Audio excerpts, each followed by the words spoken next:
Hello and welcome to the premiere of ET Soonicorns Summit powered by AWS. I'm Maloni Bhatt.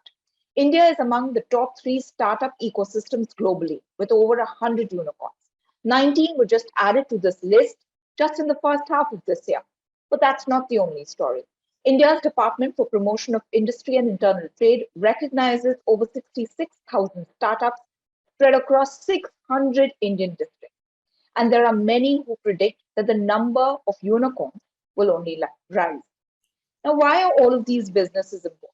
Well, they're important because they are pivotal to India's growth, for the jobs that they can create, for the innovations that they can bring about that can better lives. But it's not all guts and glory. In the current operating environment, money is tight, funding is slow, and there are fears of a possible global recession, and businesses are being hit. So, to put this all into context and to bring deeper focus to the opportunities and the challenges for startup businesses and institutions in India, economictimes.com presents for the first time a special Soonicorns initiative, the ET Soonicorns Summit powered by AWS. Among many things, we will look at how India's future unicorns can build sustainable, profitable businesses that can solve not just for India, but for the world. Now, to give you a sense of what we have in store with the ET Soonicorn initiative, its relevance in the current market scenario, and to dive deeper into trends and themes shaping the Indian startup ecosystem, we have with us Samitha Sharma, editor, ettech.com, and editor, Startups and Emerging Business, The Economic Times. Samitha, welcome. Hi, Meloni. All right. So, before we actually get into the ET Soonicorns initiative, I wanted to sort of get a context of the prevailing market condition, right? The Indian startup ecosystem had a fantastic run in 2020 and 2021. But in 2022, there is this growing sense of caution. The environment has shifted. And I spoke about this possibility of a recession in the US and European economies. The VC funding is tight. Many people have put their plans on hiring on hold. Many businesses are unable to monetize. Now, what are some of the top trends and themes that your team has been tracking and that you think will define the Indian startup ecosystem going forward over the next 6 to 18 months? Yeah, Maloney, at the risk of sounding a little old, I must say, I just keep saying this, that we've seen this movie play out before. And as you know, anyone who's seen economic cycles, right? I mean, the kind of year that we had in 2021, it was unprecedented. We'd never seen 40 odd unicorns being birthed. It was literally every day we would wake up and there would be a new announcement. And some of these companies we would have never thought will reach that kind of valuation, right? So we covered it, and I mean I've been seeing this for the past 10 odd years. This is the third cycle that I have seen. But obviously, some of the younger reporters and even founders and companies and entrepreneurs have had, at least 3 to 5 years of continued bull run. And for them, this is very different. Layoffs, belt tightening. Not being able to raise at the price that you want to. All of these are new things, and especially so, like I said, for the younger companies and for media and the press as well. But we've been tracking in the past 6 months something which started actually happening in the public markets in the US back in November, December, and usually, if you look at it, the private market valuations would mirror public market, the kind of crash that happened in December onwards in the US had to come to the private markets as well. It's just that there's a bit of a lag. And now we're actually starting to see that a lot of companies are sending out memos, talking about conserving cash. All of them want to have a cash runway of at least 2 years. So all of those things, in fact, we had a story today on it's kind of ironical that this year, in the first 6 months, venture funds, which are dedicated, focused to India, have actually raised almost 5 billion plus. right? But if you see, they've been so skittish, they've been so cautious about doing deals. So we try to capture all of that in our story today on what is the reason that despite having amassed such big funds, record-breaking capital, venture funds and investors are actually holding back. And I think that is really the theme. It's about just waiting and watching, because you and I and nobody in the ecosystem can really predict how long this will go on for. So the key here is, for most companies, investors are saying just sit tight, conserve cash, and sort of let this bear market sort of whatever 12, 18 months, we don't know, longer pass by. And all of our reporting is now focused on that. And obviously, I mean, we're going to talk a lot about all of that in the ET Soonicorn Summit, on how a lot of the companies are evolving to this sort of new normal. Okay. So basically, you're talking about how, businesses are shifting gear and the models possibly are also going to change. And I think the focus is going to be, as you say, on sustainable businesses. Right. We have the ET Soonicorns Summit, and of course, we're going to speak about a lot of these challenges that these businesses face, while we also applaud some of them for really being able to walk the talk and become profitable and to create jobs, all of which are important, when they have and play a huge part, right? Like in bolstering progress for everyone. Give us a sense of what can we expect with the Soonicorns initiative. Yeah, I think what's key here is that nobody is saying that the India tech story is any less attractive. So the potential to build sustainable businesses is obviously there.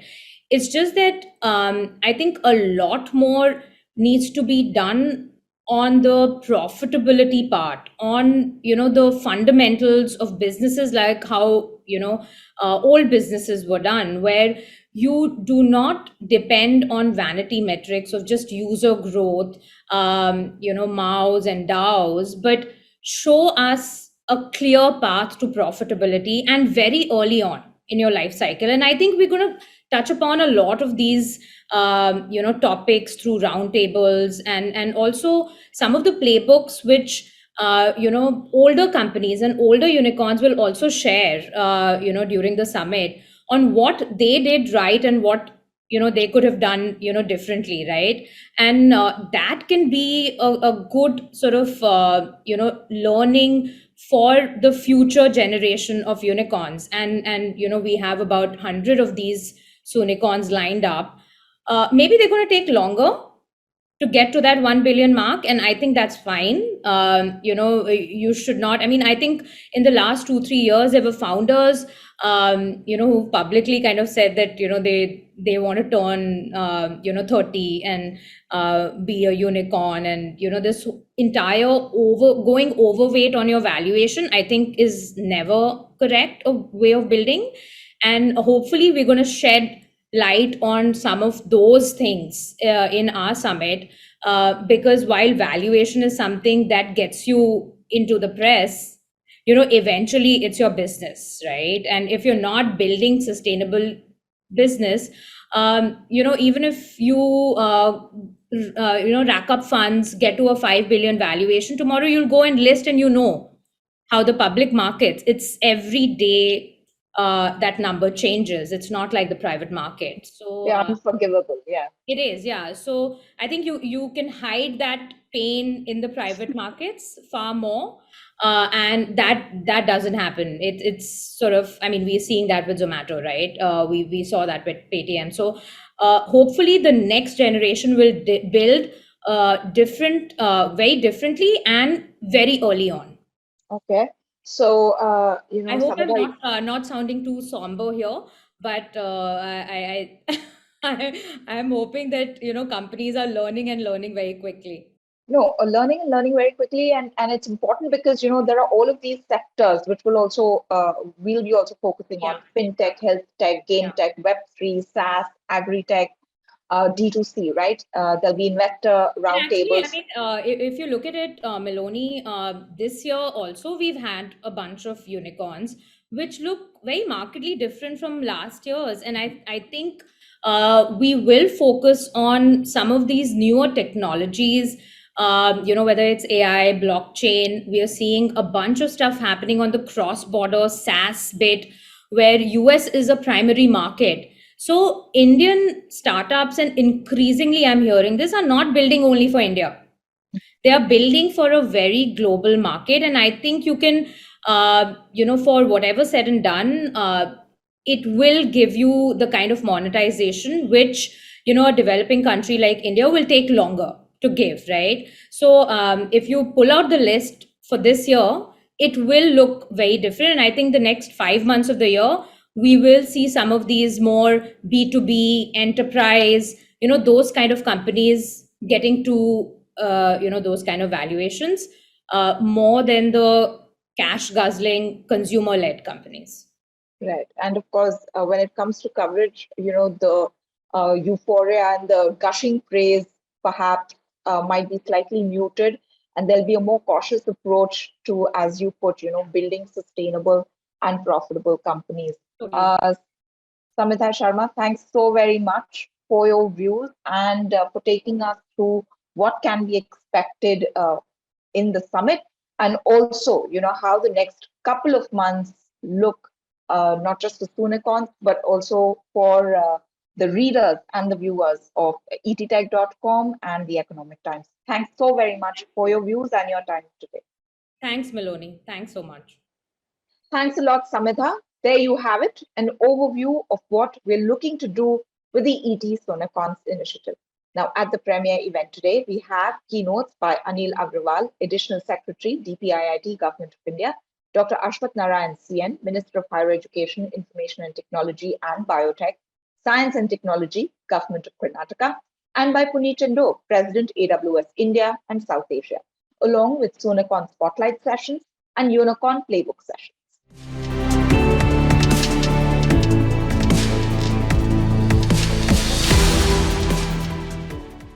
Hello and welcome to this very special chat here on ET Soonicorns of India Summit. It's our attempt to bring you insights from people in policy, the founders, the funders, the innovators on building and growing sustainable, scalable, profitable startup businesses across India. And a lot of startups, especially unicorns, those companies with a valuation of $1 billion, are located in Bengaluru, India's southern state of Karnataka. Regarded by many as the Silicon Valley of India, Bengaluru is among the world's fastest growing tech hub. It houses the R&D centers of some of the world's most famous tech companies, including Amazon, Microsoft, Facebook, which is now Meta, and Google. Karnataka was also the first place to have a startup policy in place way back in 2015. And that early investment in nurturing startup businesses is reaping rewards. Bengaluru today houses the most number of unicorns in India. I'm Meloni Bhatt, and it's my pleasure to welcome Dr. Ashwath Narayan CN, Minister for IT and Electronics, Biotechnology, Skill and Technology, Skill Development, Higher Education, Entrepreneurship, and Livelihood in the Karnataka government. He will tell us about how his government plans to consolidate its position as India's unicorn hub and what are the challenges that they face. Dr. Ashwath Narayan, welcome to ET Soonicorns of India Summit. Thank you. Thank you so much, Meloni. I'm very happy to be part of the ET digital broadcasting. So it's our pleasure.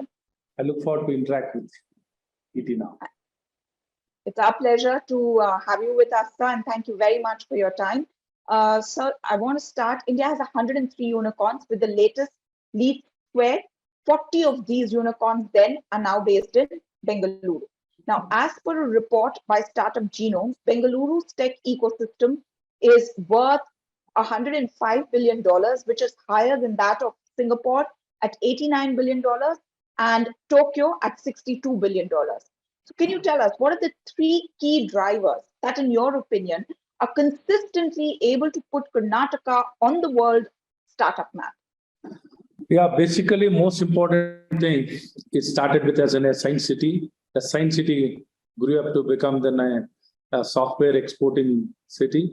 Now, from software, it has emerged as a startup capital.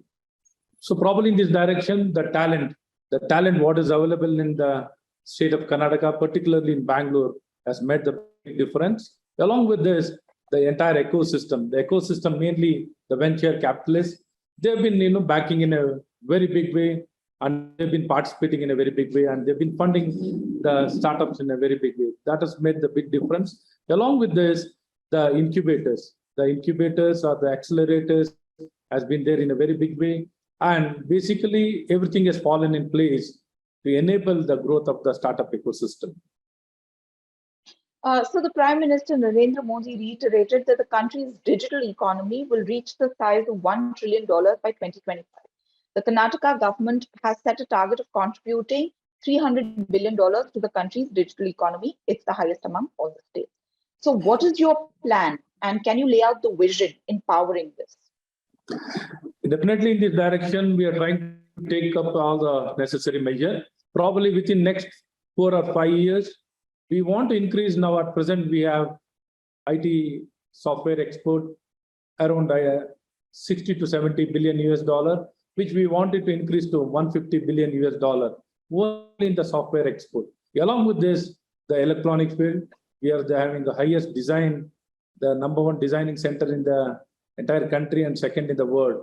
And along with this, the startup market also, we have a very big presence, along with the technology, engineering R&D, and the GCCs, GICs, they're all present in a very big way. And many other options are there, many more verticals are there. So by everything put together, probably I'm very confident that we are going to become not only along with the startup state or the city, we are going to even become the semiconductor state also. Probably we are trying to make the best of the opportunity available for us to grow. There's a huge opportunity to expand and grow. Probably I think we can achieve 300 billion US dollar. Only thing is we need to work in that direction much more bigger way and with a lot of commitment.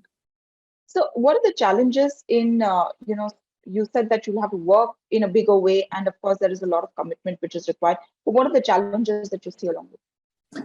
Yeah, talent also is a big challenge. See, physically availability of the skilled manpower. See, each country, each place, everyone is facing challenges with regard to the availability of the talent. Probably in that direction, the convergence of talent is happening in a very big way. I'm very confident. The convergence from different parts of the country and different parts of the world, it is flowing towards Bengaluru and Karnataka.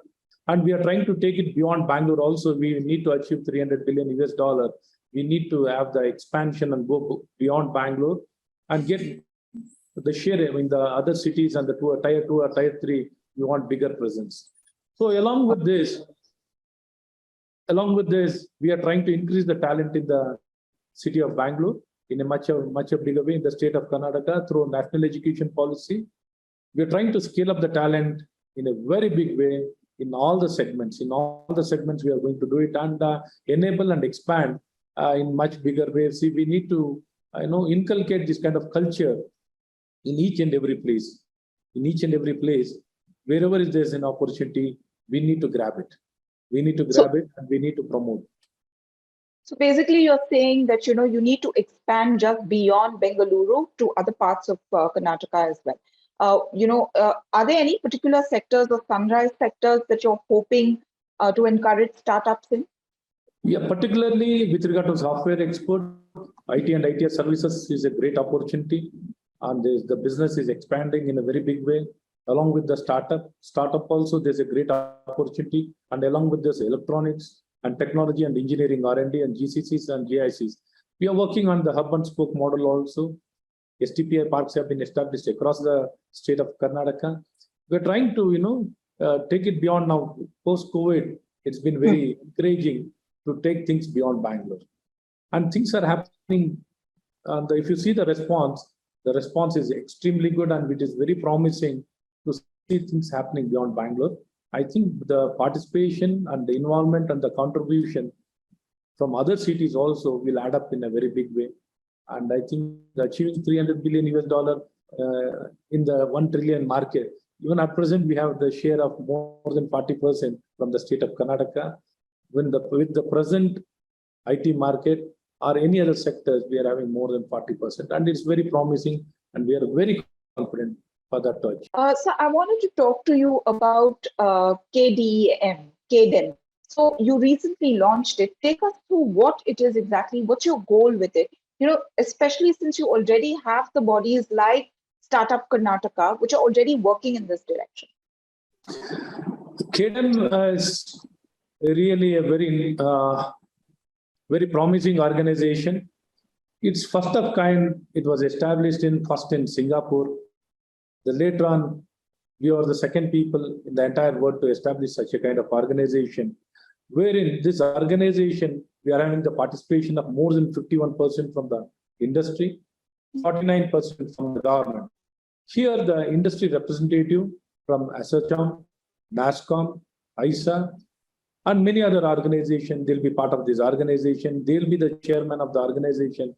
And other members of this board are the finance secretary, the IT secretary, industry secretary, and skills secretary. So by coming together, they'll be working together to address the concern of all the sectors, let it be startup, ESDM, electronics, or ITS, and all other sectors, and taking beyond Bangalore.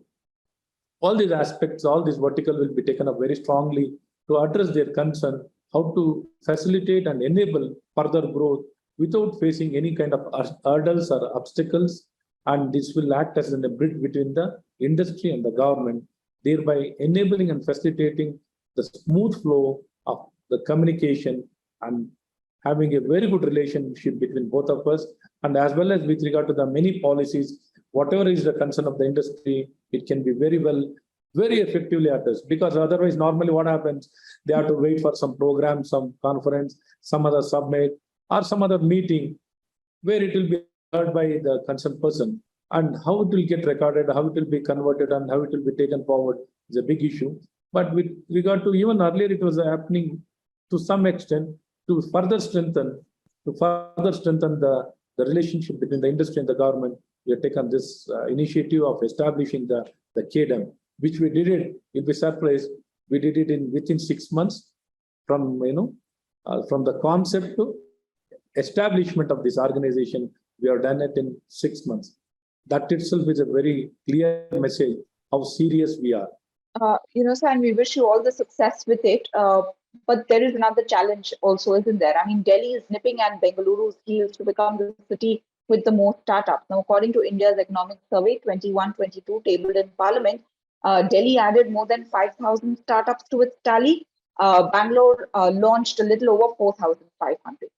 Do you see this as a wake-up call for the Karnataka government? No, I really appreciate. In India, all the regions, we need to keep growing. It's a healthy competition. We need to improvise ourselves to make India strong. See, ultimately, we want India to be strong. We are Indians first. Then we belong to different regions. First, as an Indians, we come together, and we are extremely happy if some other state is trying to do well. But the fact is, the ecosystem and the culture of Bengaluru and Karnataka is something really different. If you look at the valuation of the entire startup in the entire country, the valuation is around $230 billion US. And almost $130 billion valuation belongs to startups of Karnataka and Bengaluru. So I feel nobody is our competitor. We are now trying not to compete with any state. If they compete, if they do well, extremely good. But we are now trying to compete with the entire world. We want to be the best. If you look at the numbers, even in the rating, in the startup rating, now we improved from 23rd to 22nd. And with regard to the investment, we are in the top 5. And we are further trying to improvise, because the most important thing for this industry is the talent. Everything is based on talent. So we are trying to give topmost emphasis for the talent in this direction. We were the first people to implement the national education policy, not just implementing, we are trying to implement in the right spirit. By doing so, we're trying to groom the talent from nursery till the higher education. In higher education, particularly, the entire learning system is completely changing. There's a partnership and collaboration between the industry, academia, and the R&D. So thereby enabling the connect between each of them and making them think. We want the children, the students, to learn in 365 days, not just learning for the exams or not just for passing. We want them to passionately enjoy. We want them to know where they are, what is their dream, what is that they're looking forward. If they're looking forward to something, so how that can be achieved. We're trying to make them understand where they are, what kind of skill gap they have, what kind of learning gap they have. And by understanding, we want them to move towards a right direction for his dream to come realistic. Probably in this direction, we are trying to simplify the entire process. See, it is mainly dependent on the communication. See, communication and realization that we are trying to establish. We as a government, as my department, we are trying to facilitate, since I'm a higher education minister and I had the IT/BT, science and technology, electronics, and skill development. So we are trying to bring together everything in all levels. We believe it or not, now our ITIs, which we are trying, it is now aligned for the Industry 4.0.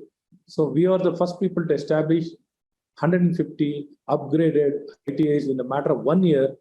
It is up and running. Now it has become a national model. Similarly, in polytechnics, PTTCs, KGTTI, we are churning out in lakhs. We are churning out in lakhs. So whatever is the requirement, let it be blue collar, let it be white collar, high end, mid end, low end, whatever jobs, we're trying to facilitate and make each and every person productive so that the industry can look up to us. There is a lot of effort which is going on from the government side, but I want to draw your attention to something. Kiran Mazumdar-Shaw of Biocon, the biotech company, she urged the Bharatiya Janata Party-led government in Karnataka to resolve, this is from her tweet, resolve the growing religious divide. She tagged the chief minister, saying Karnataka has always forged inclusive economic development. If the city of information and biotechnology becomes communal, it would destroy its global leadership. How worried are you, as the minister who looks after many portfolios, about polarization, corroding this fabric of the social, the economic development really that we've seen in Karnataka and really scaring investors?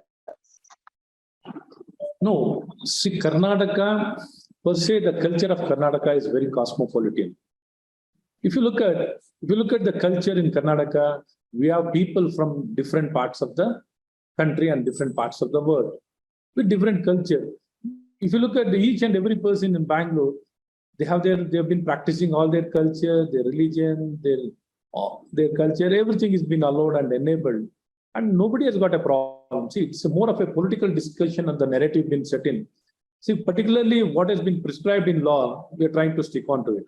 We are not trying to create something new. We're not trying to bring anything new here, new things, and new laws, new creation, nothing like that. Whatever has been made very clear, whatever has been specified, whatever has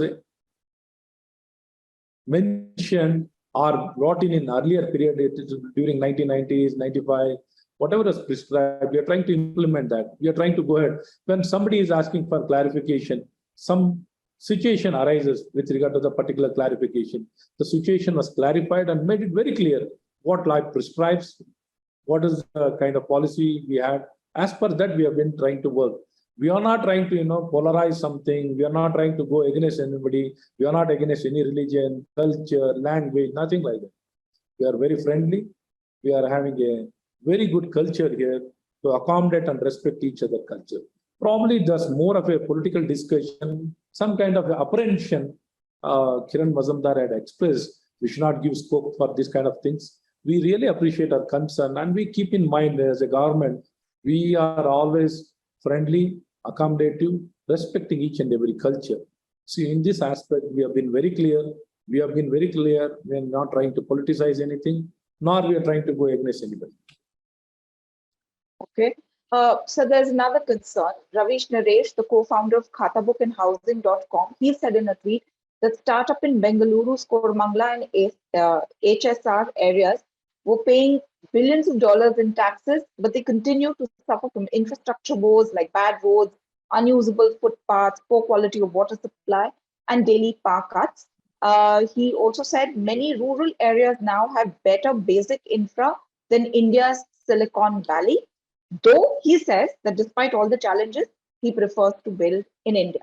Then K.T. Ramarao, Telangana's Industry and Commerce and IT Minister, jumped in to say that they should all move to Telangana. This is all in good fun. But how does the government plan on managing these infrastructure challenges and bottlenecks, as a part of its rollout to benefit startups? Since the city is always growing very fast, there have been a lot of challenges. You know very well, all the utilities run through all the roads. It is not, very well designed. Cities is not very well designed, and the earmarked areas are there for the utilities to run. All the utilities, scattered and they run everywhere. So keep in this background, we do really have challenges. It is not limited to Bangalore or Delhi or Mumbai. All possible cities have these challenges, but our government, we have earmarked a lot of funds. We have 13,000 kilometers of roads in city of Bangalore. All the 13,000 kilometers will be asphalted. If you look at the previous 2 monsoon also, we had heavy rains. We had very heavy rains, and we had COVID situation. All the migrants, they are moved to different parts of the country, were working here. There were a lot of issues and challenges. And particularly, there were in between, shutdown, lockdown, a lot of restrictions. All these challenges were there. So we had a lot of issues. And things are now going smoothly, and we are trying to address all the concerns. We are trying to make every possible place the walkable footpath, very well. Footpath is a space everyone tries to occupy that all the space by each and every person. And we as in a citizens, as a civilians, we need to respect the space that is for the pedestrian to walk. This culture of having the sense, civic sense has to be there. Probably in this direction, we are trying to create more and more awareness among the people to respect the footpaths to be left free. And with regard to all the infrastructure, regarding the water availability, we don't have any issue with regard to the availability of the water or sanitation. City of Bangalore, we have been able to provide all the basic amenities with regard to the power or the drinking water or the sanitation, street lights, roads are not an issue. When it comes to the little bit of the maintenance, we had some issues with regard to the rains. Continuously past 3 years, we are getting heavy rains. If you compare with many 100 years data, or the average, if you compare, it means very heavy rains we have been getting. So within this background, we are trying to address, and we want to see that our city is put in the right condition, best livable condition.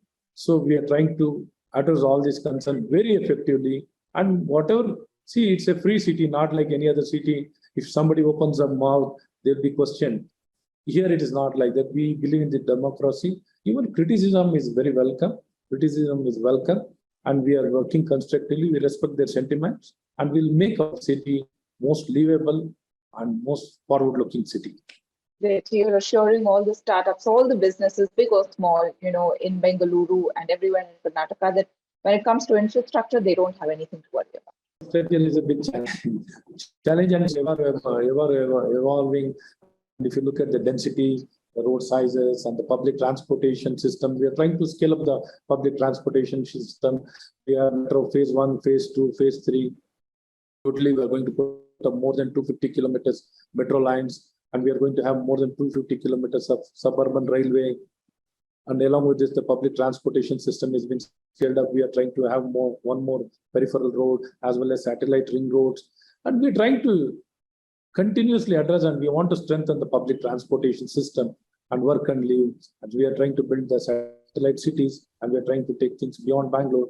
And we are trying to improvise the way we live and do things. And we are trying to build smart cities, livable cities, law and order, safety, all possible concerns we are trying to address very effectively. So now from the physical problems, I want to move to, another problem, which not just Karnataka, but actually all of us in India, or, India, it's a big challenge for India, so to speak. And this, of course, is my last question to you. As like many other cities, Karnataka is also battling, cities and states. Karnataka is battling brain drain and startup migration. Startups are moving out of India, they're moving out of Bengaluru. You have a lot of programs in Karnataka to nurture startups. What is your take on this startup migration? See, each and every person, organization has got an aspiration. They can't just limit. See, this is a very dynamic market. See, they need to keep growing. If they don't keep growing, there's no stagnation. The growth has to be there. The annual growth rate is most important indicator for each and every startup. They are under a lot of pressures. So since they get a lot of investment, foreign direct investments has been made to those companies. They need to escalate. They need escalating. They need to keep growing and to emerge as a global company. Probably in this direction, they try to grow bigger way. They migrate. They go to different countries. They establish in many other countries. The head office. Their investors are from different countries. It's a quite free flow is there. So other way around also, if you look at the inward flow, inflow also is there, outflow is also there, and we need to generate and we need to compete. This is what is the dynamics of the market. In this backdrop, we are not losers. We are always gainers. We are not losing much. And in this practice, the economy has been expanding. Economy has been growing. We are not shrinking. It is expanding. And we understand these challenges. Probably in this direction, we have been, establishing Global Innovation Alliance. We have more than 30 countries who are our global innovation partners. We allow the soft landing mutually. The people from there, they can come and put up their startups in Bengaluru, and we try to provide them the market access. From here, they migrate to different countries. They have been given the facility, funds, incubators, market access, all possible support between institution to institution, individual to individual.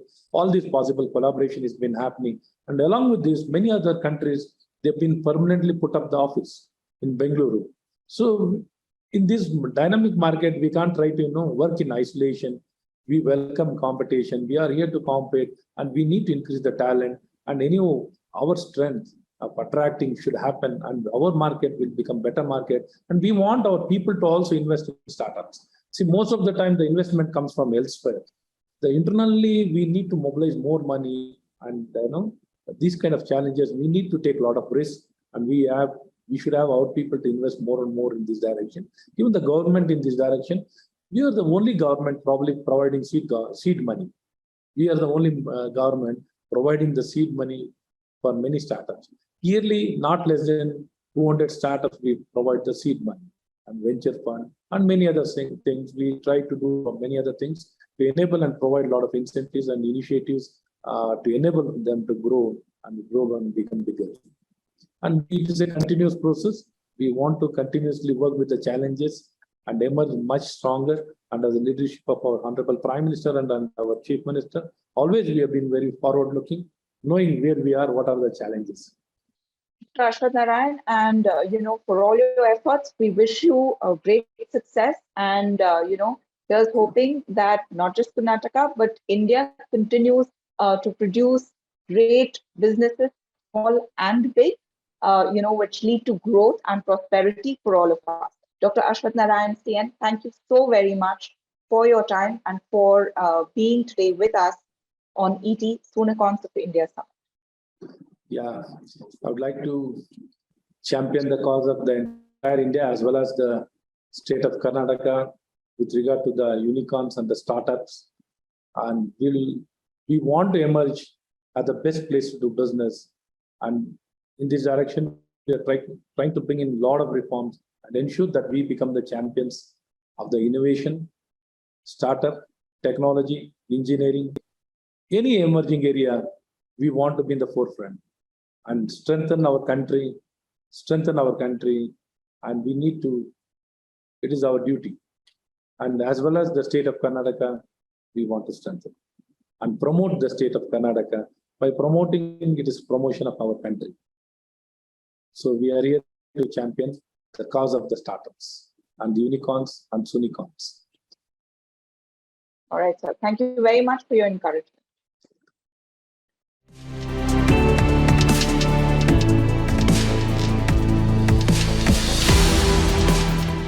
Hello, I'm Miloni Bhatt, and welcome to this very special chat here on ET Soonicorns of India Summit.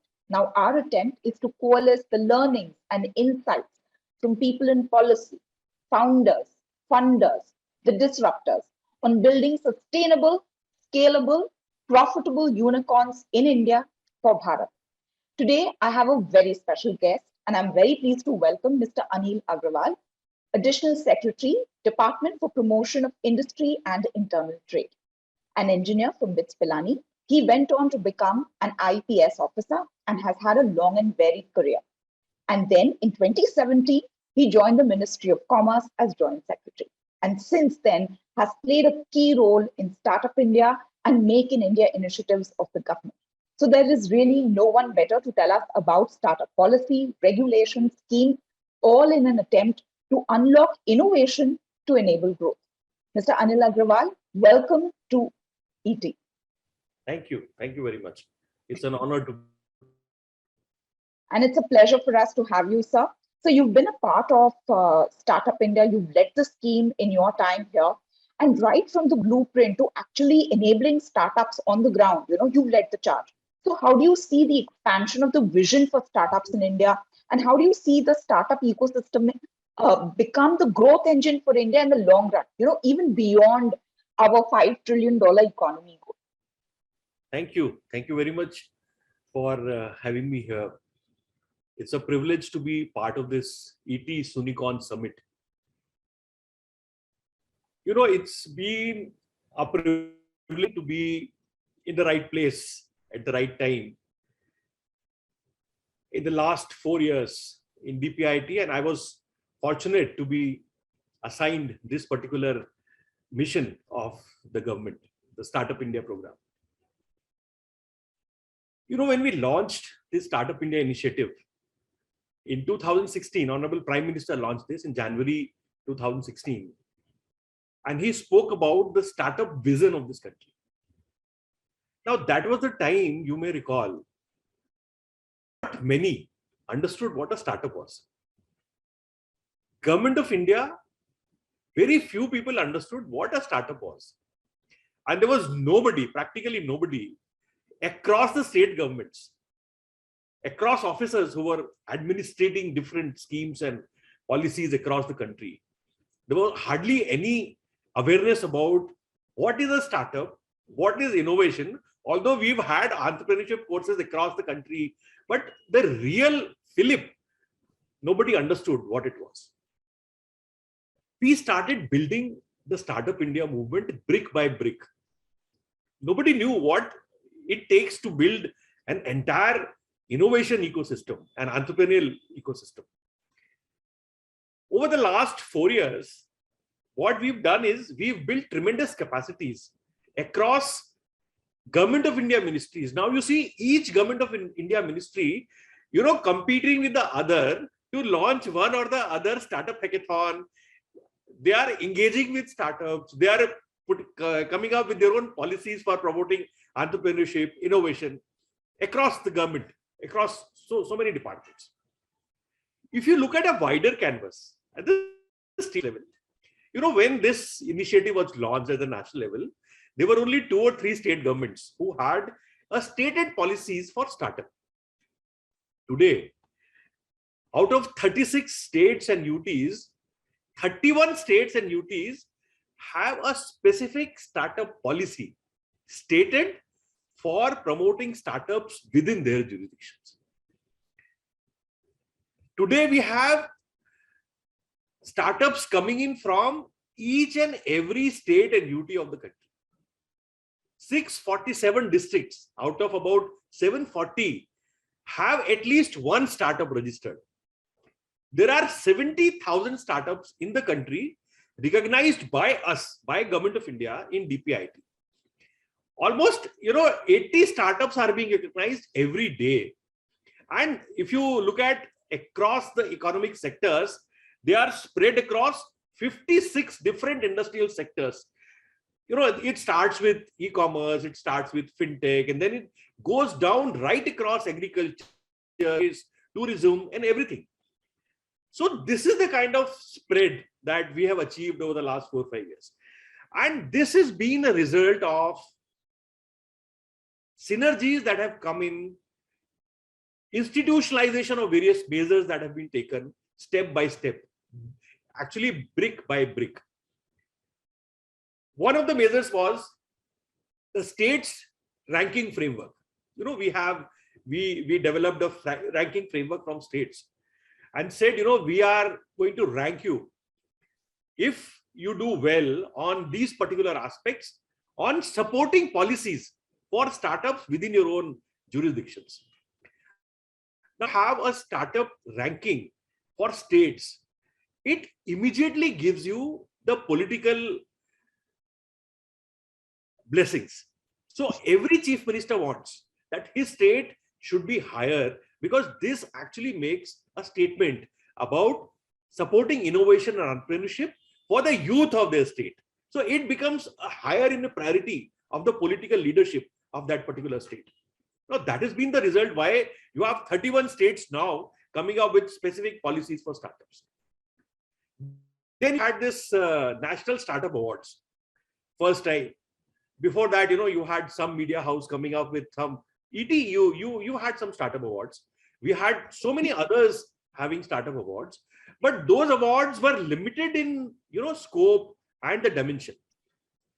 For the first time, we conceived startup awards across 15 different domains, across subdomains, and then we realized that there is huge innovation taking place in tier 2 and tier 3 cities. That that acknowledgement of that effort, because sitting in Delhi in air conditioned air rooms, you don't realize what's happening in tier 3 and tier 4. There is huge entrepreneurship thriving in our country, in the hinterland, and that is what was tabbed in the National Startup Awards for the first time. Now we are institutionalizing that, and then once we identified these awardees, we have created an institutional mechanism of supporting them. So it is from a concept stage, we have come to a stage where Startup India as a government mission is firmly rooted in institutional mechanisms right from the top, and it connects to the grassroots across the country. And that is why I am very, very optimistic that we are on the right track to create more and more unicorns in the next few years. Okay, so from the passion that you, with the passion with which you explained to us what Startup India is all about and how it has really come up, from just an idea and to become something that has a roadmap, that has a vision, that is a mission now for India. It's very heartening, and also to know that 650 districts, there is a startup in each of these districts out of the 700 odd districts in India. I mean, this is really heartening. And of course, the idea that there is entrepreneurship, in India, and it is being encouraged. I mean, this is something for all of us to celebrate. But I think, you've already answered the question that I had in mind. So we've had a great run in 2021, right? But now there is this funding winter, there is an economic slowdown, there's inflationary pressure world over. Could we see an impact on the predicted number of unicorns? I'm not talking about startups, not talking about the entrepreneurial spirit as a whole in India, which I think will continue. But do you see the number of unicorns that we were expecting to see in 2022 coming down? See, nobody expected 44 unicorns to come out of India in 2021, right? Nobody expected 18 unicorns to come out of India in 2022, right? We've just ended this June. We are on 30th of June, and we've had 18 unicorns this year, right? So total number of unicorns is already, I was checking, it's about 105 or 106, depending upon, which tracker you look at. Yeah. So which tracker you look at? So many trackers are there. See, let's be real about it. After 2 years of COVID, what has changed in India? We have come out as a very confident nation. We believe that we can achieve the impossible. The way we have handled this entire period of 2 years speaks for the way this country has come together in a very, very adverse situation and faced the various challenges that we had. We've had our own vaccines.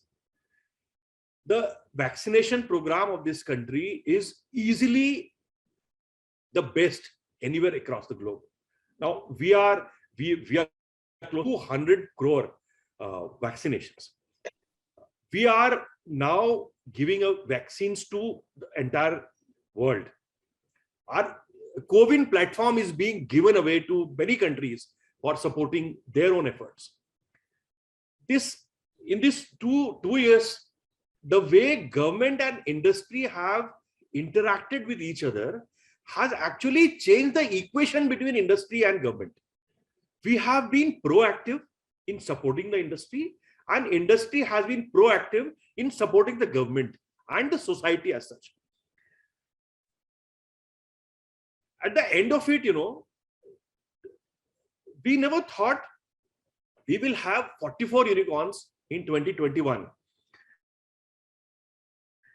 We are extremely confident, and today if we say that, one of the statements that our minister has said, that we are likely to hit 30 trillion in the next 30 years.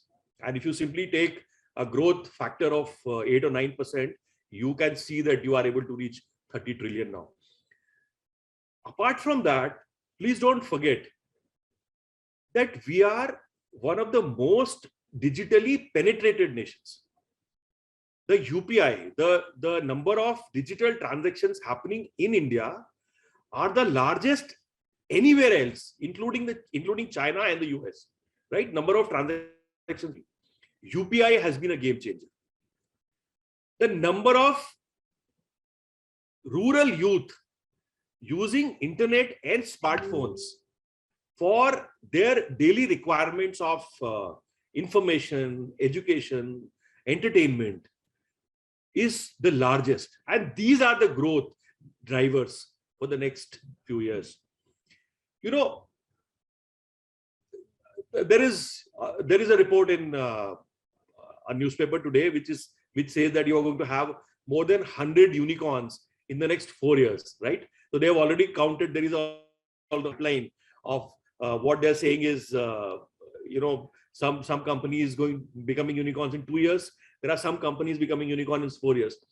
But the average time to unicorns in India is already at 6.5 years. If you look at, in these 105 companies. And this is continuously reducing. The market that our demographic dividend offers is not there anywhere else in the world. And that is why, you can't imagine the number of unicorns come out of India in the next few years. So I would say that those unicorns of 2030 that our leaders are talking about, 1,000 unicorns in 2030, they are not even founded today, because we are we are more than 8 years away from 2030. So those unicorns may be founded in 2028 or 2029, and some of them may become unicorns in 2 years or 3 years time. So I am very, very positive about the way innovation is being supported, the way entrepreneurship is acknowledged across the country, and the way now you see you go to best of the engineering colleges, you have daily those stories coming up that somebody is refusing a well-paying job in best of the multinational companies and instead opting for going in for his own startup, and they are becoming unicorns over a period of time. So this is all fine, but with this financial slowdown, do you think we're facing this threat of zombie unicorns? Companies which become unicorns but then have no business models, they've stopped hiring, and they're becoming irrelevant. Between the uncertainty, that kind of grips them, what is the plan of action for these kind of unicorns? See, all these terms are good to talk about, but a startup by its very nature is prone to failure. And you can have one company, its valuation going up or down, but the entrepreneur never fails.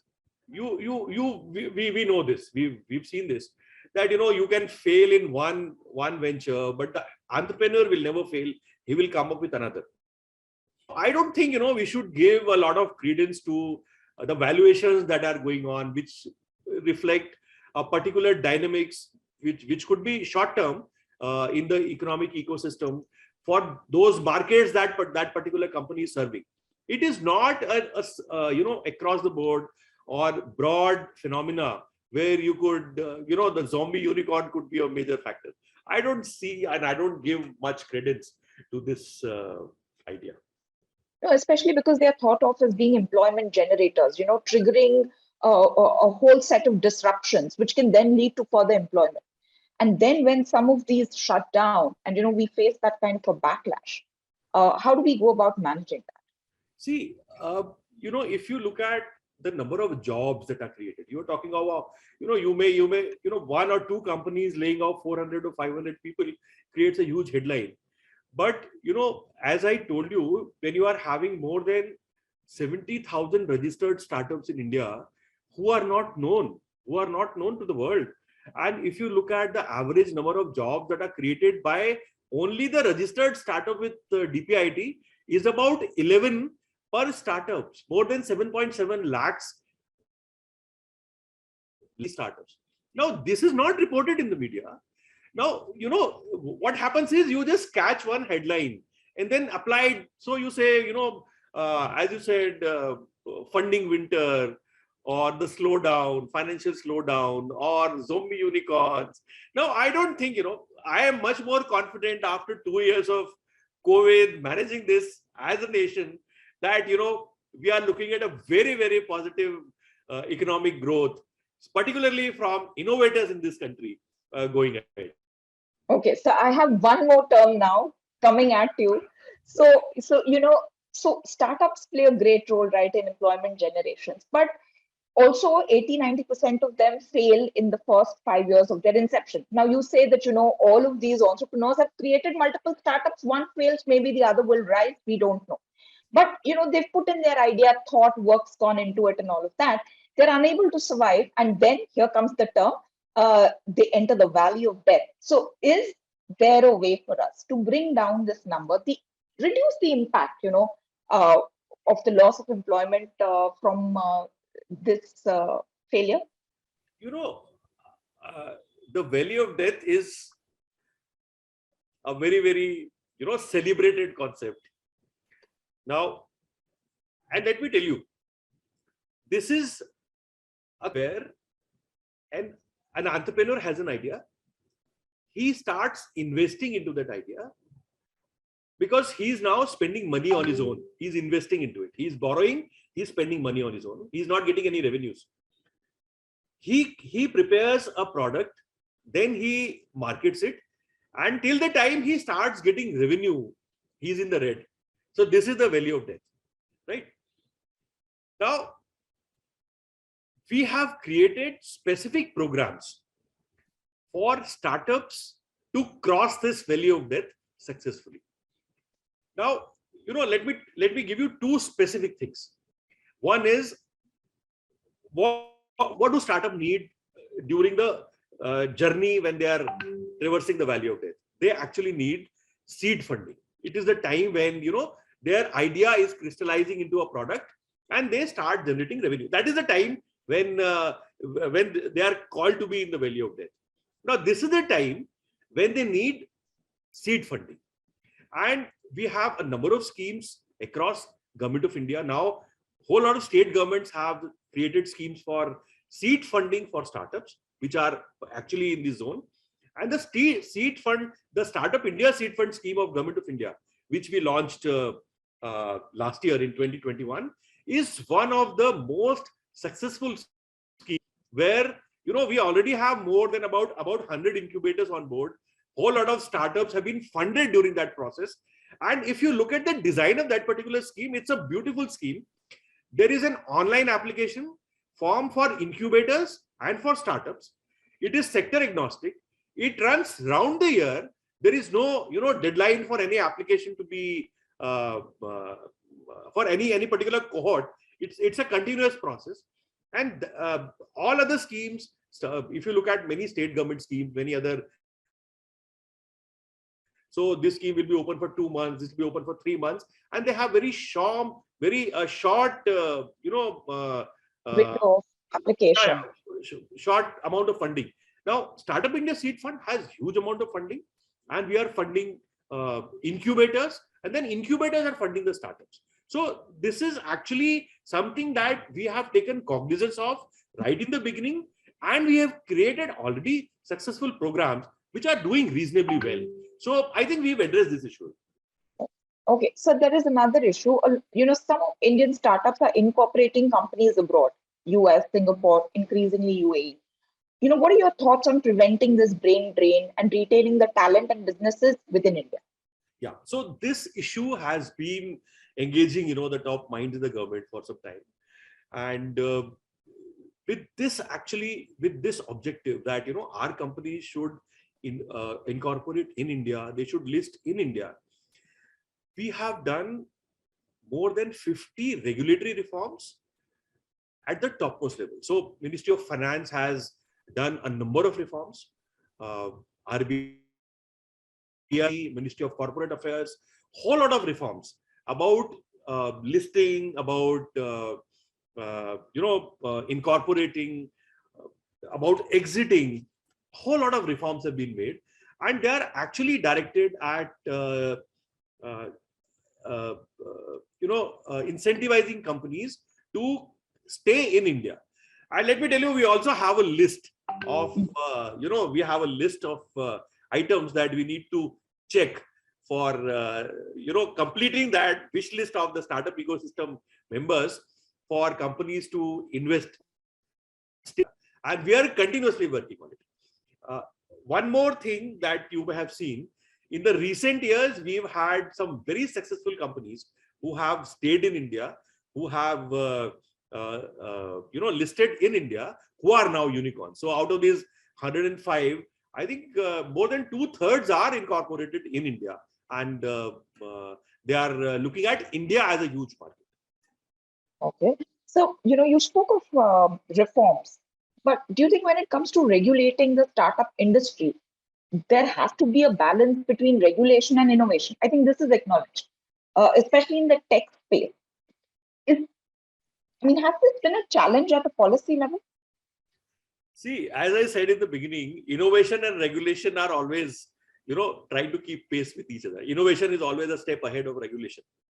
For example, you look at the GST meet that just concluded yesterday. Now, one of the provisions that you may have seen there is that the compulsory registration for small retailers has been done away with.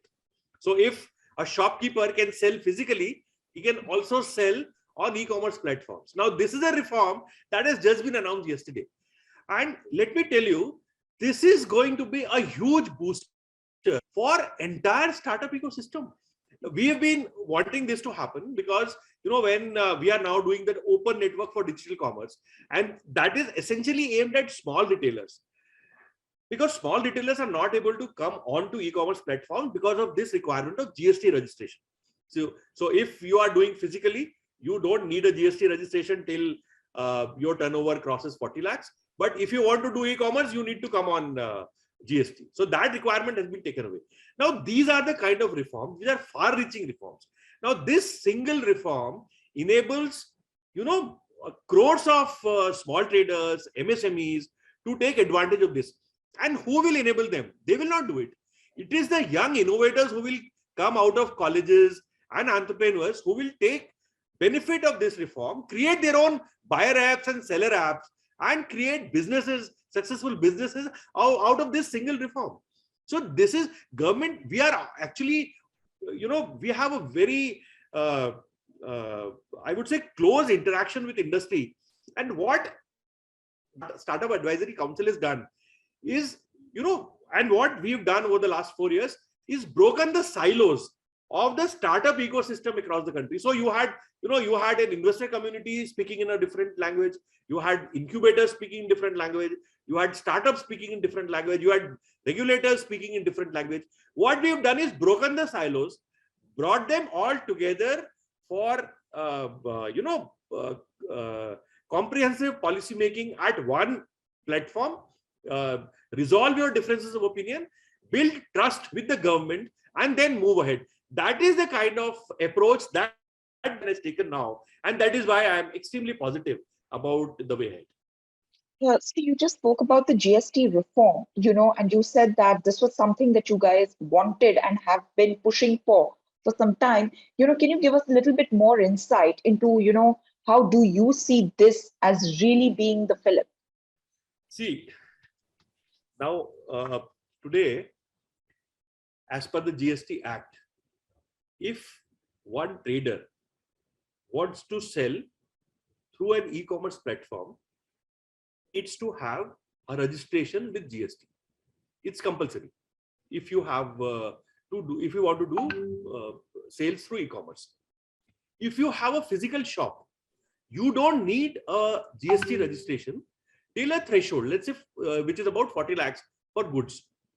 So what we have suggested is, you cannot have technology as a disabling factor for a retailer. So if a retailer wants to sell using innovation and technology, the GST law should not say that, no, you are not permitted unless you register with GST. Now, this idea has been accepted, and they've said, okay, if you are selling worth up to 40 lakhs on physical shop, you can also sell up to 40 lakhs on e-commerce platforms, but you can only sell within the state. That is intrastate. You can only do within the state. Now that helps. Because small retailers, you look at the physical retailer, they are actually serving the local communities, hyper local. So this is a tremendous potential of this reform to generate actually thousands of startups creating buyer apps, seller apps in local languages across the country. I am actually looking at a panwala on an e-commerce platform now. I am looking at Doodhwala on an e-commerce platform. And then, a housewife should be able to order in her own language that I want this pan or this mithai, and it is delivered to you from the local kirana store. So that is what we are looking. All right, so, it sounds wonderful, and really it is a way for these small businesses to really double their income as well. I want to come to this point of entrepreneurship and women entrepreneurship specifically. In India, we've got some statistics that they constitute about 14% of the total entrepreneurs, women that is. The figure is lower in the case of startups. How do we, at a policy level, tap into this potential of women entrepreneurs? Right, that's a very, very valid point. Now, we've at the center stage of our policy formulation right from the beginning. Just to give you one example, which actually makes a lot of differences. We have a fund of funds where we say that we are going to fund AIFs, VCs, and then VCs will fund the startups. Now we have earmarked that a particular 1/3 of all the money that is given to fund of funds, they should insist that it is given to startups which are led by women. Now this is a very, very major policy initiative. We have specific programs for developing capacities of women entrepreneurs across the country. We've done this before. And in any promotional activity that we do, for example, whenever we are selecting startups for participating in events abroad, when we are trying to give them international market access, we ensure that startups led by women have a fair representation. So this is actually an integral part of our policies. You may know that the Startup India is led by a woman. The Joint Secretary of Startup India today is a lady. It's all driven by women entrepreneurs themselves. Yes, they're all there. But the thing is, the visibility is often missing, and also funding. And there are lots of examples of how funding to women is also restricted. I mean, there are biases that come into play. So obviously, being women, we have to fight a little bit, harder to kind of get visibility, get a piece of the action, make our place, and really flourish. So, it's great to know that the government is looking at policies and is definitely trying to give women that stage. Yes. So actually, they are very, very, we are conscious of what you've just said, that, and this is not just a battle within the startup ecosystem. It is a larger, mindset that we all need to work upon. And I can only say that we are conscious of this, and we are taking step by step efforts to address this issue. And that's really heartening, being a woman myself. So there's a growing recognition of India's entrepreneurial spirit, new confidence of young leaders for disrupting the way we live, the way we work, the way we do so many things. Do you feel sometimes, though, that the actors are geographically concentrated, at least the celebrated ones, in cities, and, the startups are not placed at locations, where they find difficult to succeed? So, we say that for India to succeed, Bharat must succeed. So how are we empowering these startups, entrepreneurs in tier 3, tier 4 cities and towns of India? And that is my last question.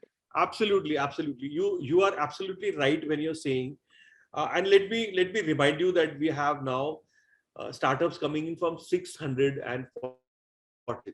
Now that is not tier 1, right? It is Bharat. These startups are coming from Bharat. Now, if you look at the National Startup Awards, startup awardees to 20 and 21, you will see that at least 1/3 of them are coming in from Bharat. They are not coming in from India. Similarly, if you look at the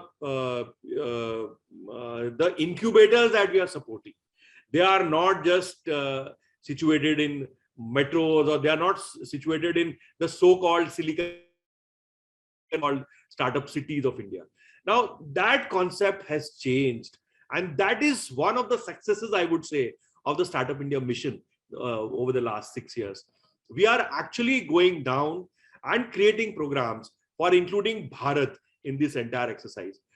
We have an ONDC NABARD hackathon going on tomorrow for bringing in FPOs to the startup ecosystem.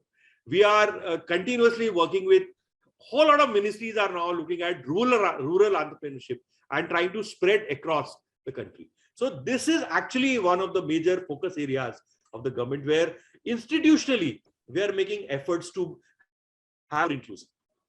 All right. Mr. Anil Agrawal, Additional Secretary, Department for Promotion of Industry and Internal Trade, thank you so very much for your thoughts on policy, for your thoughts on startups, government efforts, and how best to nurture entrepreneurship in India and in Bharat. Thank you very much for your time and for your thoughts today. Thank you very much. It was a privilege to be here. Thank you. Thank you, sir.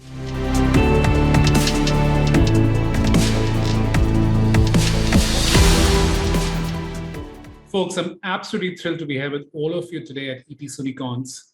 It's a real privilege to be in the presence of such amazing leaders, businesses, and ideas. And the impact that you're all delivering is incredible. And I especially love the way all of you are laying the foundation for the next wave of the India growth story. And the irony of this conversation is not lost on me. I'm not a startup guy by a mile. I've never started up, and I don't think I have it in me to do it either. And to be completely honest, I don't think I'm a 0 to 1 guy. I'm more of a 1 to 10 or a 10 to 100 guy. At least that's what I like to believe. That said, I've worked deeply with startups in my career, and especially in the last 3.5 years at AWS. I understand the role technology plays in building businesses, and that's the vantage point I'm coming from today. So in the next 10 minutes or so, I'll try and answer 3 questions for you. Number 1, why is India the best place in the world for you today to scale up your business? Why do I believe India is the best place in the world? Second, what is AWS really doing to support and empower the startup ecosystem in India? What's the role we're playing? And number 3, what are we here at this event? What are we hoping to achieve from the Soonicorns Summit? So let's start with number 1, the India runway, and why I believe India is the most exciting playground of the century. And I'll start by saying India today is the most exciting market in the world to invent, build, and scale. And I'll stress on the word scale because most of you in this room today have gone through your 0 to 1 journey. Right? You've already started to build, you've ideated, you've iterated. In some cases, you've pivoted to a different business, different idea. But ultimately, you had a product or service that's been validated. You've got product market fit. You have the stamp of approval from the initial set of customers, employees, and investors, right? And that's a great place to be in. But the next stage of your journey is to create truly a path-breaking, industry-defining, a disruptive business. And I believe India presents the perfect platform to do so. And I'll share some numbers to bring this to life and to illustrate this. India is expected to be the third largest economy by 2030 in the world, the third largest. We have 900 million, more than 900 million internet users today in India. And that's a penetration of over 60%. But the more interesting fact there is that over 370 million of these 900 million users today come from rural areas. There are 305 million users today doing online transactions in India, 305 million. And there have been over 98 billion, that's billion with a B, UPI transactions since launch. And that's not the value that I'm talking about, it's just the number of transactions, 98 billion. To put this in perspective, that's an average of 70 lifetime transactions by every single person in India. 70 lifetime transactions by every single person in India. And if you look at the value of UPI transactions, we've crossed $2.1 trillion. That's the scale of the payments infrastructure, the ecosystem that's come together in India. By 2030, the internet users in India will increase to roughly 1.3 billion. That's an increase of 400 million net new users, which is actually greater than the current population of pretty much every country in the world except India and China. That's the scale that we're building. I could keep going on with these numbers, right? But the headline is that India today is the largest open market for companies to serve and build for. India is the largest open market for you to build. And the skies in India are bluer than they've ever been before. And you might argue that these statistics are not new, right? We've all heard these statistics. But if you just go beyond these numbers, there are three intrinsic things in India, three intrinsic factors, which make me and should make all of you really bullish on India. First and foremost, Indian consumers. And we say this in Amazon, but Indian consumers are beautifully, wonderfully dissatisfied. And this has given birth to a new term called trisumers, which is consumers who are trying all the time. They want to try new things, love it or hate it. It's a trend that's here to stay. Consumers in India are keen to experiment. They have a voice now like never before, and they want all of us to invent on their behalf. For example, look at the consumer interest that we've seen in India in stocks and gaming and online healthcare and Web 3.0. And that has led to an incredible amount of innovation from startups focused on these sectors. Let's look at the gaming industry in India. India's soaring gaming industry today is worldwide #1 in terms of mobile app downloads. India has 360 million plus online gamers today, 360 million gamers in India today. It's actually larger than the film entertainment segment in India and has tons of digitization potential. Just think about this, gaming today is bigger than the entertainment, the Bollywood segment in India. The second intrinsic factor that gives me confidence is the access to people and talent. We often speak about the great resignation and the war for talent. I know in the war for talent, talent is won. I think we all realize that. But that also means that there's no dearth of smart, hungry, and driven individuals in India who want to build, who want to join your teams and really build. 50% of Indians today are below 25 years of age. India today has the largest number of computer science graduates each year coming out of colleges. 16% of global AI talent, 16% of global AI talent is coming out of India. We have the largest developer ecosystem in the world with 5 million plus developers. It is just an incredible ecosystem that's coming together. And then the third factor that gives me confidence and makes me bullish on India is that there are much lower barriers to entry in India. In fact, much lower barriers to even scale in India. We are now in the world of virtual enterprises. There's absolute democratization of technology today. And the cost of technology and investment to scale is much lower than it was 15 years ago, or that matter, even 5 years ago. And this has changed the way businesses operate today. And cloud is leading from the front in offering virtually limitless agility, flexibility, and scalability to builders like yourself. You can expand globally. You can scale up locally in different parts of India if you need to. You can broaden your reach by a click of a button, and that makes the world your oyster. And that gives you opportunities across the world building out of India. I would caveat that by saying if it's easy for you, and I know it's not easy to build a business by a mile, but if it's easy for you from a technology perspective, it's easy for everyone. And that's where it becomes incredibly important for all of us to constantly experiment, innovate, and challenge the status quo. I can promise you, if you're not doing it, somebody out there is thinking about your customers really hard and wants to serve your customers at half the cost and double the speed, at half the cost and double the speed. So we all have to constantly innovate and experiment. With that, let me move to the second part of the conversation. What is AWS really doing to fuel the rocket ship that is India? And that is the India startup ecosystem. I'll start with the AWS India mission. And our mission in India is to empower builders and businesses to build a better India. Let me say this again. Empower builders and businesses to build a better India.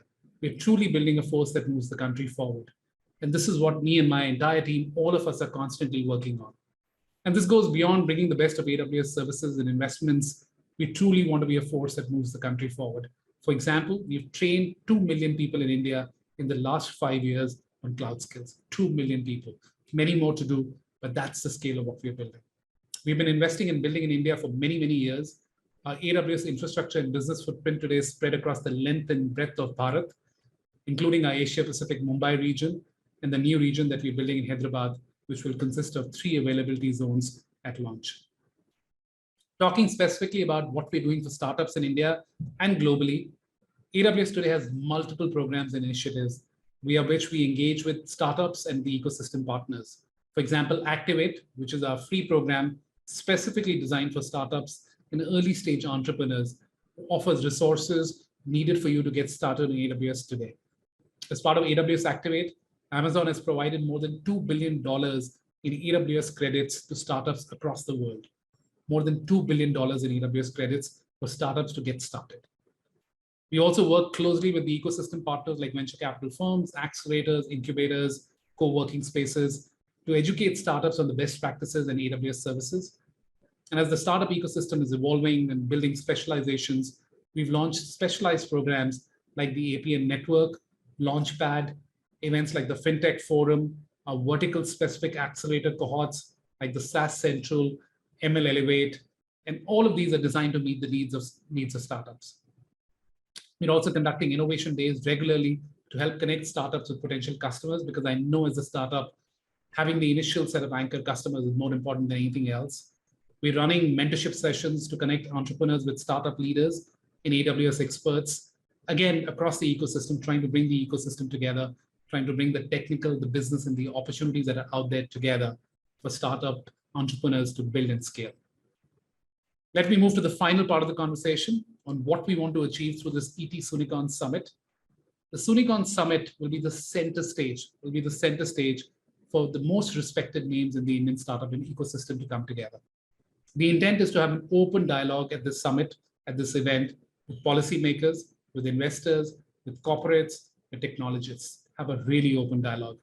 The singular aim of this event is to unlock the full potential of the Indian Soonicorns, the very Soonicorns which will play a pivotal role in shaping the India growth story. Through this program, through this event, we want to play our part in realizing India's vision of 1,000 Indian unicorns by 2030. 1,000 Indian unicorns by 2030. And AWS is deeply committed to fuel growth of startup across sectors, especially fintech, health tech, agri-tech, game tech, and the overall development of the SaaS ecosystem. This premier event that we are in today sets the stage for a whole lot of conversations and discussions. Some of these include innovating for a more connected world, building for Bharat, building for the world out of India, and reimagining India's next decade, as we call it. We will see all of this culminate into this 2-day virtual summit that will be hosted in the first few weeks of September 2022. I started this conversation today with statistics, so let me close with statistics. 103 is the number of unicorns we have in India today. Incredible number. 58 is the number of unicorns we've seen created since the beginning of 2021. That's more than 55% of Indian unicorns, and they've been created since the beginning of 2021. I don't expect any of us, I don't expect India, I don't expect the startup ecosystem to slow down in any way. And this trajectory will continue to move at a breakneck speed. Many of you gathered here today will be joining the ranks soon, and I couldn't be more excited and thrilled for all of you. With that, let me pull together the 3 messages that I want to leave you with as we close the session today. Number 1, India is without a doubt the most exciting place to be in today as you think about innovating, building, and scaling up your business. We have incredible tailwinds in India, fundamentals working in our favor, and a lot more blue sky than we've ever seen before to help fuel your growth. Number two, AWS is committed to partnering with all of you in this journey. We are all committed to partnering with you in this journey. We're doubling down on our investments in India, on our scale, on our breadth of offerings. And I truly believe we can deliver incredible impact together. And finally, it all starts here at the ET Soonicorns Summit. We have an exciting lineup of speakers and discussions, and we will use this platform. I'd like all of you to use this platform to really forge tighter relationships and build an even stronger India chapter with all of you. With that, thank you. Let's start building and scaling and move India forward together. Thank you.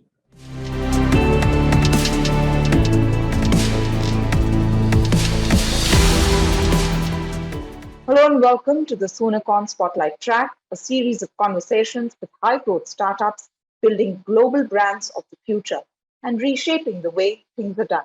I'm Aloni Bhatt. Our first spotlight is on Shiprocket. Launched in 2017, logistics aggregator Shiprocket has gone through a few iterations. It started out as a shopping cart, moved towards the marketplace, and finally into logistics aggregation. The tech-enabled logistics platform helps small businesses sell anywhere online. It also provides warehousing, packaging, and other related services. I have with me Sahil Goel, who's the co-founder and CEO of Shiprocket. Sahil, welcome. So, Sahil, let's start with the Shiprocket. If you could tell us, how did the idea really come about for you? And, you built many things before Shiprocket, right? Like there was Craftly, there was Cartorocket. So what happened and before Shiprocket, and how did it come about? So Shiprocket, I think, has been 10 years in the making in many ways. We started with the macro theme about 10 years ago to try and solve for the long tail of SMBs in India and how we bring the right toolkit for them to participate in direct commerce. So that was our big hypothesis to solve. And we looked at inspiration, towards the West. We saw what Shopify was doing, how merchants in the US were gaining from a simple software that helped them publish websites. And that became our first product, so to speak, to try and capture the market, which led to the birth of Cartorocket, which was our first product. And a few years into running Cartorocket, realized that India is very, very different as a market, understood that India has a very, very long tail of micro, small, medium merchants. And India, surprisingly, was not desktop first, right? It was actually mobile first. So people were used to publishing from the mobile. That led to us building Craftly, which allowed people to publish their one-page websites in a matter of a few minutes. And along with it, we also understood that we'd had to power the payment, logistics, marketing, all of those aspects. As we built the logistics layer within Craftly, many of our merchants actually started knocking on our doors saying, look, I may process 5, 10, 15, 20 orders on your platform, but I've got another 200 that I'm struggling with. But we love what you've done with logistics. Can you help us? So that was the first sort of light bulb to run Shiprocket as a separate service, or a pilot, which we did in the end of 16. And then by middle of 17, towards the end of 18, I think it grew so rapidly that we just ended up shutting everything else off and publicly sort of pivoted and said, look, this is what we'll solve now. This is a massive problem in India. And, direct commerce started to grow rapidly, and that problem became even more pronounced as that happened. So that's sort of the genesis of Shiprocket. Took us a while to kind of hit product market fit. But in some ways, the macro thesis has always been the same. Okay. And you always saw the need for the logistics aggregator, or you said right now there was kind of a light bulb moment for you? Yeah, I think we understood that Indian SMEs will need the full stack, which meant that we understood that they are different. They are not going to go and separately avail of 20 things. They want it under one roof. But we never thought of it as a standalone business. We never thought that it's such a huge problem where people are willing to sell anywhere, but still need to plug us in. So that realization came in quite late, maybe 6 years into running the company after 2 pivots. So I don't think we had that understanding on day one. That definitely took several iterations and several micro pivots to big pivots to kind of realize. And did you always have the target demographic for this product in mind? Yeah, it was the same merchants we were working with. So at least that's, Okay. like I said, the macro thesis was that people, so in a country like India, merchants will always want a direct high touch connection with their buyer. Okay, we saw that playing out in the offline world, and we felt that the online world is not going to be any different. And when that happens, they are going to need the tools to do it. So that was a macro thesis. And we said, look, there's a set of merchants who are going to want to sell direct at some point. How it will happen, we are not sure. But when it happens, they're going to need a series of tools. Which of those tools should we become, and where can we add the most value? Where are the biggest pain points, and so on. So the TG has been the same from like day zero. That's not changed one bit. Okay. And what was the strategy that you had just to be competitive? Because the market space is pretty big, right? The e-commerce logistics market. So I think, like I said, we went through a series of iterations on the product side and really went deep on one problem. So a lot of things that you'll read about or hear are about going after a larger market, going through a SWOT analysis, the 5 forces model and all that. But the reality is that in the end, if there is a sizable number of customers who are continuously sort of struggling with a problem, and if you have a way to solve that problem, we found that that's good enough of a competitive moat to start off with, because the problem can be very nuanced. At a macro level, it may look like a industry or a segment, but the moment you peel off a couple of layers, you start understanding how nuanced the problem really is. And that's when you can really start to kind of go and make a difference. But for that, you have to go deep. So the strategy was to focus on the merchant and really kind of focus only on the merchant and figure out that what are exactly their problems and how can we build a best fit solution. And the focus on solving only one thing, the focus on solving for only one kind of merchant really helped, because it allows us to kind of double down. So, fast and cheap delivery at our doorstep, that's what made e-commerce really attractive to consumers over offline retail. With like stuff like same-day delivery, you don't really need to go to a store. So how have you met this challenge of cutting the transportation costs and expediting delivery timelines, especially? So what Shiprocket does is, Shiprocket actually is a software layer that connects merchants, consumers, as well as carriers in a single platform. And along with that, we build a ton of value addition workflows, intelligence layers to kind of make the process much better for the merchant as well as for the consumer. Why we did this is because we understood that the actual supply chain is a very different business from building the experience layer. So while our supply chain partners solve the problems around infrastructure, around transportation, around people, fleet management, going farther and cheaper, quicker and cheaper, and so on, we continue to partner with them more deeply and became like a virtual network. So we were the sum total of everyone that was doing any logistics in India in one platform. So we became like a virtual carrier where basically merchants would plug us in, and they would be able to get the whole breadth of saying, okay, what's cheaper, what's faster, what's better? Can I pay less and get it there later? Can I pay more and get it there sooner? All of those options in some ways became transparent on the platform. And then of course, our data intelligence, our recommendations, all of those things started kicking into action to make the process that much more efficient, that much more streamlined, and bring the end buyer into the loop by bringing a communication leg, by building returns more seamlessly, and so on. So, correct me if I'm wrong, you work across 29,000 PIN codes, is that correct? Yes. And your services are now available in what? How many countries? 200 or? Yeah, we'll service every country on the map because we have suppliers who do that, like I said. So, if there is a network already present, it is our job to plug them on to our platform and then build further redundancy to bring more quality onto the platform.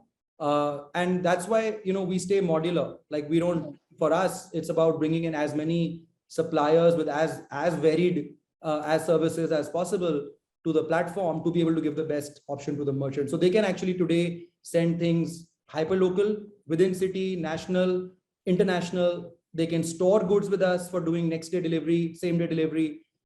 We can do documents, we can do like heavy goods, we can do everything, right? Because eventually we are relying on a network of partners who do their jobs really well.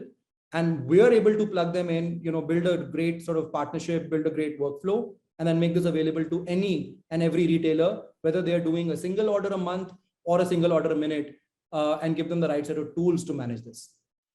It just seems so logical, right? Like when you think of it, it just seems so logical. But it took a Shiprocket to come to it. How do you manage such a diverse client? You mean there's various things that come to mind. Yeah. Right? So yeah. There's so you work across people, people, brands.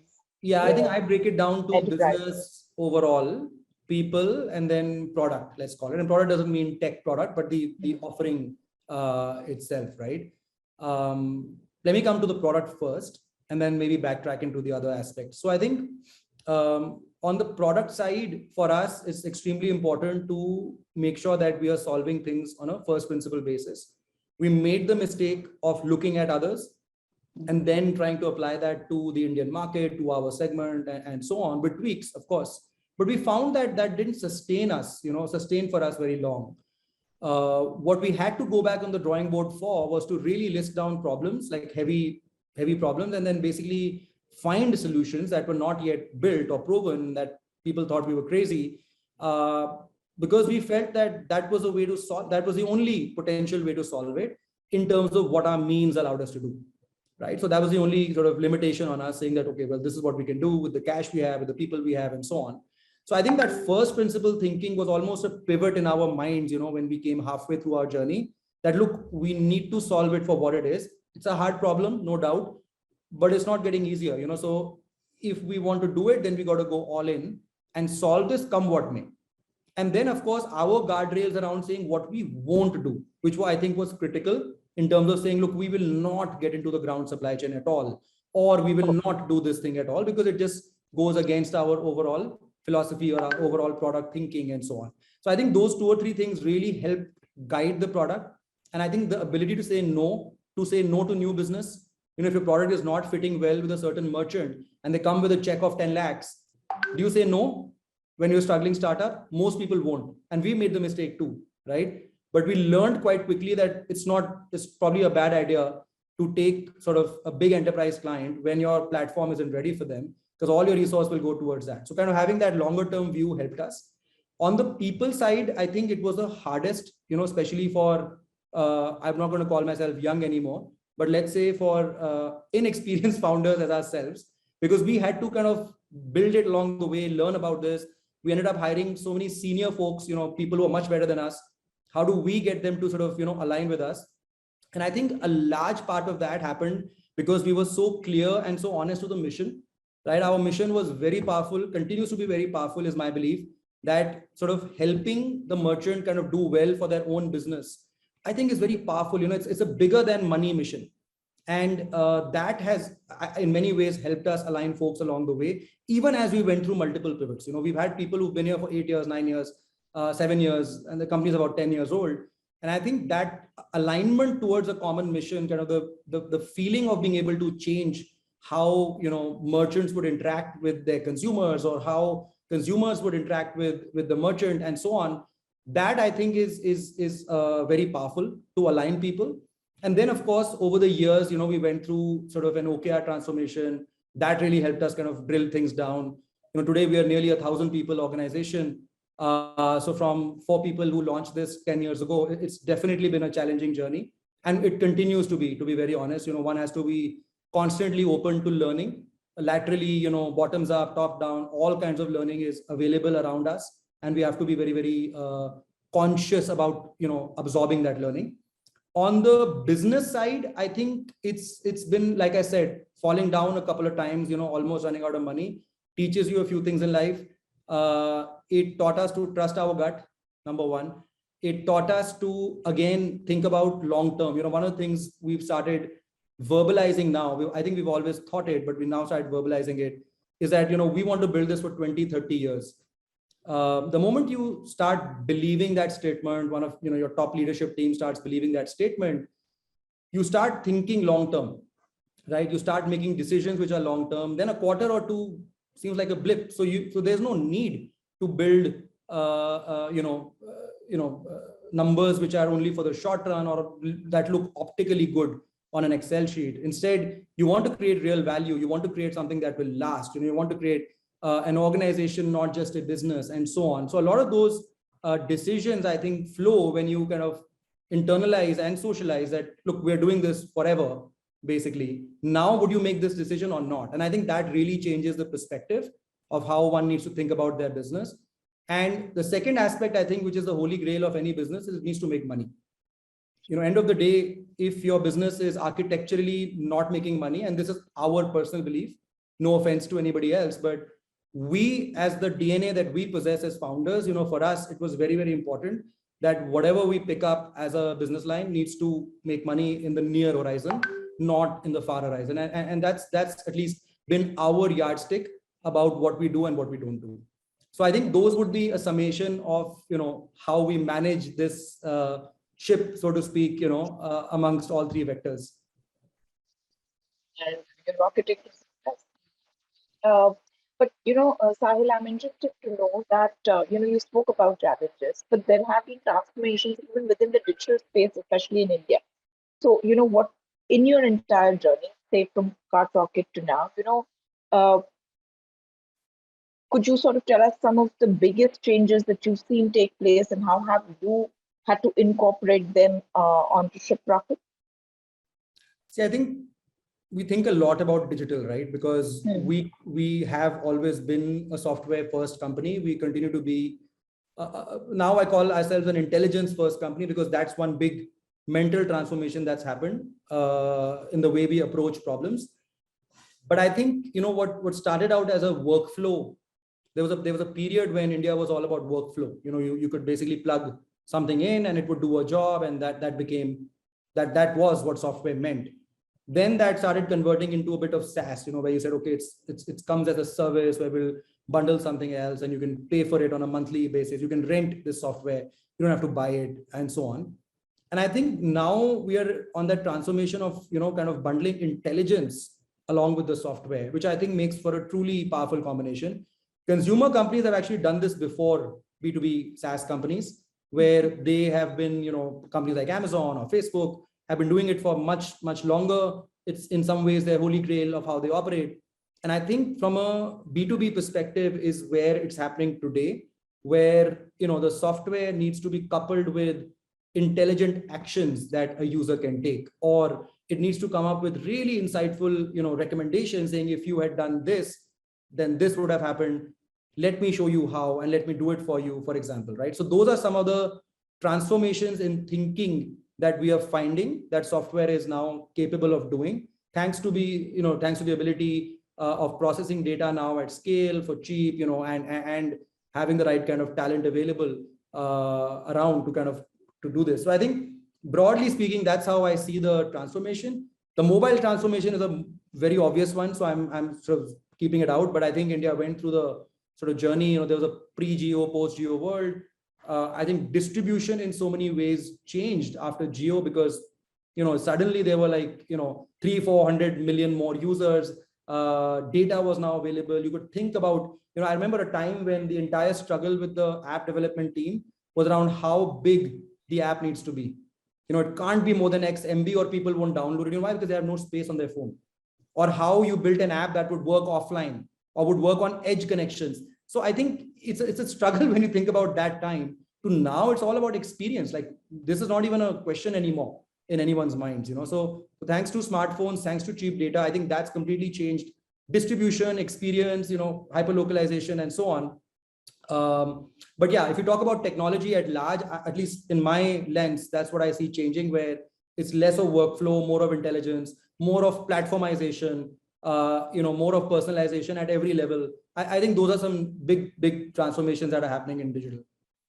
Can you then tell me also about some trends when it comes to consumption patterns or consumer behavior? a lot has changed during the pandemic and after the pandemic. I mean, people started buying milk, on their phone. I mean, it was something that was unheard of, right? Like the milk wala bhaiya came, gave you milk and went away. That's changed now. So, how have the patterns of consumption from your vantage, and what are the trends that you see? See, I think we have a pretty up close and personal view of this because as a processor, in many ways, we see the data firsthand, right, in terms of what's happening. There are lots of changes, and I'll talk about sort of the overall macro trend, and I'll also try and talk about a little bit about the COVID impact of what we saw from a consumer lens, right? So maybe like 3 or even 4 years ago, we saw that a majority of the consumption was from tier 1 cities. A good 65-70% was from metros. The rest was from tier 2. Today, that trend is almost inversed. So that's how rapidly it's changed. But today, I think 65-68% of our deliveries are now happening in tier 2 versus, like 4 years ago, where a majority of that wasn't, while the business grew between 200 and 250%, or 2 to 2.5x every year. So even at that scale, we found that the scale actually came from the smaller towns where, infrastructure got unlocked from a delivery perspective. Convenience became prevalent, adoption and awareness became prevalent thanks to the larger marketplaces that made a lot of push towards consumers there. It became a way of life, right? Where it started getting accepted. And if you think about consumer behavior, 10 years ago, when we launched the company, people could only think of buying books. If you ask somebody, would you buy clothes online? Are you crazy? I can't buy clothes without trying them, right? Or will you pay with your credit card? How many people had a credit card? Until Flipkart came around and they said, look, let's do cash on delivery. Next problem is, well, what if I don't like it? Well, let's do returns. Then Myntra came around and said, look, we'll try and, we'll send you 2, you try one, send one back. Lenskart came around and said, look, we'll send a van, you can try your specs at home. So I think a lot of innovation went into kind of this transformation, but as consumers, we started to want more and more. So what started as books, then became electronics, then became appliances, then became soft goods, and now it's everything, right? So it's a journey in some ways. If it creates value in our lives, we will want it. And the second big aspect is just around the, experience. If 5 years ago, getting something in 3 or 4 days was pretty good. Like you say, oh, it's coming. I ordered today, Monday, Tuesday, ko aa raha hai, aaj Friday. Now it's like, it's not coming tomorrow. I don't like it. I'll order something else instead. So what's happened is from wanting breadth of selection, right? And wanting the best price. Now we're saying, look, I'm okay with narrow, but I want it now. I want it in 6 hours. I want it today. I want it tomorrow. It's changed, right? So that preference is slowly changing again, right? Where now it's no longer about, I want every possible supply item and I want to make my selection. Most people, or a lot of people that we survey or talk to on the consumer side, tell us that they would rather have a shorter, narrower selection, but have it arrive sooner, right? So that's a big one. And in the tier 2, 3, 4, it is still about getting access to supply. So they're okay to wait for 5 days, but they want access, right? They want ability to pick and choose amongst 5, 6 items. So in the next 5 years, if this is what's happened to this set of consumers, there's a good chance that it'll happen there too.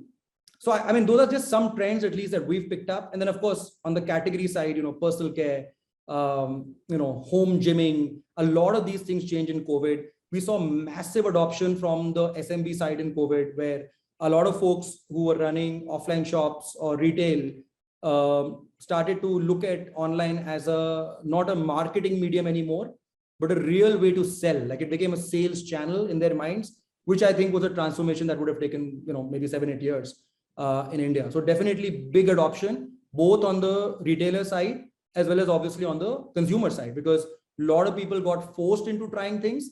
Like you mentioned, buying milk, buying vegetables, buying grocery. I think it's mainstream today. It's no longer about, the early adopters. It's become like, if my parents are using it, then it's pretty mainstream. You've given us a great insight. The Indian e-commerce industry is expected to surpass the US to become the second largest e-commerce market. This is by 2034. But in order to get to, this US $100 billion plus mark, what are the challenges that you see at the policy and the regulatory level that you feel need to be sorted? See, I think in a country like India, no target or no financial goal alone, right? It can never be the goal, right? There has to be, you have to look at the overall interest of all kinds of stakeholders. So that's one sort of overall caveat, which means that there's going to be push and pull. It is not a, you can't fire a bullet and hope it reaches a target without a lot of interference. So that interference has to be kept in mind whenever we think about projections from an India perspective. That being said, India is barely 6% penetration, maybe 7% into overall retail. Retail is growing by leaps and bounds. Overall in India, consumption has grown. So the macro patterns are all in favor, right? The middle class is growing.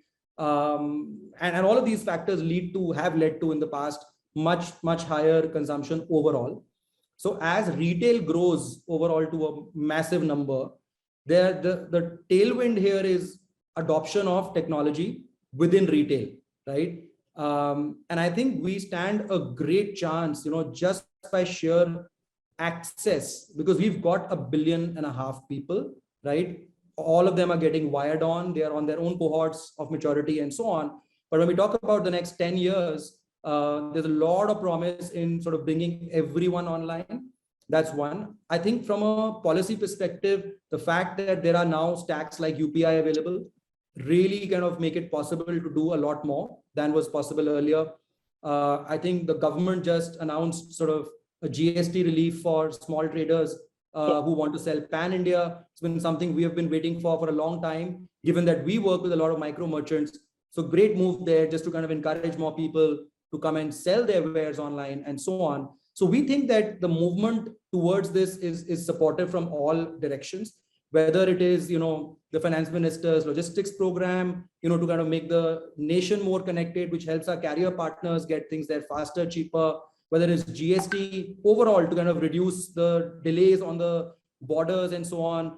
Road transportation is much cheaper, right? In the US, most things move via road transportation. And that's why they're able to kind of, make it reach every corner, even though they're a geographically larger country. So I think India, if you look at, like, at least from my vantage or our vantage, if you look at all of the things that are coming together, we have no doubt, that this is going to happen. It's a reality. At the same time, how do you take care of FDI?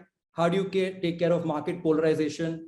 How do you bring the direct businesses online? How do you bring independent businesses to kind of compete on an even playing field with some of the larger outfits? Those are questions that I think will need to be answered. We are trying to play our tiny part there in kind of pushing that mission forward. But I think that to me on both fronts needs to happen. If you look at the US today, 50% of their digital commerce is actually direct commerce. Only 50% is between the large horizontal marketplaces that have a bunch of these players, right? So I think India is still lagging behind. We're still 15%, 12% on direct commerce, which I think over the next few years needs a big push, because that's the true sort of reflection of the offline state of things. And only then it's a natural fit for consumers to consume online as well. Okay. I want to talk a little bit about funding and some of your acquisitions. You raised about $185 million in Series E funding. Yes. This was, I think, end of 2021. We're now seeing a funding winter, right? Funding's drying up. So, what would you say are your main takeaways and lessons when it comes to the funding?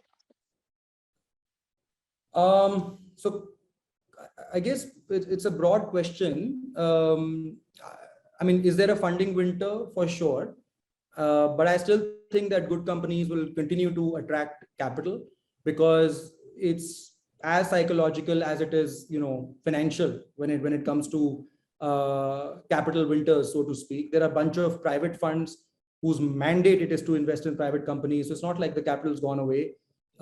In the sort of, hyper growth last year, many of the large global and Indian funds have actually raised funds as well to deploy. So it's largely going to be about funds getting more choosy, more kind of focused on margins, more focused on profitability, versus sort of just overall growth. I think that's the only change. And honestly, this is the second time we are seeing this in the last 10 years. It's happened before, and it's a natural cycle. If you ask me, it's going to happen. There's frenzy and then there's sort of correction. But both are required, to kind of build newer models, to crack innovation. Both of those things need to go hand in hand for the macro purpose of pushing the industry forward, of pushing innovation forward. So we take it as part of our stride in general. And like just thinking about fundraising, I think one should always be careful about runway, because what's the point if, you just go hurtling into a wall? Like, what's the point of that acceleration if you can't control it? And I think that's the only advice, if you will, that at least we give to our teams, that look, we need to be able to accelerate and decelerate depending on the environment, because you do this with visibility of fuel, and then you're okay to kind of go at very low mileage. But when you don't have visibility of fuel, you got to conserve, right? You put your AC off and you say, look, I'm just gonna I'm gonna take my car in neutral as far as I can. And I think that's kind of the analogy with running a company as well, which depends on the fuel, or external fuel rather. Funding a few companies, right? Like, I think Picker was your 5th acquisition in 2022. So what's the idea, behind the mergers, the acquisitions for you really?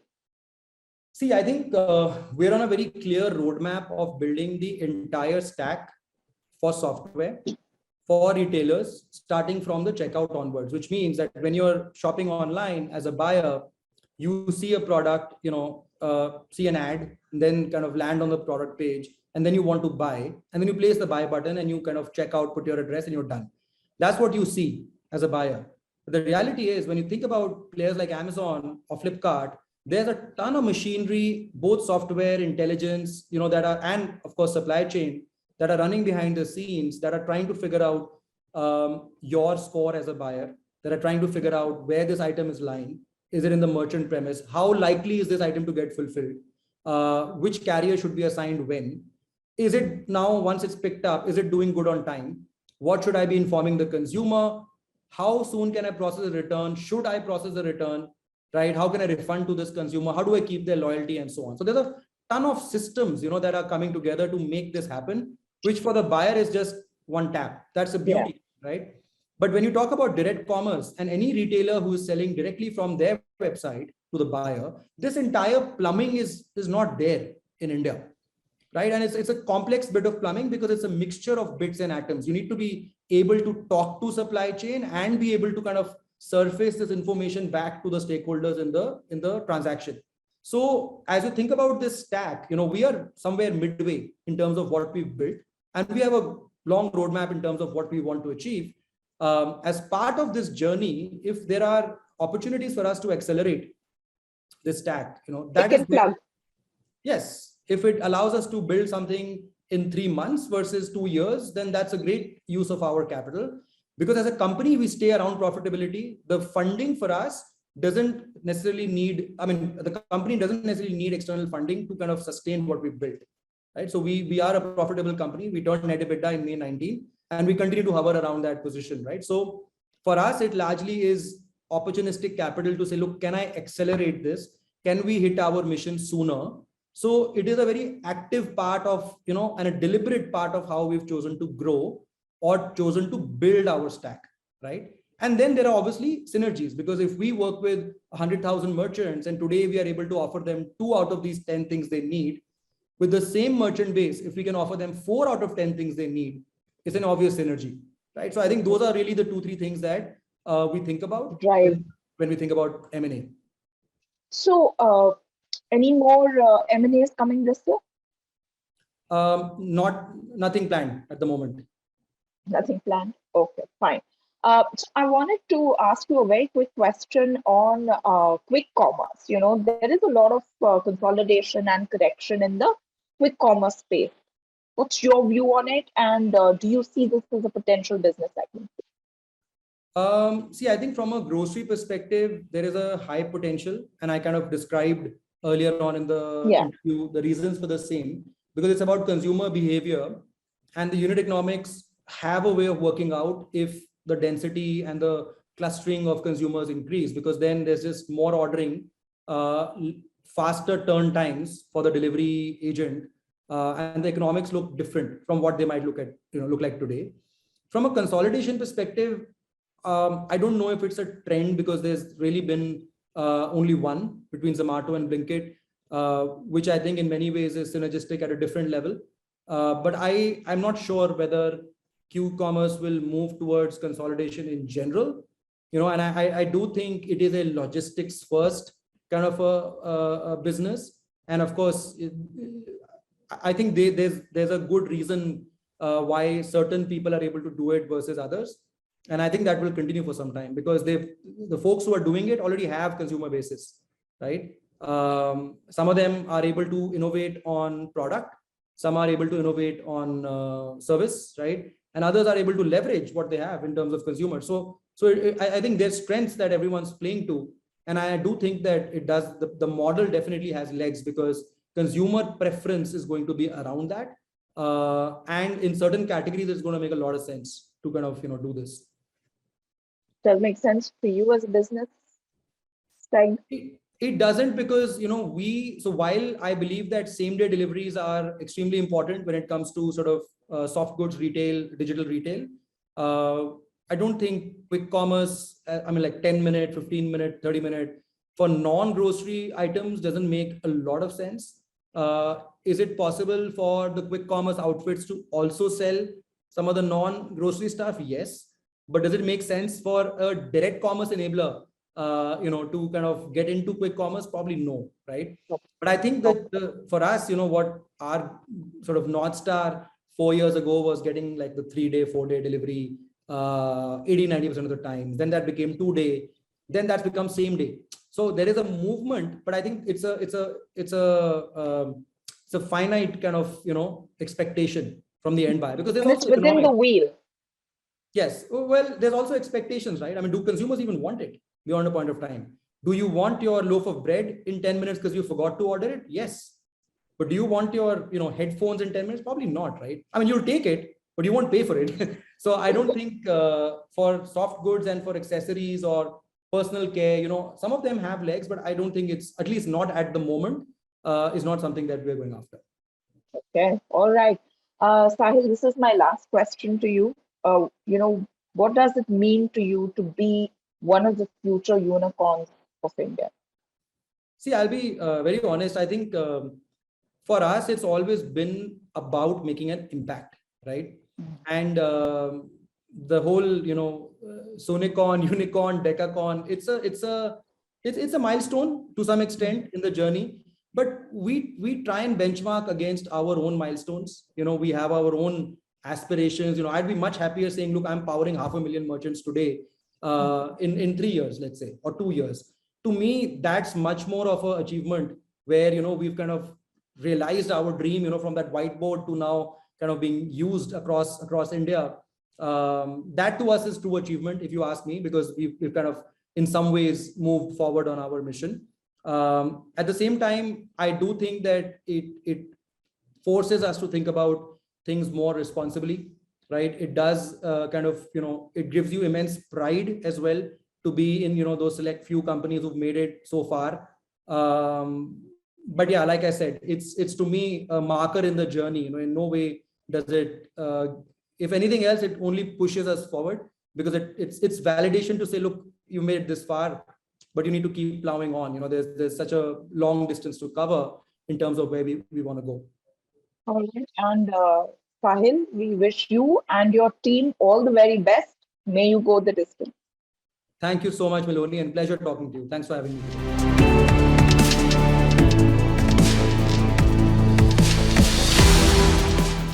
I'm Meloni Bhatt. Health and fitness company HealthifyMe calls itself one of India's largest digital wellness platforms, catering to over 30 million users. It has big plans to grow this space globally with its new products. ET Tech's Senior Assistant Editor Tarush Bhalla spoke to Tushar Vashisht, co-founder and CEO of HealthifyMe. Well, thank you so much, Tushar, for joining us in this Soonicorn discussion. Well, I have to first start by asking you, Soonicorn, when is HealthifyMe likely to become a unicorn? Aren't you already tired of the discussions around Soonicorn? I think unicorn, Soonicorn, all these are just labels at the end of the day. These are good achievements from a valuation standpoint, but really what matters is, I think revenues and consumer traction and building a profitable business. So we've never really sort of aimed at being a unicorn when we started this firm. While the market keeps labeling and keeps guessing, I'm sure we'll be one soon at some point. But our vision and our mission is to healthify 1 billion people. It's not necessarily to build a company that's $1 billion. We stay focused on our mission. Absolutely. Coming on to the topic of mission in particular, right? Your early vision was always fitness, was always ensuring that there are actually 1 billion people who go on to that fitness journey. But I want to start by asking you, saying, HealthifyMe has also gone through its own reiterations, and some bits of pivots, some bits of understanding that you've gained from the market. Help us understand a little bit further as to how are those rather pivots, product changes, strategy changes have now kind of come together to say your vision at present at HealthifyMe. Can you take our kind of viewers through that? Well, 10 years ago, we started with this mission to healthify 1 billion people. The reason we decided to do it is because, if left unchecked, human population would hit 3 billion people who are obese, overweight, or have metabolic syndrome by the end of this decade. That'll be 10x the number of people who will be malnourished. And the future of our civilization, of humanity in this century, is going to really be coming down to how well we can manage our metabolic syndrome.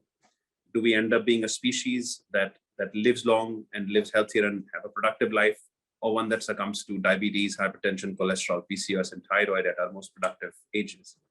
And that's why the mission to healthify 1 billion people.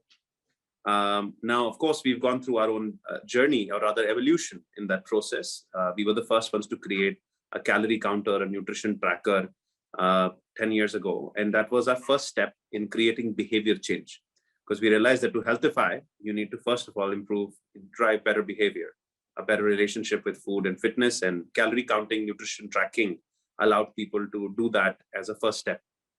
As a second step, we realized that to accelerate behavior change, and we could add coaches, nutritionists, and trainers who add the layer of accountability and motivation. And we did that about 5 years ago. But unfortunately, there are only about 1 lakh odd nutritionists and trainers, and there are about 1 billion people to be healthified. So you can't do that effectively unless you're able to scale with technology. So we use a lot of artificial intelligence to be able to both bring the cost down and to create AI-based service models that can operate effective behavior change at a fraction of the cost. So today, about half our subscribers are engaging with the AI subscription, and the other half engage with our human coaching subscription powered by AI again. And so AI led the biggest revolution in our company and the biggest sort of evolution in that sense also, and in our mission to healthify 1 billion. Now, all of that was 1.0. And recently we have embarked on 2.0, where we realized that to make health and fitness that much more reliable and effective, we wanted to move from empirical data points, calorie counting, nutrition tracking, user reported data, to evidence-based data points. And we were able to deliver it now because price points have really come down for many of these evidence creating technologies. So we launched diagnostics as part of our system, which can understand blood work and understand true metabolic health of somebody's. We added a connected smart scale with scale and production possibilities in Asia. Now you can get smart scales at a very affordable price point.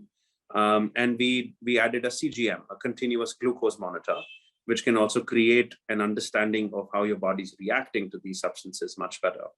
And so we've gone from being a calorie counter to a coaching model to adding the AI layer, and finally now the entire metabolic health spectrum conditions.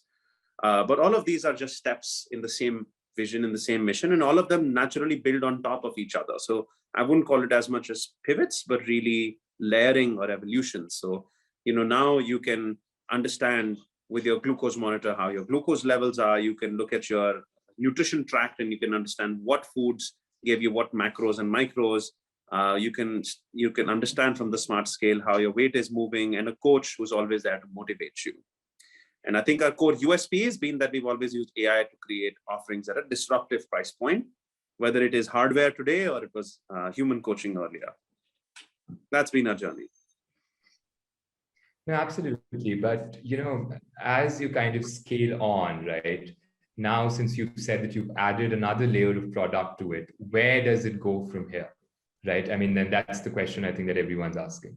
Sure. I think we want to virtualize devices. That's what our new goal is. Devices fundamentally expensive because they are hardware, but you can take insights from them and extend their lifespan much beyond what the device actually creates.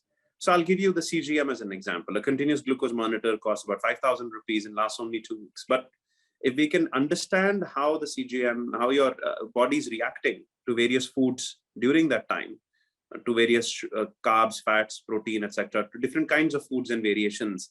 Even when you don't have the CGM, we can build and design a virtual CGM that can try to give you a sense around what your glycemic impact or sugar levels would have been basis foods that you are tracking at that time.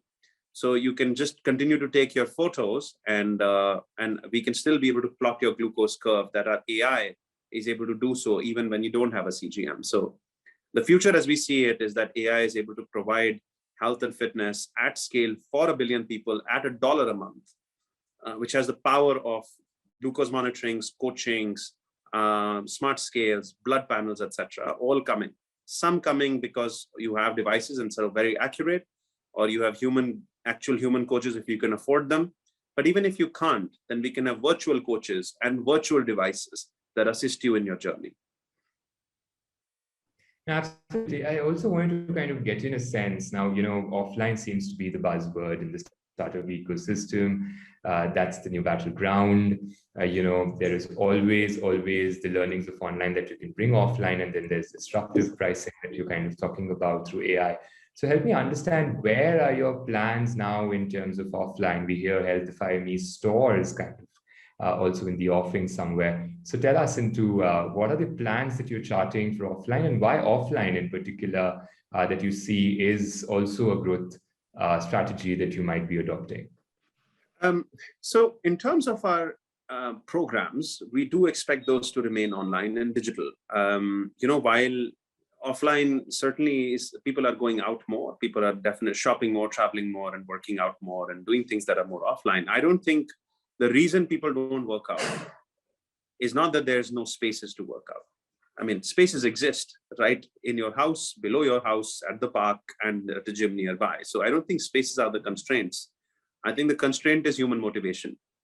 And so, with tech and with these devices and coaches and our systems, we are able to solve for that. And that's what we want to continue solving for. Our offline stores are more designed so that we can get in front of our customers and showcase our solutions to them as they walk around. There are already now, with all these devices, we are at very cutting edge technology. Our overall solution is one of the most comprehensive solutions for health and fitness in the world. And there's more that we are doing with more connected gadgets, with microbiome, with other systems. And I think it'll be a great way to display the power of what we have. So think about it more of, choices by an academy, or the way, Health Card did it, or the way others have done it, and the Health Card did it. Think about it as more like storefront and not as a service delivery model. So these are going to be more experience centers and not so much of fitness workout centers. And we expect to, have very few of them to begin with. So the dominant foundation of our business is digital and will continue to be digital in the foreseeable future. But yeah, I certainly hope that using our service and our advice and our motivation, people go out and work out now that we have an option to. No, absolutely. And you spoke about experience centers, which continue to be, great touch points again for individuals to try out or experiment with a certain thing. Like I asked you about, devices, what's the next layer? How do you see now offline evolving for you? Let's say if you get to a certain store mark that you're kind of targeting, moving on for you to bring further hybridization and as well as, push the distribution or, get more individuals in the fold? How do you see offline playing a very big role to that? And what's next for offline, if I may, from a vision perspective? As far as offline goes, I think, bunch of it will be our own stores, but I think we also expect to and hope to partner with marquee brands who today exist in the offline segment, either those that have offline presence in terms of retail and touchpoint and distribution, or that have presence in terms of having spaces to work out. So in fact, it's an opportune time for us to collaborate and partner up with other players who are strong and effective in offline, rather than doing that leg ourselves. So do we see like fitness centers also coming into the fold in a way? Do we see, because of course using spaces is not a problem, but there are space constraints at certain areas that you see, especially with the demographic that you kind of interact with. Do we see you somewhere also kind of moving on to saying that, hey, maybe we might also look into the business of spaces, but in a co-partnering model, or we see HealthifyMe more often in gyms and like training centers? Well, we certainly hope that Healthify will be seen more in gyms and training centers, especially with Healthify Pro coming through. And we certainly hope that our products, people are going to be wearing on their arms, people are going to be wearing on their, wrists and other areas as well. So I hope that we'll see a lot more of HealthifyMe in gyms and in fitness workout centers. Can we partner up with many of such players? Absolutely. It will make only natural and logical sense for us to do that now. But do we see ourselves opening fitness centers? Highly unlikely. Now, moving on to more corporate level highlights in particular, right? I mean, HealthifyMe has been very resilient, and you've seen several cycles also that's come in. But help me understand this, and I want to start by asking you, this is the mega question of a public listing, right? Like we hear 24 months is the timeline there, but the public markets are seeing absolutely no respite at present. And it's not just India, but global macros are kind of working, against and providing headwinds to the entire industry. Where do you see now when you're looking at these particular IPO plans? Because at some point of time, a startup has to come out of the cycle of, just fundraising and private equity and venture capital. So help us understand what you're thinking about just the IPO.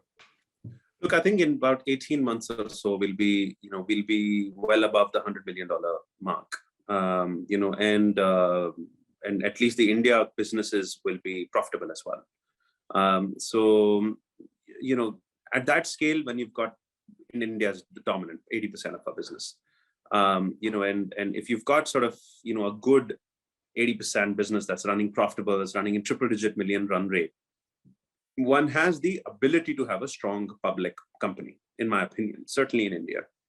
So can we stare at an IPO in mid-2024? I believe we can. Question is, should we? So the ability to do so will certainly be there. Should we will be dependent on a couple of considerations. One is where the markets are at. And obviously currently the markets are globally taking a beating. It's probably not the best time to go public and to do more cooperative moves there. But 2 years is a long time for markets to recover and to sort of be ready. Second question is, what is our growth and expansion items? That other 20% is starting to become more and more attractive. North America is turning out to be our largest market outside India. And we are also quite a name in Southeast Asia already, in Malaysia and in Singapore specifically. So does it make sense for us, if suppose we're seeing hyper growth emerge at that time in these markets, we may continue to raise more private capital to continue to fund those markets, and therefore delay our IPO even longer. I don't think our mission to Healthify $1 billion will be done in 2024. That will certainly take a good 5-10 years more. But there is a possibility of us going public in a couple of years as markets come back and as India becomes profitable and as we hit the $100 million threshold, and the rest we'll see. Absolutely, you're saying the preparation is there, the intent is there. But help us also understand this is to, you might have spoken to some of the bankers, right, into the market conditions and, whether it's the right move, not the right move. Obviously, you have the 24 months buffer to make the move and change direction if you have to. What are the bankers telling you at present? Because, we know this side from the global venture capital firms, right? They're saying hunker down, 12 months, 24 months, this winter is going to last. So where do you see the advice coming in from bankers, at least on this particular topic? Look, not too different from what you're hearing, right? That is that I think it's a question of overall recession that is happening right now, to address which, interest rates are going to be, and there's an inflation at play as well, unfortunately. Now, to address inflation rates, interest rates are going to be going up, certainly. Outlook is that, and as interest rates grow up, your present value of future cash flow certainly becomes lower, and therefore valuations aren't the most bullish in that market segment or that environment. Combined with the fact that the world is coming out of a pandemic, supply chains are barely getting restored. There's a war ongoing, so it is certainly not the best time in that sense from an economic forecast. It's no one really knows whether this is a 6-month winter or a 2.5-year winter. But these winters happened in '99. They happened in the '80s. They happened even before. They happened during the 2000s. Multiple times in cycles. And typically these things have, in 2008 as well. These things have lasted no more than a couple of years at max.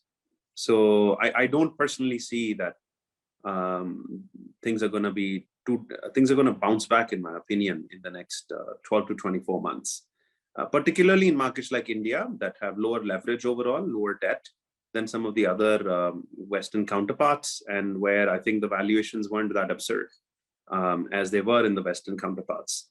So I think from an India story perspective, things are going to recover faster and things will be less dire as they have been in the Western markets. I think the real issue is, how will the consumer sentiments evolve in these 12 to 24 months, particularly with regards to health and digital companies in general. Digital adoptions will not be as strong as they were during the pandemic. So thankfully, companies like us have built a good brand during this time, and I think we'll be able to sustain good growth. But the road won't be as easy, say, as it was during the pandemic, when frankly people had more time and were at home. Now people have choices, and to stay relevant, one will have to just work harder and continue to innovate and continue to come up with amazing products. Well, I have to come to the question of the 20% that you kind of spoke about, right? You're saying that's an exciting opportunity coming from you. How are you looking at that 20% now in terms of expansion at this current market scenario? And help us understand that, once the markets open up, let's say that the optimism kind of comes back in the ecosystem, where do you see, in terms of your product strategies that you start now placing across the markets of Southeast Asia, US, both being fitness conscious markets in a way. So how do you plan the product strategy now? That's question number one. And the second question is, where does it at least stand at present around us in terms of your expansion plans? Are you going a little slow considering the market conditions? Look, I think from a global expansion standpoint, we are not going slow. In fact, we're continuing to accelerate. Our step one is to build a good exec team. We just hired, a leader for a Southeast Asia market. We just are in the process of bringing on board a chief medical officer in the US, who's going to be our first exec team member, and she's coming on board in the next couple of weeks.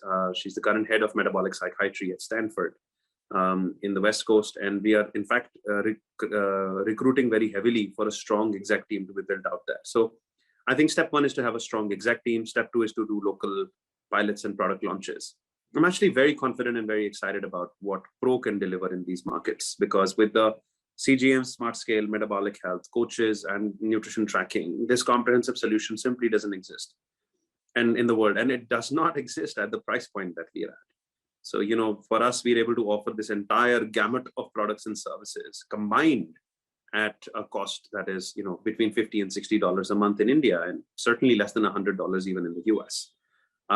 Whereas the comparable solutions, if you couple them together, are anywhere between $200 and $300 per month. The reason we are able to do so is not just because of a low cost base of development or lower cost base of servicing, but also because we are able to use AI heavily to virtualize a lot of the device layers and the human coaching layer.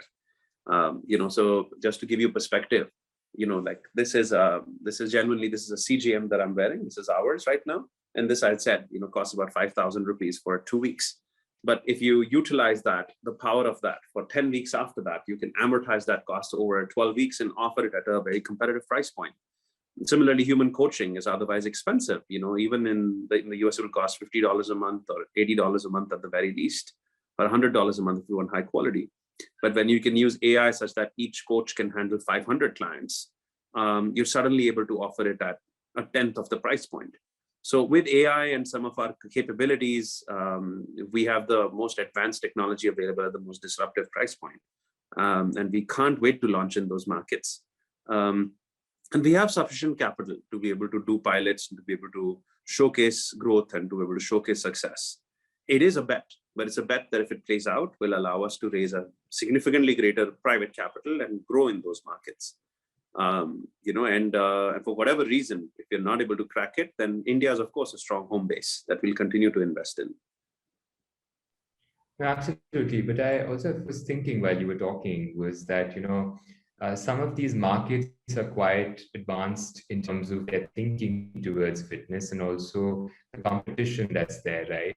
While there is a competitive advantage, I would say, that Indian platforms always have in terms of pricing, how do you solve the trust issue? Because fitness continues to be a very high trust game where,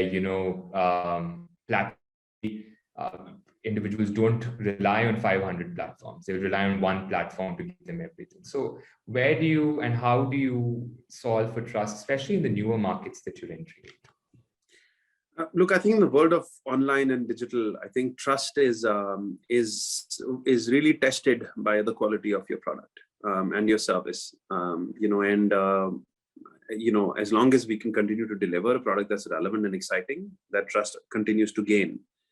But we do embellish it by having good local markers and local presence, right? So like in Southeast Asia, we made sure that our language was local. It was Bahasa, and it was actually Chinese, and databases were local. So the app doesn't feel Indian. The app feels extraordinarily local. In fact, for most people who use our app in Southeast Asia, won't be able to guess that this app is not actually Southeast Asian. And we hope to do the same in the US. Plus, the local coaches drive a lot of trust. So when you have a coach who's speaking in Bahasa or who's from Texas and who understands your lifestyle, or is an Hispanic speaking person in California, you tend to trust and believe that advice because that feels like home. That reminds you of not of a foreign place, but reminds you of the comfort of home. And food and diet and language are drivers of trust, because they are the ones that fundamentally we call home. And I think finally is just that you have to earn trust over time. So as you continue to build and continue to develop high quality products, some of the products are in partnerships with some of the best brands out there. We're dealing with Abbott here. We're dealing with top diagnostics providers. We are not sort of going around with third tier kind of providers. So and then you earn trust over time and you build on it further. But genuinely, I think a lot will rely here in the execution, and a lot will rely in the exact team that we'll build out there. And so I think that's something to be watched for. I was also thinking, another lap up onto that question is the fact that, while these are advanced markets, as I said, right? Do you see, bright spots, or do you see opportunities where you see that, you might be bringing certain aspects of these markets back into India, right? Where do you see that, there are these products that we can develop in these foreign countries rather, and bring that and localize that to India? And if you may kind of throw some light on that. I think that's an excellent point, Tarish. If I may honestly admit, it's something that I haven't envisaged yet. And I must say that you are thinking even ahead of what we are thinking here in terms of what is possible. But I think the reality is that it is inevitable. I think we've always seen cross-pollination happen. Even when we did our pilots in Southeast Asia, to be frank, we did learn a lot in service models and service designs that we have then ported back to our Indian way of doing things. And I remain humble and I remain open to what is the possibilities we'll discover there. Even our initial forays in the US have pointed us to concepts of diet freedom and fitness flexibility, which is a need of the hour. While it is a need of the hour in the US more so than in India today, I do see that happening in India as well in the months and quarters that go by. I think consumers fundamentally will expect that. So how do you design for solutions that provide less diet constraints and less fitness constraints, but allow for greater diet freedom and fitness flexibility? So these are the things that we are learning, and some are more esoteric in nature. Some might be even hard things, business models like partnering with insurances, partnering with distribution healthcare providers are things that are inevitable in developed markets. Those models are very early stage in India, but as India evolves and catches up, I do see that we would have learned and experienced those in the developed markets before we were able to port them back here. So I'm conjecturing here, but I'm sure there's going to be a lot to learn. Absolutely. I have to also now come, to what you kind of spoke about and we kind of discussed is, on the global markets taking a beating, right? Especially the technology stocks, and obviously not a great time for Indian startups therefore as well. So I have to ask you, saying in this current market slowdown, and I'm going to lap a couple of them together, one is what do you see is different in this particular market slowdown, right? According to you, has that changed your kind of understanding as an entrepreneur at the present time? And finally, what are you kind of advising the teams at present, right? Because we hear entrepreneurs and CEOs writing to their companies saying that hey, let's kind of limit our costs, let's kind of go a little bit slower, and then when the market opens up, maybe we can kind of run in and get the base. So these three questions about the slowdown, where do you as an entrepreneur in HealthifyMe stands? Yeah, I mean, look, I don't disagree with any of that. I think at a very personal level, we used to always joke about in the early days that it always takes 2x longer than you think and costs 3 times more than you expect to build and develop anything. I think what just happened in the last 2-3 years is that the ratio got distorted. I think it started to take less long and started to to execute because money was available fairly easily for capital growth. And I think now just the rationality is coming and the good way of building businesses is back yet again, things that used to exist until a couple of years ago. So I think in terms of founders or companies that are more recent in phenomena, that vintage are only 3 or 4 years, where they have really seen a very strong bull market and access to capital flow in, it will be harder to adjust because they have not really seen the pre-world as strongly and haven't had those pressures. For us, it is just another blip. As somebody who's been here for 10 years, seen all kinds of markets and certainly seen a market where capital was not available on tap. It doesn't seem that particularly odd for us. Also, I don't think us as a company had, even when the going was very good and the business was strong and capital was available, it's not like we went berserk in terms of driving growth. We've always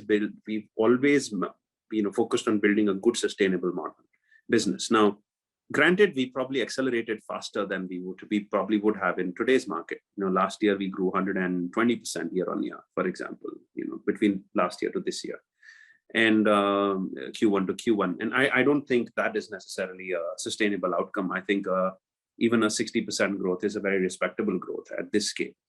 And it drives much better profitability and perhaps is the right way of building a business. But it's not that we decided to distort to drive 200-300% growth and went completely crazy on profitability, and to the point where it's non-recoverable. So yeah, for sure, one should trade some levels of growth for profitability. For sure, one should build businesses which are good and are sustainable over the long run. But Healthify always believed in many of these, so it's not like we are having to massively undo or create a big panic button. Just having to shift weight just a little bit.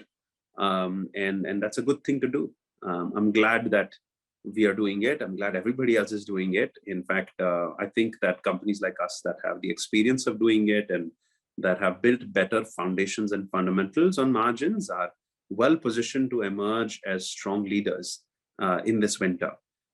So I see it as a really exciting time to build an outstanding business model. No, absolutely. But I also have to ask you these two questions also along with that is, we saw the pandemic was a scare, right, for a lot of companies, and we know what happened. And then by the end of 2020, a lot of them were reporting better metrics, right? They were reporting better reduced CACs and like multiple other things. Now, help me understand this. Is if you're thinking of somewhere going slow down on costs, right? Like where would that be for you at present, at least in your thinking? And number two is, I'll lap onto that is, has that changed your profitability outlook? How has the tough times kind of reduced the level at which you were thinking that, oh, we might get profitability in the next 24 months, but like now we're like thinking about it even more sooner. So has that also happened in the thinking? Can you kind of throw some light on these 2 points, please? Sure. I think, yes, I think there is a greater oversight on how soon should we be more profitable.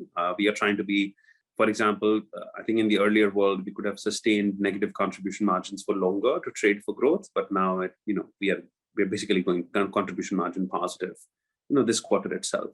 And that's a consequence of us reducing down growth. It's a consequence of us having enough runways available to do well.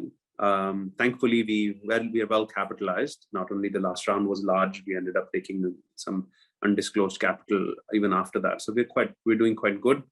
So yeah, have we traded for greater profitability sooner? Definitely.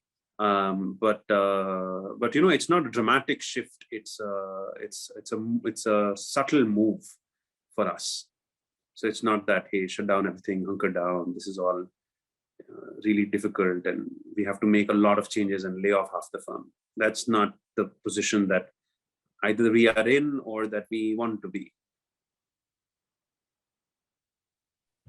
I want to also ask you another tough question is, which came up where HealthifyMe made a lot of news is, the Pandora papers, right? And to what happened with your connection with Lang Capital in particular. I want to ask you as to, of course, we saw your statement, but never has it been that, it was widely spoken as to, an Indian company or Indian startup rather has a connection of this sort. So help us understand as to what happened there. What was your understanding on the matter, right? And now when you sit back and reflect, what had exactly happened that, HealthifyMe was dragged into this particular controversy or debate? So help us understand that. Look, I think, we've already provided a good detailed, transparent statement on that. And I think the honest reality is that we had followed all the laws and compliances as best as we knew. To get capital in, one of our investors had connected us with Asia City or Atlas Capital at that time, and they were good investors. They came for a small investment, $1 million or $1.5 million, as part of our Series B closure. And our team did a good compliance check with them. They had invested in other high quality firms, and at that time they were actually, as far as our diligence was concerned, the trust was listed in the Singapore exchange. As far as our KYC norms went, our responsibility ended there. That if it's a public company, there are already stringent laws in Singapore to avoid any kind of person of high risk or some etc. So we accepted it as it is and took that money in. Much later, I think that the company changed hands at the investment level, at the holding level. So whoever were investors behind the public company probably traded hands and did that, which is completely opaque to us. And somehow there is some link to Lang Capital, which is then linked to some capital coming from somebody who's related with Vladimir Putin. Now, granted, there are these several connected network of investments and dots that finally came into whoever was the investor who invested in the public company that finally invested in us. But that had no bearings on us whatsoever. We never would have wanted to take capital that we are not allowed to take. In fact, a step further, we wanted to be always still, regardless of what law allows us, we are always very careful that we run proper KYC background checks on each one of our investors and make sure that the capital is clean and is not at risk by any measure. So there is still, but so, you know, somewhere in the Pandora Papers, Lang was named as one of the entities. And through somewhere investment holding structures, they seem to have an investment into HealthifyMe's parent company. But there's nothing malicious about it. There's certainly nothing illegal about it. And even, regardless, given the current market and the world as it stands today, you know, after that came out, me and the board are actively working a way to get that investment also hived off from our cap table. Not that we need to, not that it is illegal, but it's just better to be off controversies. So we are, in fact, as we speak, working to see that if somebody can buy them out or they can be removed from the cap table. But look, it was just unfortunate, and it was made a rather sensational news coverage by one of the media houses here. I'm pretty sure that several wealth and capital connected systems are today governed and driven by many of high profile people, and some of them are considered at risk. But your responsibility ends at 1 or 2 layers of investigation as a company. If at all, the right investigation should be is with the Singapore government as to why did Singapore Exchange allow a public company to list which had some relations. And if they did, then maybe it wasn't a weird capital to begin with. Absolutely, because I was coming to that saying, have you thought about hiving it off completely? So that we are thinking of having it off. Again, not that there is any impending reason to. In fact, after that, we raised capital from Leapfrog, from Khosla Ventures, and nobody is considered as a meaningful risk to anything. But I think it's just good to have it off, especially in the current environment, what with the war going, etc. You don't want any of that exposure. Sure. I also want to now come on to the fact that, what's happening in the industry, right? Like fitness is becoming a key industry. Post the pandemic, we've known and we've figured that out also, and there is a focus on fitness more than ever. But I wanted to also somewhere ask you this question saying user acquisition, right? Now, HealthifyMe has built a model of getting individuals to be, more present in the app, whether it's by tracking calories, whether it's by kind of looking at their growth or their,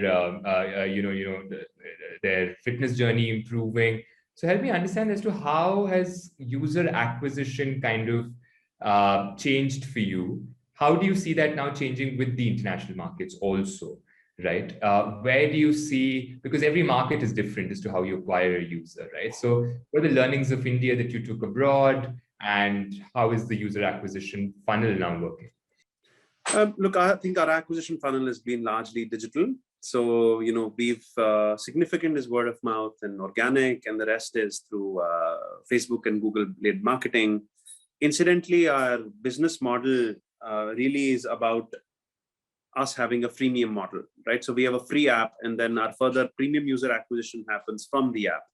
That involves us giving free trials, free consultations, that involves us pitching our programs to engaged audience base. So it's really a freemium model, one that is where it's a free app that we acquire via word of mouth and through Facebook and Google networks. And then when we further upgrade them into paying subscribers, that foundation of that business model has stayed the same. Even in other markets today, that's what we are going forward with to begin with.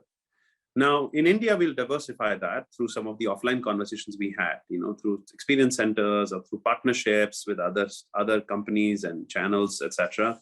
Perhaps through medical channels that we'll bring back yet again, or corporate channels. In the US and in the Western markets, however, there's probably B2B angles worth exploring as well. Insurance-led, provider-led payout and collaborations are other things that are in the radar and in the cross-section, that have to be understood and explored better once we get some scale. Also want to ask you this in particular is, while you have showed up, the necessary capital as of last year, that was a great year for most startups. I want to come in saying this is also the market for acquisitions, right? This also tends to be, sadly, the market that some of the startups that we see would not sustain further. Right? What are you thinking about that? Are there opportunities coming for you? And has that led you to thinking of, let's diversify further? How do you see that? It's a bit of a conundrum, and the one that I'm frankly personally navigating right now as to what to do about. We have thankfully a lot of capital and good cash flow and good business models to support that. There are two kinds of companies that are out there. I see one kind of companies are the ones that are unfortunately unable to survive. And to be honest, I'm getting more number of such companies on my desk right now than I would have liked to see. And they're run by some incredible founders who I have respected in the past. Having said that, business models that need a lot of cash burn to sustain and survive are probably not businesses that we would be willing to take on at this time. For the sake of diversification, because even for us, ensuring good cash visibility is paramount right now. Having said that, there is another category of companies who have executed well and are actually fairly profitable or close to being profitable. And those companies have sound business models, but the founders there do not believe that they can now grow this as exponentially as they would have envisaged in the last year. Those category of companies are in fact of greater interest to us at this point in terms of adding on, tacking on, and building a overall stronger business model. So actively exploring, at the same time, cannot say with certainty that this is like a no-brainer. It's a good time, however, in my opinion, for the Indian corporate houses or the Indian family businesses or Indian large companies to seriously evaluate adding startup capabilities and technology capabilities to their side, because those companies probably have the requisite balance sheet to be able to fund out, and the valuation expectations have normalized. So it's a good time to add to their roadmaps and picking up some of these companies. Rest time will tell. Finally, I want to ask you this. I know that this is, a difficult question for an entrepreneur to answer at this current point of time, but what's the line of sight for profitability, if you may? It's very configurable for us, Tarush. So if we want, we could probably get profitable in like a 6 to 9 month window. If we wish to continue to accelerate and build on to new markets, then it might end up being, it could be much longer than that. But the way we are currently operating, we are hoping India to be profitable in the next 18 months or so as we hit that $100 million top line. While I think our foreign endeavors can continue to stay, growth markets areas where we trade profitability for growth for the longer time. Quick level highlights: US, Southeast Asia. Do we see you kind of moving into any other newer geography which is coming exciting for you? Maybe this is already going to keep us very busy, but the one market that otherwise I'm excited about and I wish I had the time to do justice for would have been Middle East. I think it's a big market. People who have very high levels of obesity and metabolic syndrome and abilities to pay, and frankly not as many providers. So if I could find somehow the bandwidth for that, is the region that I would certainly look at more seriously than not. But when I say US, by the way, I club US and UK. So already we are looking at the UK market also quite seriously. So US, UK is a joint endeavor. Southeast Asia is already there. And if there is a market left, then probably Middle East would be it. A final question to you. I know a lot of entrepreneurs are watching this. Is your entrepreneurial journey has been long, sustaining, resilient? HealthifyMe has kind of grown from pillar to pillar. So I want to now finally, for our entrepreneurs who are listening to you, what are some of the learnings that you think have sustained with you over time, right? And you filter them out to say that this is what it will be. Look, I think we've had the privilege of being here for a while, and hopefully we'll be here for a while as well. I think the golden rule is you gotta keep having fun. while you're at it, and enjoy it. The journey is the destination, and as long as one is enjoying the process of building, growing, innovating, the highs and the lows, I think of it like a video game. If you remember playing Mario back in the day, or one of them, right? It's like this: you kind of get powered up and you kind of suddenly have a dragon to fight, and then something else happens. And as long as you find that adventurous and engaging, you should continue doing it. If it gets burdensome, or if it gets difficult, or it gets stressful for too long a time, I don't think it's worth it. And I think maybe it's a state of mind as well. But I think it's very important. In our journey, we've run out of money before. We've also had the privileges of having a lot of capital at our disposal. We were probably too early to start in our space, to be all frank with you, but we've also seen heavy growth in the last several years. And each phase has its own joy and its own privileges. And now, as since this is at the Soonicorns Summit, as we look at sort of getting into that club, I can just say that I've enjoyed thoroughly each year of building Healthify, and I look forward to the next 10. So to all the entrepreneurs out there, hang in there and keep having fun. That's all I would say, and keep innovating and disrupting. The journey literally is the destination. Well, no, thank you so much. And we, just like Mario, we hope that you also land up in the castle of the public companies also, and just Healthify continues to grow. But many thanks, Tushar, for joining us. Thank you for being candid, and look forward to meeting you soon. Thanks, Arush. And for us, it's not the castle is to Healthify 1 billion people. Remember, it's nothing else really matters as much as that. We've been lucky to get liquidity for ourselves as management, for our angels at different stages and time. And I think if liquidities are concerned, other things will solve for it. But I think we'll certainly hope that one day we will help Healthify 1 billion. Well, with that, thank you so much, Tushar. Thank you. Appreciate it. That was Tarush Bhalla speaking to Tushar Vashisht of HealthifyMe. Stay with us for the next deep dive into the journey of yet another exciting, high-growth startup business.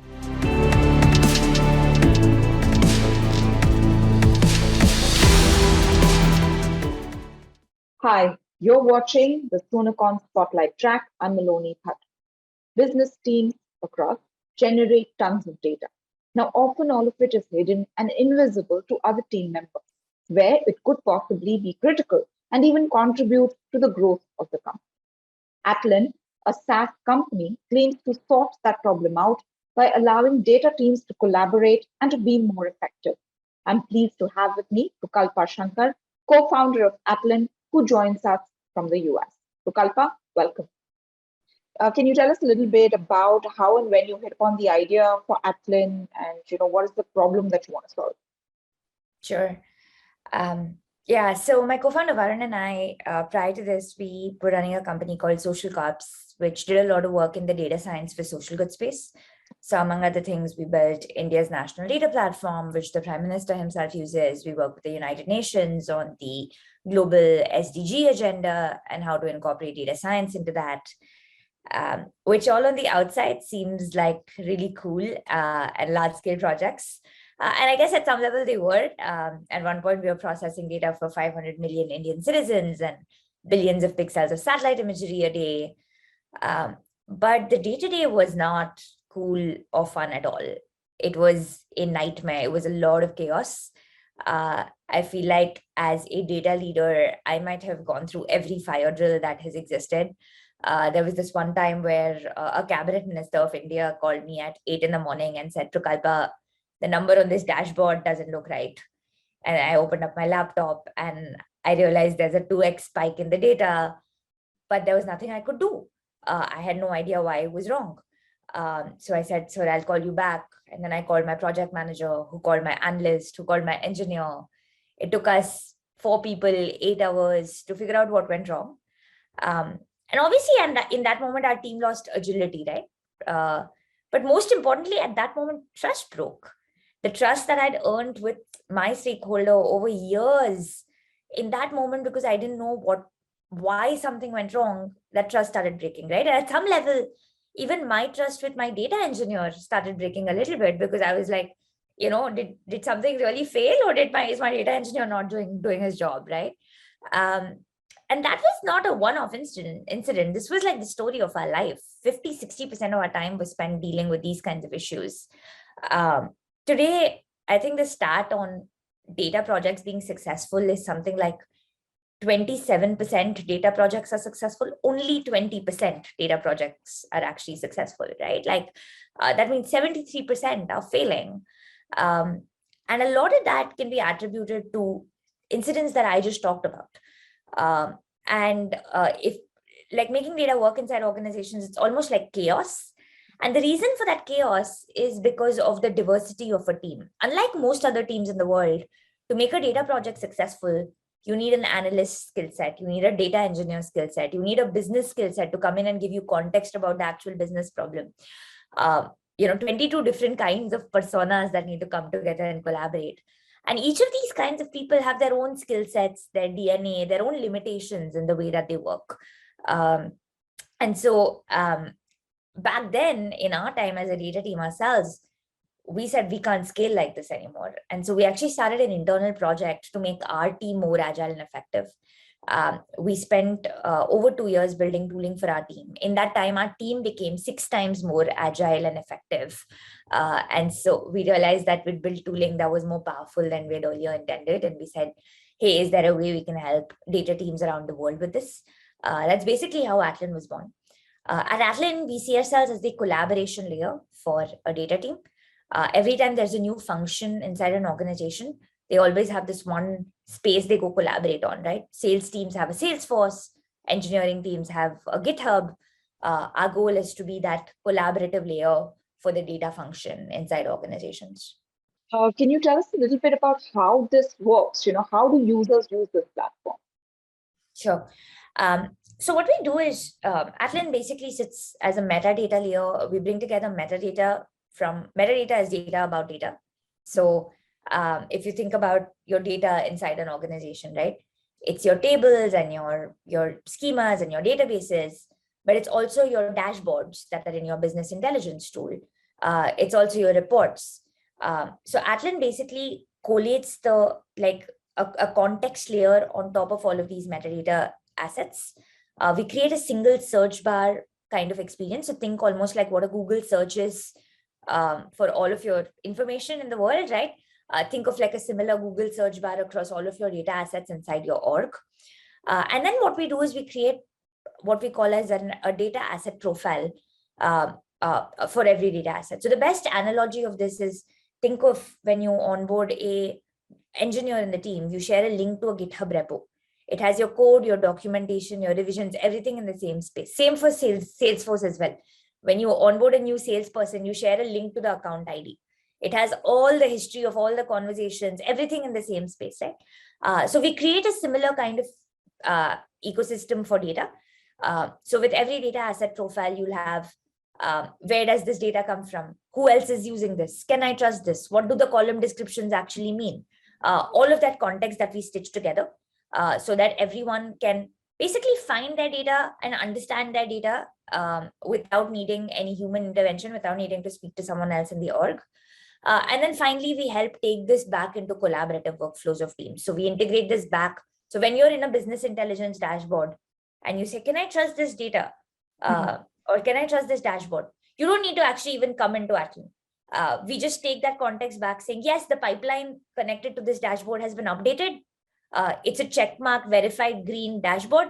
The metric revenue can be measured like this. Go ahead and use this dashboard. So we take the context back from the entire ecosystem and we improve the day-to-day workflows of end users who are actually using data inside orgs. So how many people in an organization can use this tool? How is it limited? So typically our starting point tends to be the data team itself. So this would be the data engineers, the data analysts inside or data scientists. They would be the ones who start using the Atlan platform.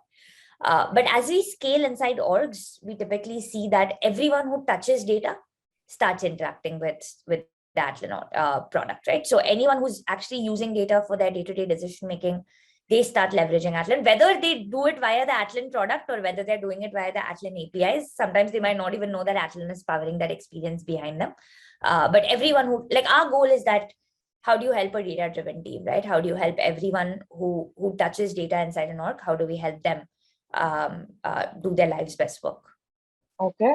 What are the challenges that you have when you have diverse customers across many organizations, fields, geographies, cultures? How do you guys manage all of that?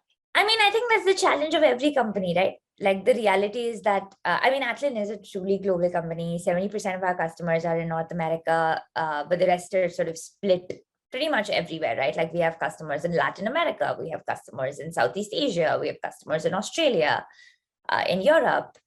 But what is interesting for us is that they're all unified by this core, like by very similar challenge. They're all data teams that are working together to solve very similar kind of problems, right? And I think that becomes the unification factor for us, right? Because it makes us, it puts us in a position where we're able to be more than just a product. We're able to be a partner in their journey.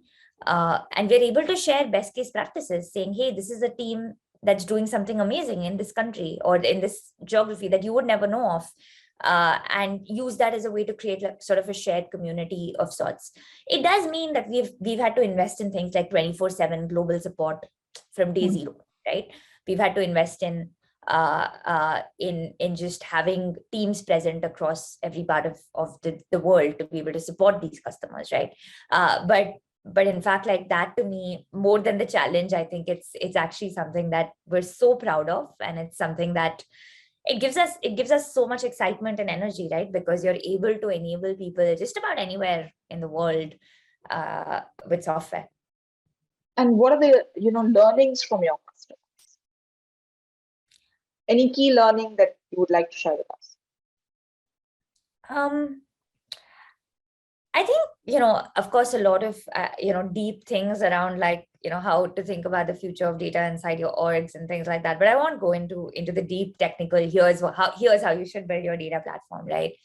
I think the one thing that I think is super critical that we've seen, we work with all kinds of data teams, very large enterprises like Unilever and Ralph Lauren to high growth companies like Postman and WeWork. And the one thing that we have realized in all of this time is, we've all talked about data as an asset, data as a competitive edge, data as the new oil. There are all versions of that float around in corporate business. But the one thing that is super critical to make that happen, again, I keep going back to that number, billions of dollars are spent on data, but only 73% of like data projects today fail. Like, I mean, that's ridiculous, right? Like 73% of data projects failing is a very, very high number. And the successful organizations and the unsuccessful organization have one common thread. The successful organizations have amazing data teams behind it. So the one thing that we have learned is invest in your data team, invest in your data function, invest in the people that are going to make the data project successful. A lot of people think you can outsource these problems. A lot of people think you can buy software to solve the problems. But the most successful organizations have create data cultures inside their org. And that makes them incredibly successful with data. So I think that's if there was one learning that I think I can contextualize to everyone, if you're really serious about making data successful in your org, invest in a chief data officer, invest in a head of data and analytics, invest in building out a great team and a great culture, and it'll take you far. Kalpa, you guys just got, I think, your second round of funding. Yeah, we just raised a $50 million Series B. Okay. So, currently the US markets are in a correction territory, right? Like even Indian rupee is in free fall. The world is reeling under inflation. There is squeeze on funding everywhere. Valuations, they are being corrected. Also, this is leading to layoffs, So how do you see this current situation play out for a startup such as yours? Short term, long term, maybe say, a year to year and a half. So, I mean, I think thankfully, touch wood and with, we're one of the more privileged companies in this space, in the sense that we are very well capitalized, and we raised capital sort of at the right time, and that gives us runway, right? And I think the reality is that market conditions, see, the market will go up and down. The question is that, there's no question of whether the market will go up again, right? Like, I don't think that's a question. The question is when, and the question is how long do you need runway and capital to be able to actually continue to invest and continue to build a great company in what are typically bad market conditions, right? So thankfully, I think we're a little bit more of the privileged company in this space, in the sense that we have capital and we have runway for to last us for a very long time, irrespective of even if the market conditions last over 2 or 3 years, like, we still have the capital to be able to enable us to grow in these times, not just survive, but grow in these times. I think from there, I think that's why the hindsight of having seen markets over decades help, right? So prior to this, Varun and I ran a bootstrap company, right? And so a lot of that, so we've seen cycles, and I think that creates resilience in teams. It's important to, at the end of the day, build business and build companies with the right core and North Star metrics, right? The right North Star metrics are you creating value for your customers? Are you, and I think that's the real North Star, right? And if you're creating value for your customers, and you're creating true value for your customers, and you're building the company in an operationally efficient way, you actually end up, these are good times for those kinds of companies, right? And so what that means for us is we're staying really close to our customers. We're trying to be a great partner to especially companies that are going through bad times, because again, we see ourselves as a partner and not a vendor, right? And we want to be a supportive partner in companies in all our customers' journeys. So stay close to that. Keep the North Star as value. The good thing, in fact, in some ways, the good thing about markets like this is that a lot of vanity metrics go away.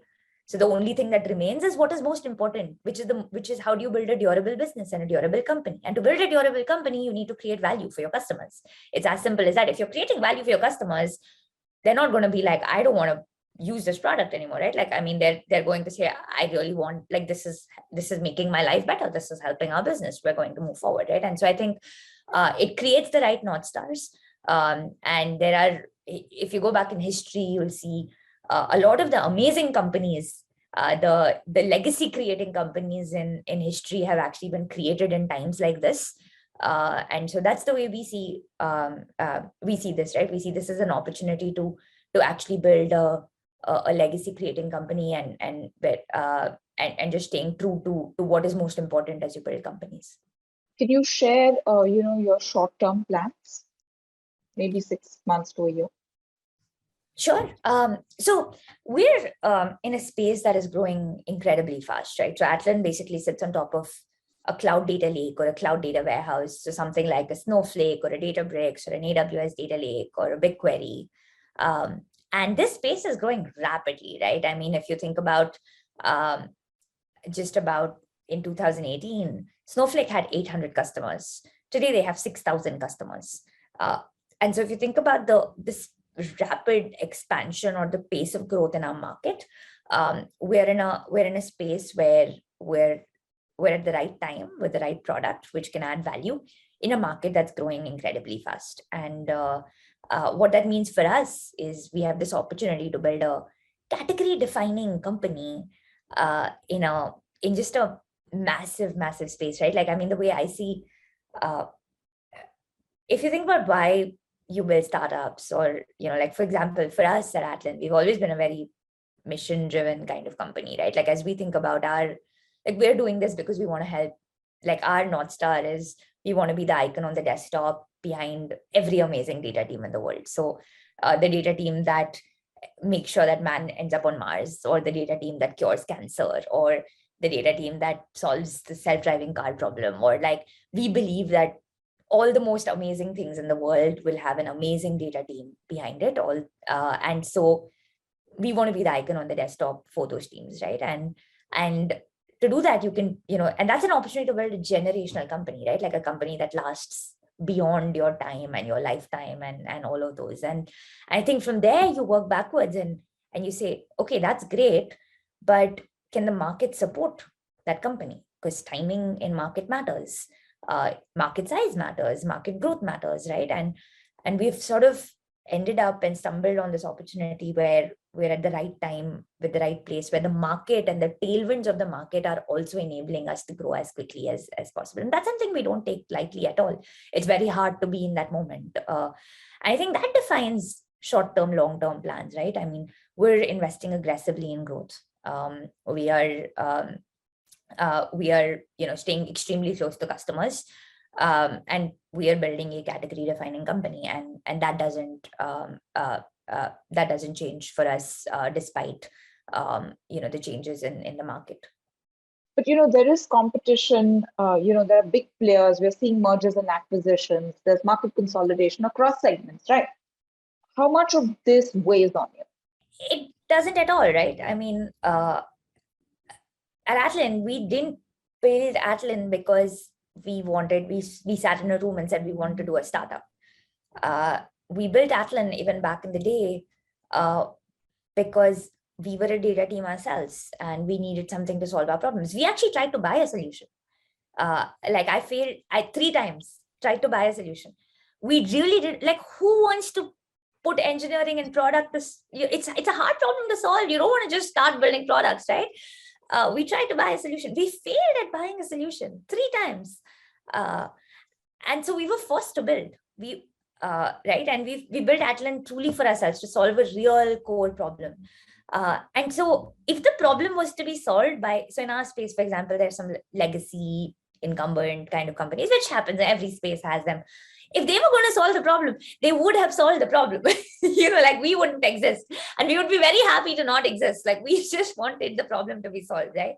And I think that core story, I think, matters a lot. We are the fastest growing company in our space. We've been one of the fastest companies to end up on a Gartner Cool Vendor list. And we're one of the fast, we grew 10x last year in terms of, customers and revenue. And all of that, I think, comes back to that same core premise, which is that we truly spend time trying to solve a real problem. And we build Atlan for ourselves, and we work super closely with our early customers to make sure it solves the real problem.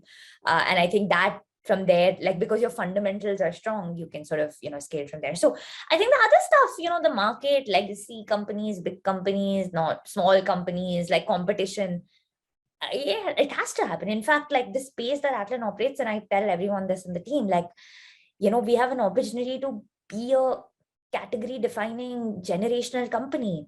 The smartest people in the world will try and take a shot at that problem, because there are very few companies that operate in markets that allow you to do that, where you can actually say there's a possibility. You can speak to the smartest people in the world and they'll agree with you that there is a real possibility, right? And so there will be more competition, there will be more market, all of those things will happen. What do you do as a company? You focus on, you listen a lot. You're paranoid. I am paranoid about the market and the competition. You're as paranoid as you can be. But at the end of the day, you realize what matters. And what matters is your customers, and what matters is adding value and solving the right problem. And you continue to do that, and you out-execute everyone, right?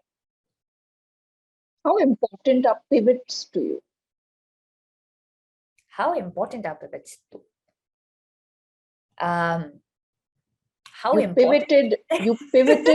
You pivoted from social cops to then building Atlan.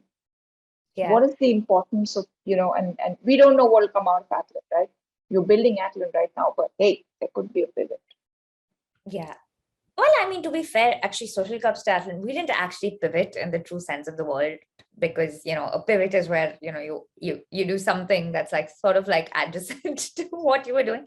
At social cups, we were building a very different company, and we were doing really well. We were growing 3x year on year, which for a data science consulting firm is very, very high. We were working with, we were a world economic technology pioneer. We were we were really building and shaping the boundaries of our space, right?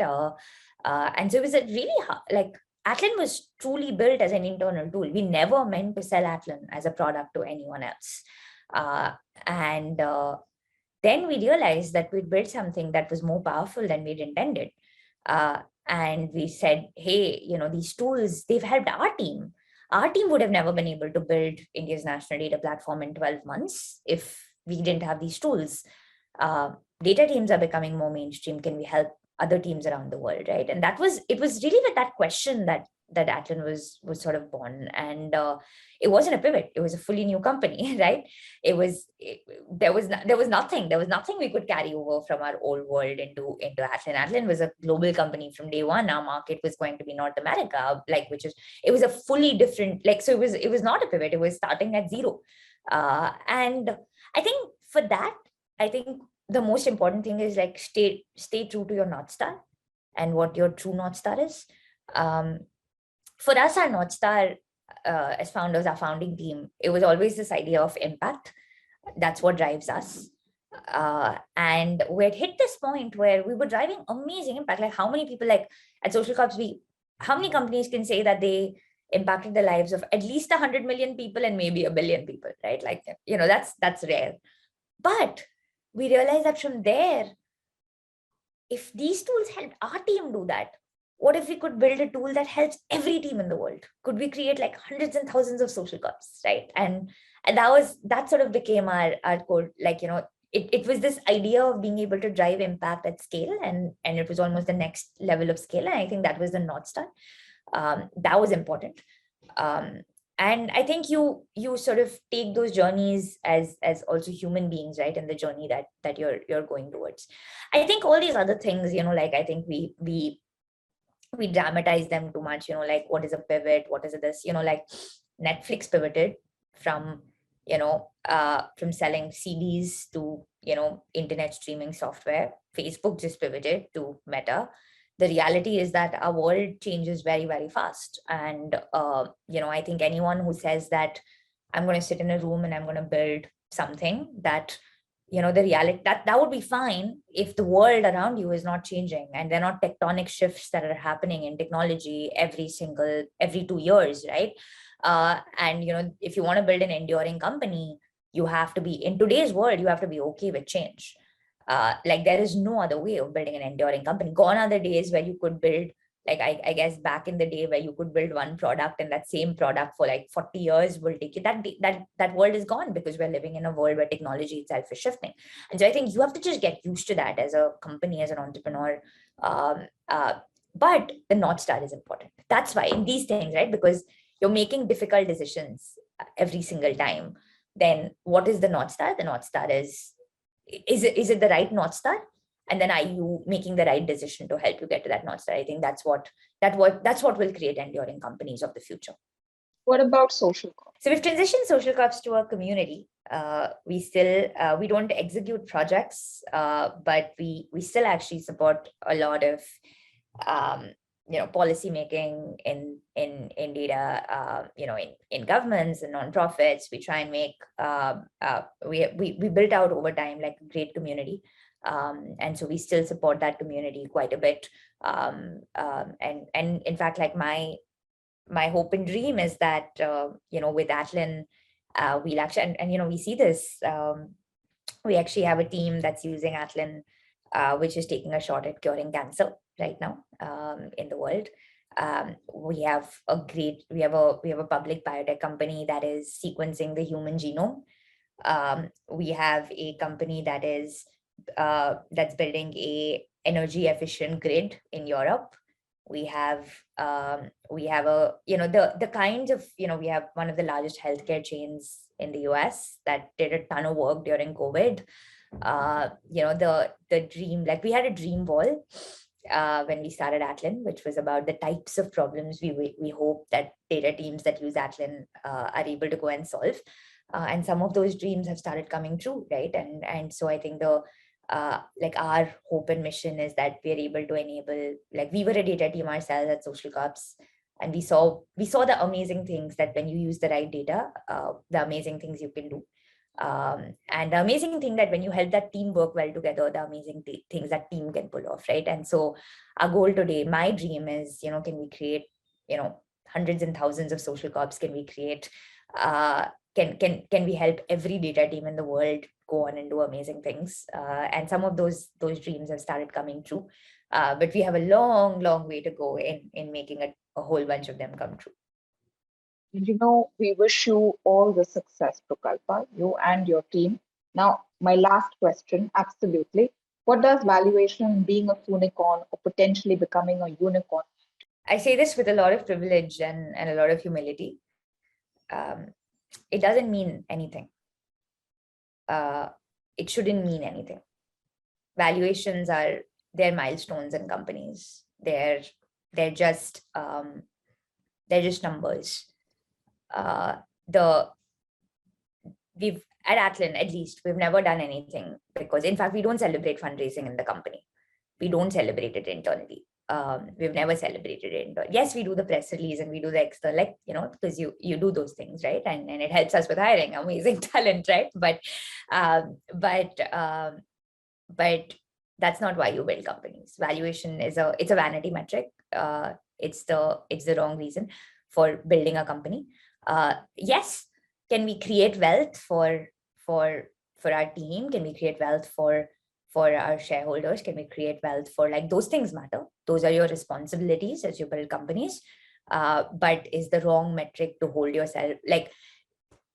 What should mean something to you is how your customers are using the product, the value you're creating in their lives, the change you're creating in the world. Those are the things that should matter to you. And everything else, the numbers, the valuation, the fundraising, everything else will follow. If you do the right thing, everything else will follow. It's about building a global company and leading a global team from India.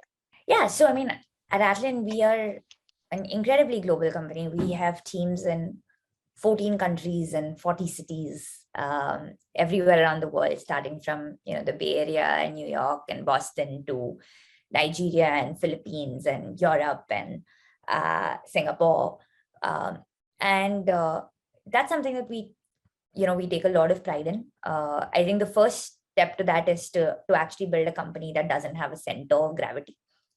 So in our case, for example, we do not have a center of gravity. People are so you said building a company from India. We're not building a company from India. We're building a company for the world, from the world. Some of us happen to be located in India, and some of us happen to be located in Singapore, and some of us happen to be located in Boston and SF, and it shouldn't matter, right, where you're located to build an amazing global company. And so the first step is creating a company where there isn't a center of gravity. There isn't a headquarters location. There isn't a single location that is more important than other locations, right? And then I think from there, the second then translates to something that matters a lot to us, which is we have this value called one team, which talks about the only thing that matters or that should matter is your work outcome. It shouldn't matter where you're from, how old you are, which college you went to, what pedigree, none of those things should matter, right? The only thing that should matter is what kind of work you're doing and how great that work is, right? And if you're able to systematically build that into your interviewing process, it's really hard because all of us as human beings have biases. So you have to be able to really stay, in your interview process, you have to be able to get over those biases. You have to build a process that allows you to truly stay true to that value. And then when someone joins the company, you again hold them true to that, right? And what that means is, for example, we have seen 17-year-olds and 18-year-olds do amazing things that we would never see them do anywhere else because they were given the opportunity. And we held them true to the one thing that matters, which is their work outcome, right? And nothing else. We've seen, amazingly global teams come together and collaborate to do things that they would never have worked with people of that team would never have come together in any other place or any other way, right? And I think that has been actually one of the most fulfilling things about building Atlan, being able to build a truly category defining company, a best in breed, a best in class company, but from everywhere in the world, and not from a single location. So I hope that we will build a company that is the icon on the desktop for every data team. We'll build a category defining company, but hopefully along the way, we'll actually break a ton of glass ceilings about where the best companies in the world can be built from. And we'll prove that, location doesn't matter. Sukalpa, wonderful to talk to you. Thank you very much for your time. And once again, Thank you so much. best wishes to you and to your team. Thanks a lot. Hello and welcome to Indian Unicorn Playbook Track, where we speak to two unicorn founders to understand how these brands have accelerated to the top and the challenges they face when it comes to ensuring scale and sustained profitability. I'm Aloni Bhatt. Our first spotlight is on social networking platform ShareChat, founded in 2015 to cater specially to Indian audiences in vernacular languages. ET Tech's senior assistant editor, Tarush Phalla, spoke to the company's co-founder and CEO, Ankush Sachdeva. The next company to feature on Indian Unicorn Playbook Track is Mensa Brands. Founded in 2021, it is said to be among the fastest Indian startups to become a unicorn. Mensa has created a house of brands by bringing together a clutch of companies from fashion, beauty, and personal care industry. It has big plans to scale. ET Tech's deputy editor, Digvijay Mishra, spoke to co-founder and CEO of Mensa Brands, Anant Narayanan.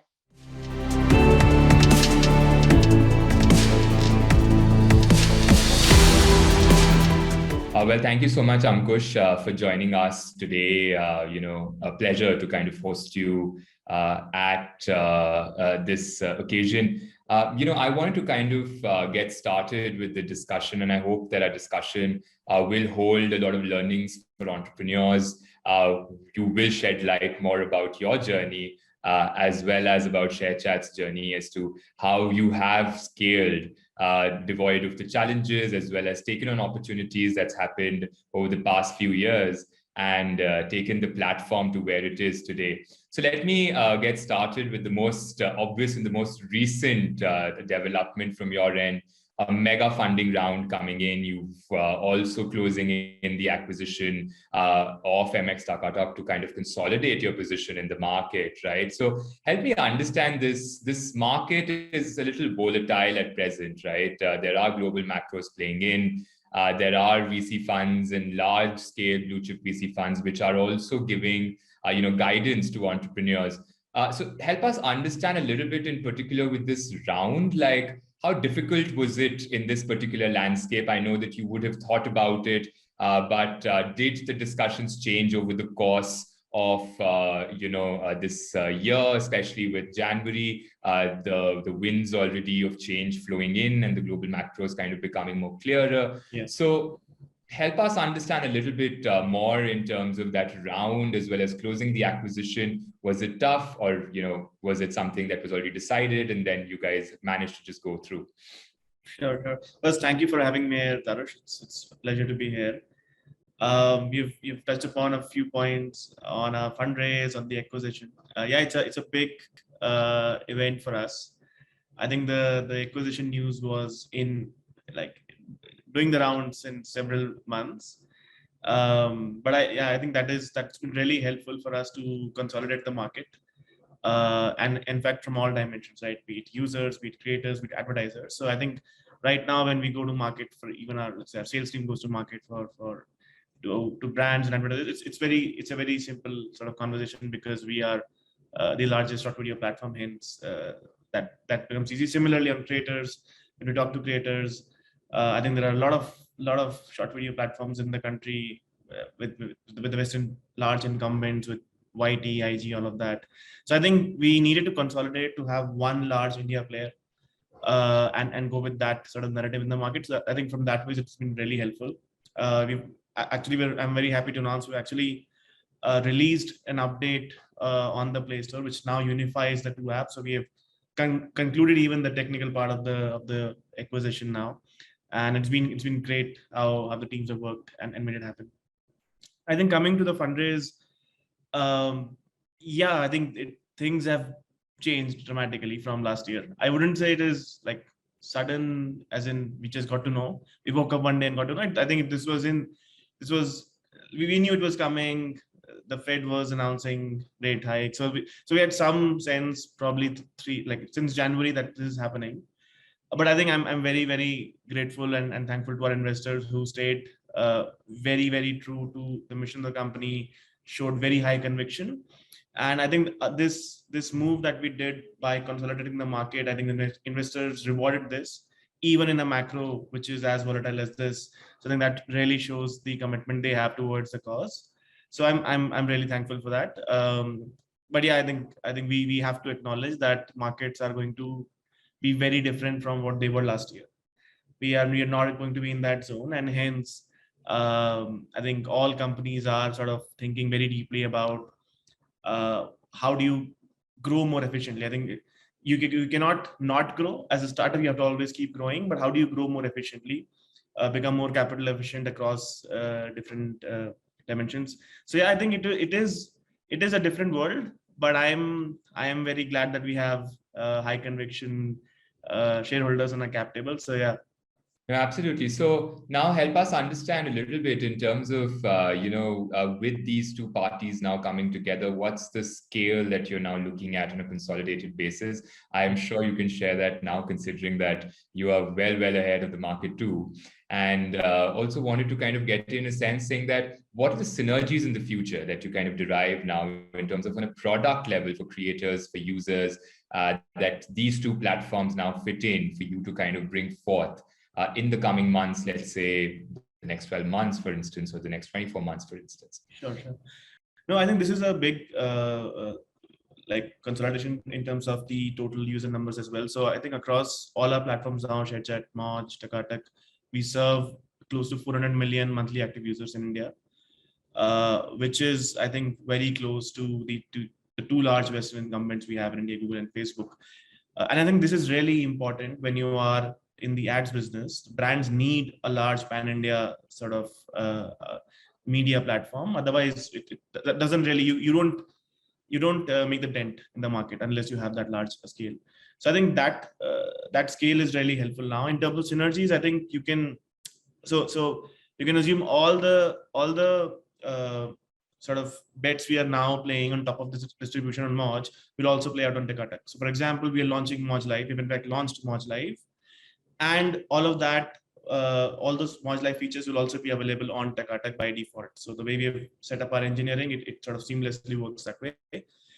Similarly, our commerce bet, we have been doing a lot of experimentation on that, and it seamlessly will integrate with Takatak as well. So I think a lot of our goodness that we are bringing into the Moj surface will automatically get into MX Takatak, because it is essentially the same backend, right? So you could very easily launch it on that as well. So yeah, I think for us now, they are part of the same family. So we don't treat them differently. It is every single large bet, be it creator monetization, be it platform monetization, be it feed ranking, be it creation technology, camera tools, everything will have, both these apps will take benefit of those bets. Sure. I want to come in a little bit in terms of the fundraising environment, right? Now, that's something that is the talk of the town everywhere, right? Across geographies also, that from what we're seeing from the global macros, whether we're talking about Europe, US, India, everybody seems to be impacted. Help us understand this. You had a big mission on your plate, right? Which is A, do this acquisition, B, also close the fundraising. And, we hear in some ways that these both were certainly linked, right? Considering the investors also that were coming in. So first questions first, is the acquisition now completed with the fundraising? And number two, also want to kind of get in a sense that, was it, were there like changes in the talks that had happened after January? Because, that's what we're constantly hearing, right? Like with large funds being raised, there was a rethinking which was coming in, but I'm guessing that some of the major of the investments were coming in from existing investors also. So what can you give us a little bit of insight in terms of those talks? And is the acquisition now completed? Is it safe to say that, it is completely paid out, and now the job is just to kind of work on the integration and the future together? Sure. Yeah, I think the M&A is completed for all practical purposes. I'm sure there are some ongoing formality threads, but it's largely completed from a practical point of view. I think in the fundraise, as I said, right, a deal of this size does not happen overnight. This was in the works for several quarters. And while we had made all the progress, we did see the macros sort of being changing and all. But I think we still collectively, as founders, management, and the board, we felt very strongly that this is still the right path for the company. Hence, I think we were strong on our conviction that we want to do this, and hence we completed it. And I think the investors that have come in the company, again, as I said, right, they were on the same boat, that this is fundamentally good for the company. Short video is a massive market. This basically kills all the noise, consolidates into one large Indian player. Hence, like, what macros can go up 5, 10, 20%, but the fact that this is good for long term does not change. So I think because of that, we were able to sort of go through both the M&A and the investment. And yeah, I think we were also not, we were very long-term focused, right? So we knew that in this market, having additional capital will actually be helpful. So we might not need this capital necessarily. And maybe if the macros were good, we would have probably waited 6 more months to raise it, even higher valuations. But I think we were very pragmatic that, see, the kind of investors who are coming in are really high quality investors, have deep conviction. Macros might be uncertain going forward. Hence, having some buffer of extra couple of $100 million is always helpful. So maybe we did raise more than we would have ideally did out of abundance of caution. But I think, yeah, we are very, very long-term focused. So I think having that decent enough, comfortable enough cash in the bank is always good when you are entering in such an uncertain macro. Sure. Buffer is the word that's coming in. So, I mean, with the current growth metrics that you're seeing, also the burn that you're seeing, what's the buffer that you now at least are comfortable to say that, okay, we have a good buffer for X number of months or maybe 12 months, etc. But that's number one. And number two, I also want to understand, obviously, being in the midst of these two mega transactions for the company can be stressful, right? But you've also seen two different down cycles, in a big way since the inception also. So help us understand as to, in your thinking, when you're looking at this, where did you feel that this particular cycle is different? Right? Because every cycle has its own ups and downs and its own characteristic. So how was this particular cycle, or how are you perceiving right now this particular cycle to be different? And number two, obviously, the buffer that you have. Yeah, I think we've been through ups and downs as a company, where like 2016 was particularly bad for Indian startups. And yeah, I think we persevered through that. I think what we see this time is, I think it's probably far more global macro than we have seen. Like, I think 2016 was also largely Indian startups are probably impacted more than global macros. But I think this looks like probably a big event. Like after 2008, we haven't had such events where inflation, like especially in US, inflation is at record highs, and the Fed is increasing interest rates. We've been operating at so low interest rates, we've almost gotten used to it as humanity. I think this is therefore very different. Looks like a much larger scale event. Although I think for us, since our entire consumer base and revenue source is in India, we are actually looking very carefully at the Indian macro. I think a lot is being said about US and global, but not enough is being said by India. So I think one thing which will definitely be impacted is almost all Indian unicorns, including us, have a disproportionate share of capital coming from US capital sources, right? So if they go weak, we will have the impact. So I think that is going to be true. But at the other end, there is also the Indian macro, right? Are the large FMCG companies, for example, holding on to their earnings? If yes, then probably they will continue doing the marketing spend and brand spend. Hence, our revenue sources will probably not be impacted. So I think when I look at from our point of view, we still don't see that much pessimism in India. I think we'll wait for the Q2 earnings and Q3 earnings reports as they come. But I think that is really critical to read into. That is within India, are the consumer spending going down? Are we seeing weakness in our large caps? I think those will be really important for our revenue sort of stream, and that is what is more impactful, right? If you can go through the next 2 years, building a massive revenue base, and then come out on the other side, we will be far more valuable as a company. And probably US would also have probably become better than what it is today. So I think it is not a very easy answer. And I would again caution, there is a lot of pessimism in the US markets, rightfully so. But India is different. Let's look at it from first principles. How will India behave? And then take action. So I think we are sort of keyed into the markets every single day and then changing our point of view as more data comes up. No, and I hope that the optimism of the entrepreneurs brushes onto the venture capital circuit also, right? Like, I think that's the big calling there. I have to ask you this also is, this is a very difficult question that keeps coming in, saying growth or profitability. And I think that's the biggest, I would say, a question that bugs entrepreneurs the most, right? And clearly this is a profitability and sustainability market and not a hyper growth market, right? So how are you looking to balance that? You spoke about ARPUs in particular, right? Like, how do you see now ARPUs kind of increasing for ShareChat in particular? Because, we're also seeing some bits of tapering down from the COVID impacts, right? And I think that's been the theme of last year, saying how much is tapered down, what's the new normal. But now when you look at the market, when you're moving forward, how do you see the ARPUs growing? Where do you see newer pools of revenues coming for you in a very big way? And how are you balancing this tough act of growth versus profitability? Because of course you have consolidated the market, but how would you now look at the fine balance? Yeah, I think it is a very hard trade-off, growth versus profitability. And again, it's not binary. So we will still continue to grow our DAUs. At the same time, get both the products to profitability, and doing both is actually possible. The trade-off will probably lie that in the if macros hadn't changed, we would have probably burned even more to grow even faster. And then in the current scenario, you probably have to temper that down and rationalize it. So I think it's basically for every single dollar you burn, how much DAU growth do you want, and macros sort of affect that equation. I think for us, from an ARPU point of view, that's a very, very big focus for the company.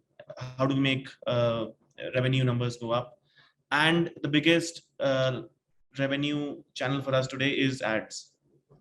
And again, I think we've been putting a lot of investments into ads, building the entire ad tech stack, both performance and branding sort of ads. In fact, also ramping up our sales team as we speak about, as we talk.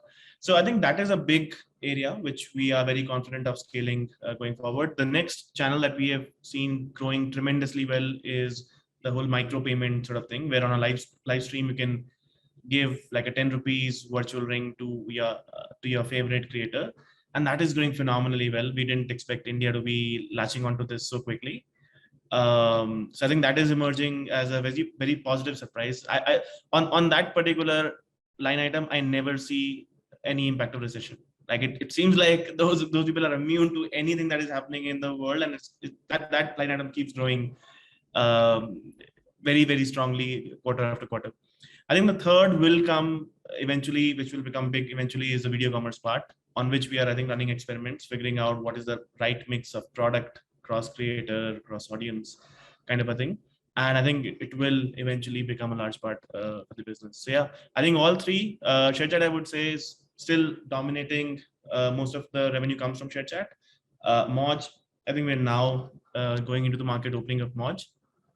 But yeah, I think ShareChat looks in a very strong, comfortable spot of hitting profitability. There would be a lot of entrepreneurs which are watching us also, like, who would like to learn from you rather on this aspect that, in this fine balance of growth profitability, can you kind of give examples of where you have, somewhere told yourself that, okay, like we will not do this? Like, what are the tacts that you've said that, okay, in this particular market, we have to kind of temper down our expectations on different aspects. So what have you tempered down at present? What would you say that, yeah. Sorry, yeah, so I think it is very, very company specific, but I can give you one very concrete example from our side of the business. So I think we do have these deals, right, where we acquire content and get the license for content, and then If they do well on the platform, we eventually monetize, and then we do a rev share, right? Now, our tolerance for how long does it take to break even on every content piece, that tolerance was probably 6 months, has come down to 2 months. So you have to be, so what does that really mean? If you set that as a guardrail, all your teams which are onboarding content creators or getting content supply will now be far more judicious and try to be more precise in what kind of creators will work on the platform. So I think your investment in figuring out which content works, your investment in the whole AI and data science part of it will increase, because you don't want to be wrong in getting a creator. And if it's a large deal, like if you don't deliver on that, it'll hamper the overall goal of the company. So I think it is basically decisions like these, which you have to take in these times at a very granular level, which all add up and then eventually get the company towards more being more profitable. Absolutely. Now, I want to come down to, the leadership, right? As to what are you now telling your teams at present, right? Because they are using, used to working in a certain way, right? In a market which could be flushed with funds, right? And now they're working with, limited resources, so to call it, because, even though if you have the resources, you don't want to kind of go all crazy about it. But what in this particular market are you telling your leadership team to kind of guide in terms of operations, or what is the advice that you're giving to the teams largely at ShareChat in this particular crisis? Yeah, I think we've been through this similar phase. In fact, when COVID had just hit, India was in lockdown. I think we had a similar pessimism. We were all cutting down cost. And I think one thing that we've always been very proud of, that we are very, very agile as a company. And you have to be agile when macros are so volatile in today's world. You have to be very, very agile, and agile companies who can very quickly shift from a growth at any cost mindset to having a more tempered growth, but far more capital efficient mindset. I think companies that can make that shift very quickly are the companies that will win in long term. So I think we have I think all of us are sort of aware of what is happening. I think the message is clear, right? Like capital is far more expensive now. Hence, we have to be far more judicious, far more scientific in figuring out where every single dollar is contributing to our long-term outcome metrics. And I think in general, if we were willing to, for example, do whatever it takes to get a gain through even, let's say, a core product investment, right? Today, we will probably also have this thought process that if you do go and make this improvement in the algorithm or launch this new feature, there is a cost footprint on the server cost. We don't have feet on street and folks running like a lot of logistics companies, but we do have a massive footprint on our server cost. So you also have to bring in that point of view to understand how each of your updates to algorithm features impact on that server cost footprint. So I think just bringing in more rigor in all decisions we make, it makes things slightly, I would say, slower and harder, but that is the price you have to make, or the price you have to sort of pay to bring that rigor and get all stakeholders aligned that every single dollar matters. It matters far more than probably last year because the cost of capital has gone up, and I think it then percolates down from there. So I think if you have, I think we are very, very, I'm very grateful to have a lot of senior leaders in the company who have been in these downturns. So I think they naturally understand how macros operate, and it's an easy sort of discussion therefore. And I think I've in fact seen a lot of people are actually very happy that we are so mindful and conscious about this thing. Because if you're not, then probably the management probably doesn't know what they're doing, right? If the world is on fire and we are saying no, nothing is wrong, just do whatever you were doing before, it doesn't also fly well with the team. And we have a global team now, so we've been hiring folks from Facebook, Twitter. So I think they've been also exposed to a lot of US macros. So I think it sort of works well. We're all adults in the room. We talk real what's happening in the real world, and I think it sort of works out that way. No, so you're saying the practicality is the advice that you would kind of keep giving. Yeah. And changing practicalities to changing environments. But also I wanted to understand is you're talking about how every dollar is invested, right? Like we, as a company, you feel that you need to be accountable for that, right? And even more so in these current conditions. So do you feel that there will be some prudence in terms of your hiring plans in particular, or, while you're also, sharpening your focus rather, would you be moving teams to different functions also within the entire gamut to say that, hey, maybe we need to focus more here, right? And maybe let's use our existing strengths. So what's the outlook on, rather, I would say, people, teams, hiring, all of that? Because you're in an interesting spot at present, right? Yeah, so I think we in any macro, in any general sense, we always have this 6-month sort of ritual where we do look at our people allocation across large BUs, business units in the company. And I think given the larger focus on revenue, we do see that probably those BUs demand more or require more headcounts, and hence we are making those investments in the core, like product engineering, design, analytics, AI sort of functions. So I think we are in no way sort of saying that we will not hire. Like, I think we'll be more prudent in hiring for sure. But as I said, right, so our sales team is still growing. We are, in fact, we will continue to invest in our AI org, which is very core to our business. Even product engineering, design in general, I think will be far more prudent, but we still need to keep hiring on those fronts. Sure. Now, I want to ask you now, it's a little bit of a soul-searching question now, right? Like, you've kind of scaled the business over the course of 7 years now, and it's probably at the best shape that it could ever be, right? I'm sure that you share that optimism also towards ShareChat. But I want to ask you this, that, when you scale the business, where do you think that, as an entrepreneur, your journey was different? Because you're pretty much at the point of what the Bansals were at some point of time in scaling their business, right? So that's the Gen 1 of entrepreneurship. You guys are the Gen 2 of entrepreneurship in a way in this country. So where do you see your journey being different, right? And what are the learnings that you've now gotten that you see have not changed over time? Like, they're just constant learnings for you as an entrepreneur. Yeah, maybe I can share it from the context of Soonicorns, right? That's the theme of this event. And that's for the Soonicorns that would be watching us. Yeah, so we were, every unicorn was once a Soonicorn. So I can.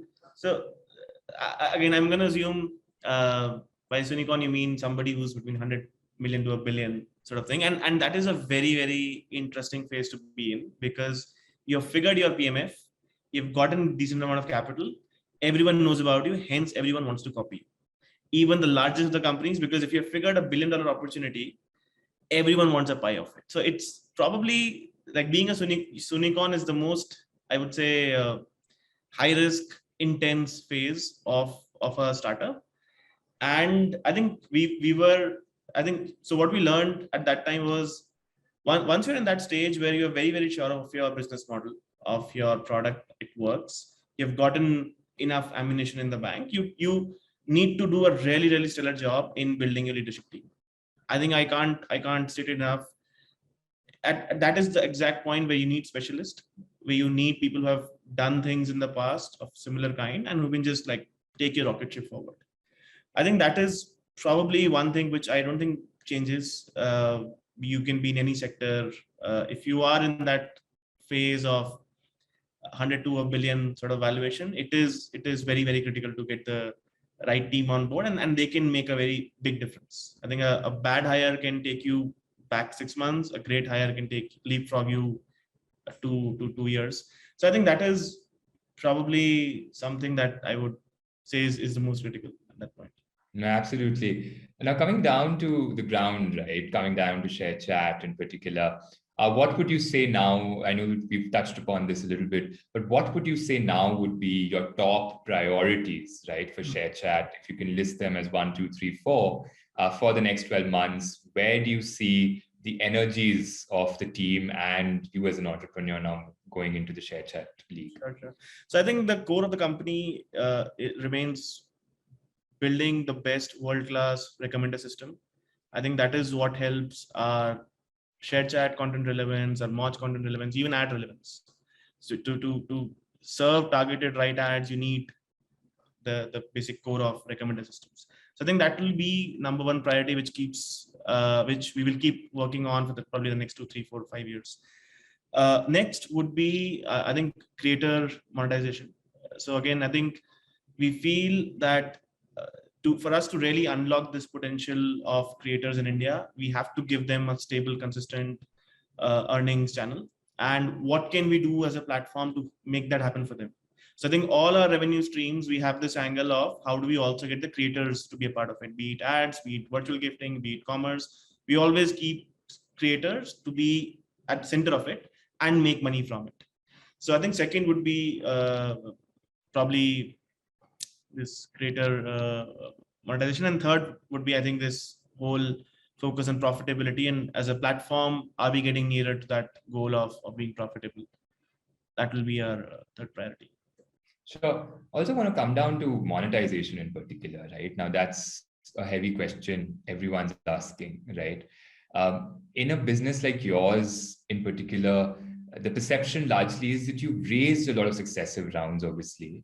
You've shown the investors the right conviction, but again, you've raised a lot of rounds, right? So I want to kind of get a sense saying that now when you're talking about profitability, you're also saying that the dependence on those rounds will reduce because you don't have to invest so much into, the company balance sheets can reinvest into that. But how are you seeing at monetization? Can you tell us in terms of what are you thinking about newer products for monetization that are going to coming in? I know that the currency and the micropayments that you spoke about is a big opportunity that the industry is looking at. But apart from those, apart from ads, where do you see the next big monetization streams coming in for ShareChat? Yeah, so we don't think in that way. I think ads is very large. We would rather focus on very narrow few things than keep chasing the next big revenue channel. I think this is already too much. Like ads is a massive market. We are scratching the surface. Same with micropayments. Virtual commerce, we are ourselves just figuring out the PMF. So I think these three are massive revenue pools of future. And we don't want to distract ourselves in going and finding the fourth sort of thing. So I think, yeah, again, it's a boring answer, but we like to focus on a few things. And these three are like, our plate is full with these three. Now your plate is full. Also want to understand creator monetization, right? That stickiness to your platform essentially. So how are you thinking about that? Like, where do you see in your learnings over the past few years that now you can kind of plug these things where there could be higher monetization? Like we understand that video commerce is one opportunity, right? Where you plug the brand also while there is an entertainment aspect to it. But how much more or what can you create for creator monetization now? How are you thinking of those models? Can you give us some examples of those models which will increase the creator monetization? Yeah, I think if you ads is one, but if you just focus on micropayments itself, we are doing $50 million of gifting annually right now, and this number is going to double by the end of the year. So that itself is a very large pool. In fact, I think we recently made an announcement that over the next 3 years, we are cumulatively going to enable about $500 million of creator earnings in India. So I think a large part of money that we generate, we will have a large share of that going to creators. So I think even within micro payments, if you look at it, we've been going with live, but we're also now going into other categories like astrology. Can we enable that as a means for maybe the devotion creators to make money on the platform? Similarly for talent, can we have talent hunts where people will come and show their talent and probably can get virtual gifts from their fans? So I think we are going to go category by category and figure out how do we help each kind of creator, because not every creator will probably can make money from one kind of live stream. So therefore you will also have video commerce, you will also have probably influencer marketplace to help them. But yeah, I think over next years, getting $500 million in the pockets of creators is our larger goal as a company. And I think if we make that happen, it is going to be a game-changing thing for Indian creators and in India in general. No, absolutely. I also want to come in a little bit while I was thinking while you were talking about this is also on the user side, like how do you kind of increase retention? Of course, now you have a massive consolidated gamut of users that now you can cater to. But where do you see that, there could be a higher chances of the user coming back, clicking you back, because, there are some of your competitors in certain areas where, they rather sit with the OEM partnerships, right? We have on the other end now Apple also saying that, hey, there is going to be an improved lock screen and one of those aspects as well. So those OEMs are also thinking about how do we get into services, right? There was a funny quote, not a funny, but an interesting one that somebody said that, every time Apple has its developer conference, it kills a few startups in the market, right? So how are you looking at now distribution and plugging yourself at even more arenas and areas where a user can keep coming back, or it's almost like you guys are always omnipresent around somewhere in the experience of the user? Yeah, I think increasing retention is probably the topmost metric that we look at. So how do you grow DAOs, right? You either do marketing, get more people, or you increase retention of the existing folks, right? And we discussed a lot about the macros. Hence, if you want to grow more profitably, how do you grow that? You will have to disproportionately invest in improving your retention, and hence having that compound your DAUs to even higher number. So that is the most important thing. The most important factor for that is, as I mentioned at the first priorities, is around building the best recommender system. But also, I think the second would be, how do you look at content supply? And as you mentioned, it's a very competitive market. Hence, where can we invest in our supply to have a very differentiated kind of creators, categories, language mix on the platform? So I think that is again the other sort of larger part. I think what you mentioned was around Apple and other things. I think it is a large looming risk for all applications in general. How would Android and iOS sort of play? I think so far we haven't seen anything existential sort of coming out. I think lock screen is there, but I don't think that is existential to us. And also, I think you have to understand the fact that we are a marketplace, right? So anybody who has to disrupt us has to make sure that our millions of creators, they can satisfy them much better than we can. And what do creators want? They want reach and capital. So unless your OEM comes with a lock screen which can help equal earning opportunities to the creators will not move on their own, and hence demand will not move. So I think it is not as easy as a feature launch by OEM. I'm sure we are very mindful of how and what they're doing, but again, it is slightly more complicated than just a feature launch. And I think we will keep focusing on our fundamentals, get creators, the right creators in the right categories, and keep making sure your recommender systems keeps getting better. And it's a simple marketplace, make demand more efficient, supply more efficient, keep growing it also. We sort of believe in doing things in that sort of simple framework. But yeah, we are mindful of the existential threats that might come from iOS and Android. No, absolutely. Execution is the key. You're saying it's to be seen how it's executed rather. Want to come down quickly to also Web3, right? Now, that's a big space that, players in the segment that ShareChat operates in are looking at, right? Where do you see the Web3 opportunity now for your creators? And I want to just kind of lap that in that a lot of your users and also creators are coming from tier 2, tier 3 cities, right? Like Web3 largely has been, I would say, a phenomena which is hit the technocrats first, and then now it's getting more and more into the metros, etc. So where do you see the applicability as well as the integration of Web3 into the ShareChat economy, especially in the lines of emerging India that's coming in?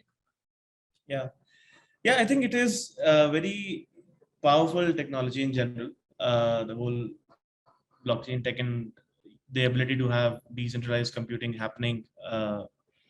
I think it is a once in our sort of humanity sort of event that has happened.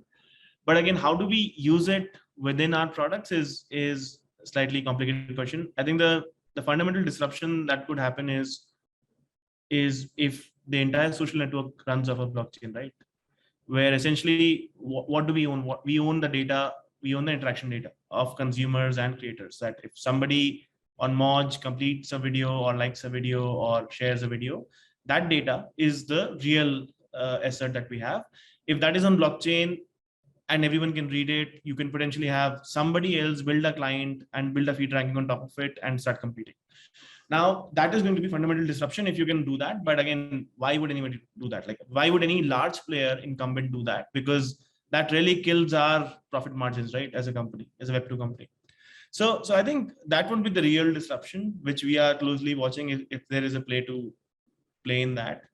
But that aside, the other things are, I think, more sort of closer and pragmatic. Is, I think, fan card is one great example, that creators want some sort of connection with their fans, which is not dependent on one platform, Moj or IG or anything like that. They want it on an open blockchain, and that is one sort of theme that is emerging, that creators, especially in India, when TikTok got banned, a lot of apps got banned, they lost followers, right? So creators are a bit insecure that way, that what if something else gets banned, our followers will be gone.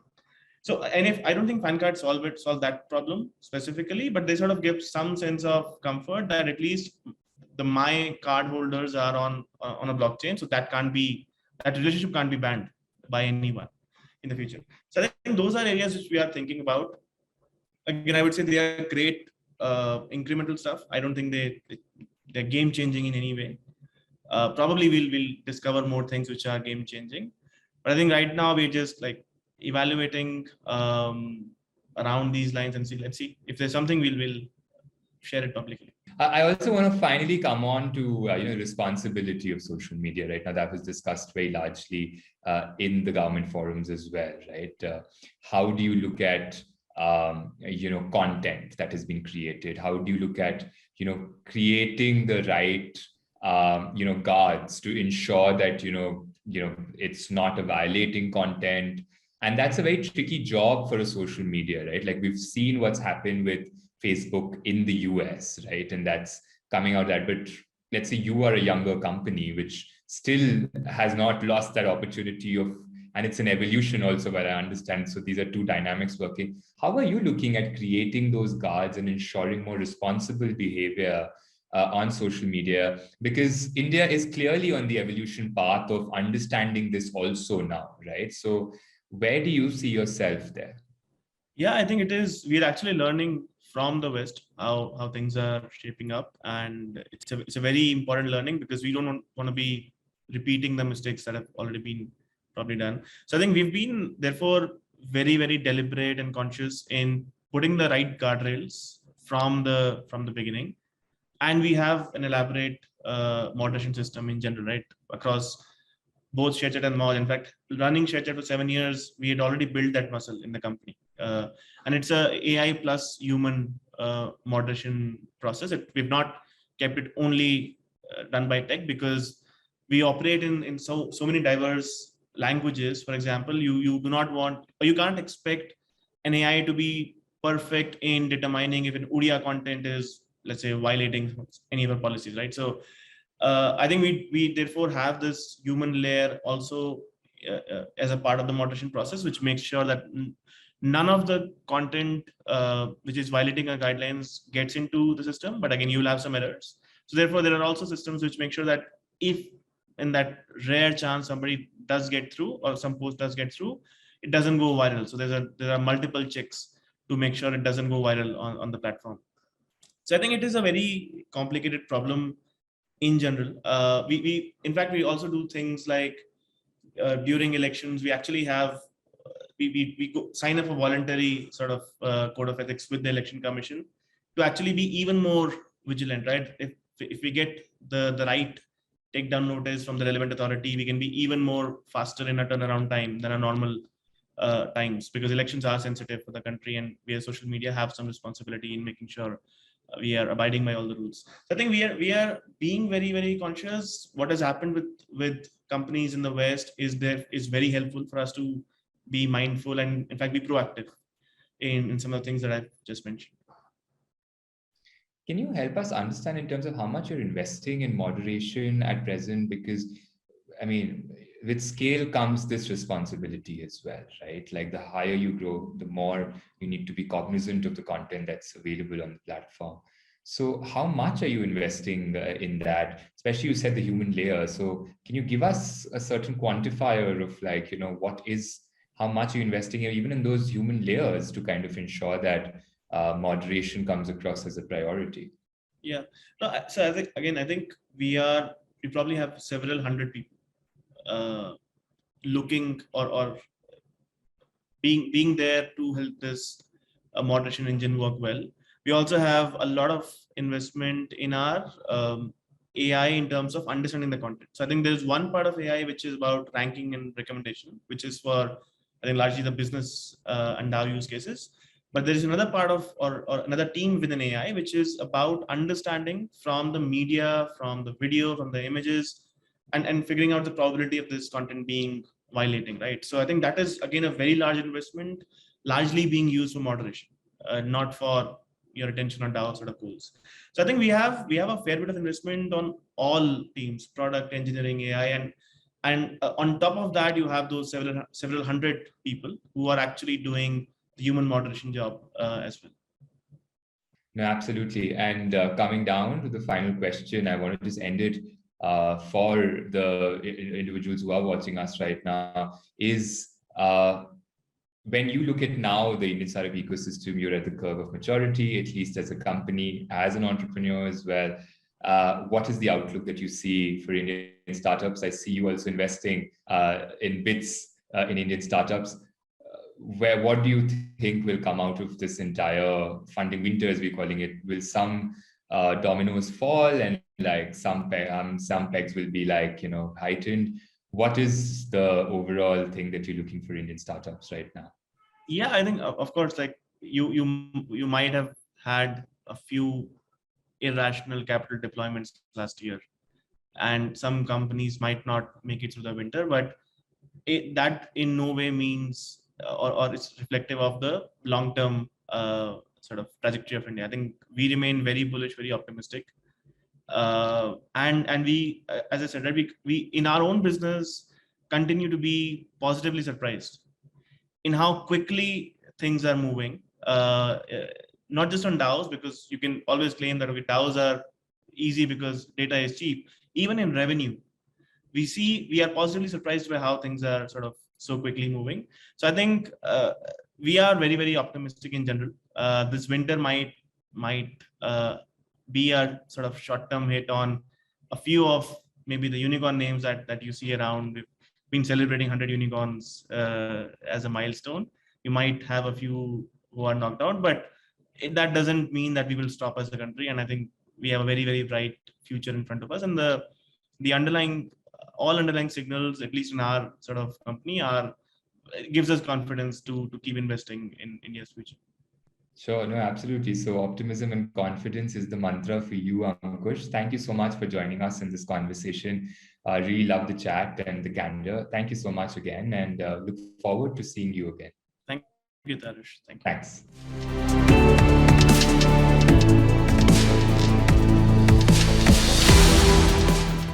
Hi, Anand. Welcome to ET Soonicorns Summit 2022.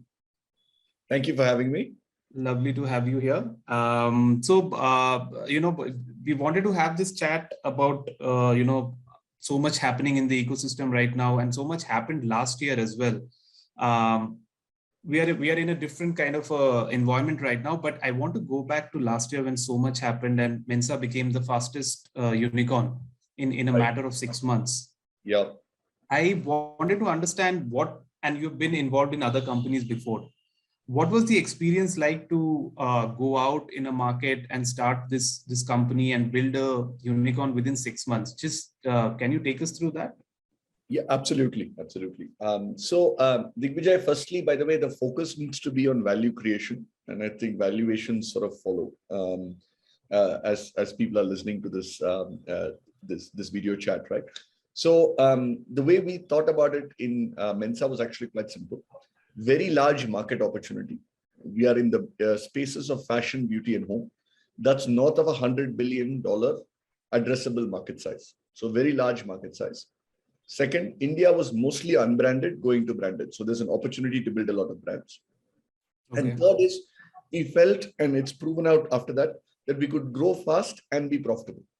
right? So the combination of, can you build a large profitable business using technology? I think those were the three sort of theses on why we started, right? So at least when we talk to investors, the big thing was, can we create a digital Unilever or a digital Inditex? Because brand building has fundamentally shifted over the last 20, 30 years. Distribution is no longer a moat. A lot more brand building happens online. So if with those two insights, the question was, could we actually build a really tech-led global house of brands? And that idea resonated because of a large addressable market and being able to build a profitable, high growth, tech-led business. So that's why, and it was fantastic to start up. I think obviously, by the way, the timing was good. We were able to raise money, but we have also been able to execute, right? Which is continue to actually really get brands and scale them. Okay. And what do you think of in that whole we earlier this year we had 100 unicorns. Now there are predictions about 1,000 unicorns by 2030. Right. I know the it won't be as fast as one might see what is happening right now, but what's the outlook there according to you? So I think one, I know we're in the Soonicorn and summit, but I think one definition I would love to sort of redo, right, a little bit, is what does it mean to be a unicorn, right? And I think unicorn was the original conception was it's a rare animal, right? And therefore, $1 billion valuation was considered rare.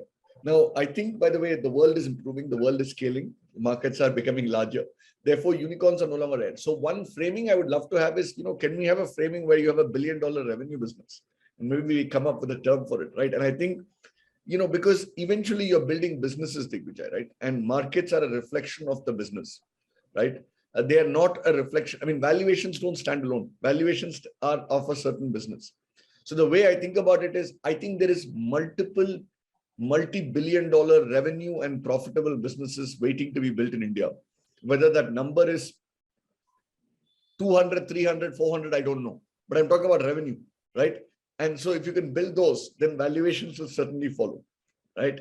So the way I think about it over the next 10 years is, initial e-commerce, and you're very familiar with initial e-commerce. Initial e-commerce was all about getting to scale, right? And I think rails were getting built, right? The industry was getting built. Now we're getting to a stage where that infrastructure exists, supply chain exists. Consumers go to Flipkart, go to Amazon, go to Myntra, go to Nykaa. Now you can build profitable businesses around it, right? So I think we're getting to a next stage where you can build sustainable businesses. And I think they will become not just hopefully unicorns, but companies that are worth much, much more than a unicorn, right? Because you're building profitable and large businesses. Right. So you have been involved with two of the biggest unicorns before starting out Mensa. Mensa, Myntra in its own ways, and then MedLife. Yep. Now you're talking about value creation, and valuation will follow, right? Yes. So how did that go for when you started Mensa? Because usually the challenge is the 0 to 1, right? Yes. And within 6 months you scaled a lot. Yes. Can you what were your challenges or major learnings that you saw? Yeah. So, I mean, look, anything in e-commerce has multiple challenges. So I think it would be, people only see the good things. They don't actually see the challenges. Firstly, by the way, it's a day-to-day execution business. Digvijay, so today, we're north of a 1,500 crore revenue run rate business, right? It takes a lot of effort to grow brands organically. It takes a lot of effort to convince founders. So it's very execution heavy and very experience oriented. So this is not a business where you can it's not a tech product that you've created, right? Or thought about. It is about really scaling brands. So having an experienced team and getting that experienced team together was quite a challenge. And I think we've done well, but execution and team are two things that have really helped us. I think that's number one. Number two is we're still in early stages, but really, if you want to have 100 brands over time, which we do as Mensa, then we need a very strong tech platform to be able to manage everything from pricing to inventory, to catalog listing, to everything that goes into doing e-commerce and building a brand, right? And that takes time and effort, and building that is not an overnight success, right? So I think great people focus on the here and now and the execution while focused on strategy. And three, continuing to build a solid foundation through technology. I think these are the big three things that are challenges that we are focused on. Right. So you mentioned also, I think in our previous chats also that, you're focusing a lot on profitability. Yes. Now, at a time when you're trying to constantly grow and scale higher, how are you trying to have that fine balance between bottom line and top line? Yeah, so Digvijay, I think, look, I mean, after my midlife experience, one of my realizations was I don't want to do a cash burn business. So just personally, Okay. from a vision standpoint, I don't want to do a cash burn business because I think then you become very capital markets dependent.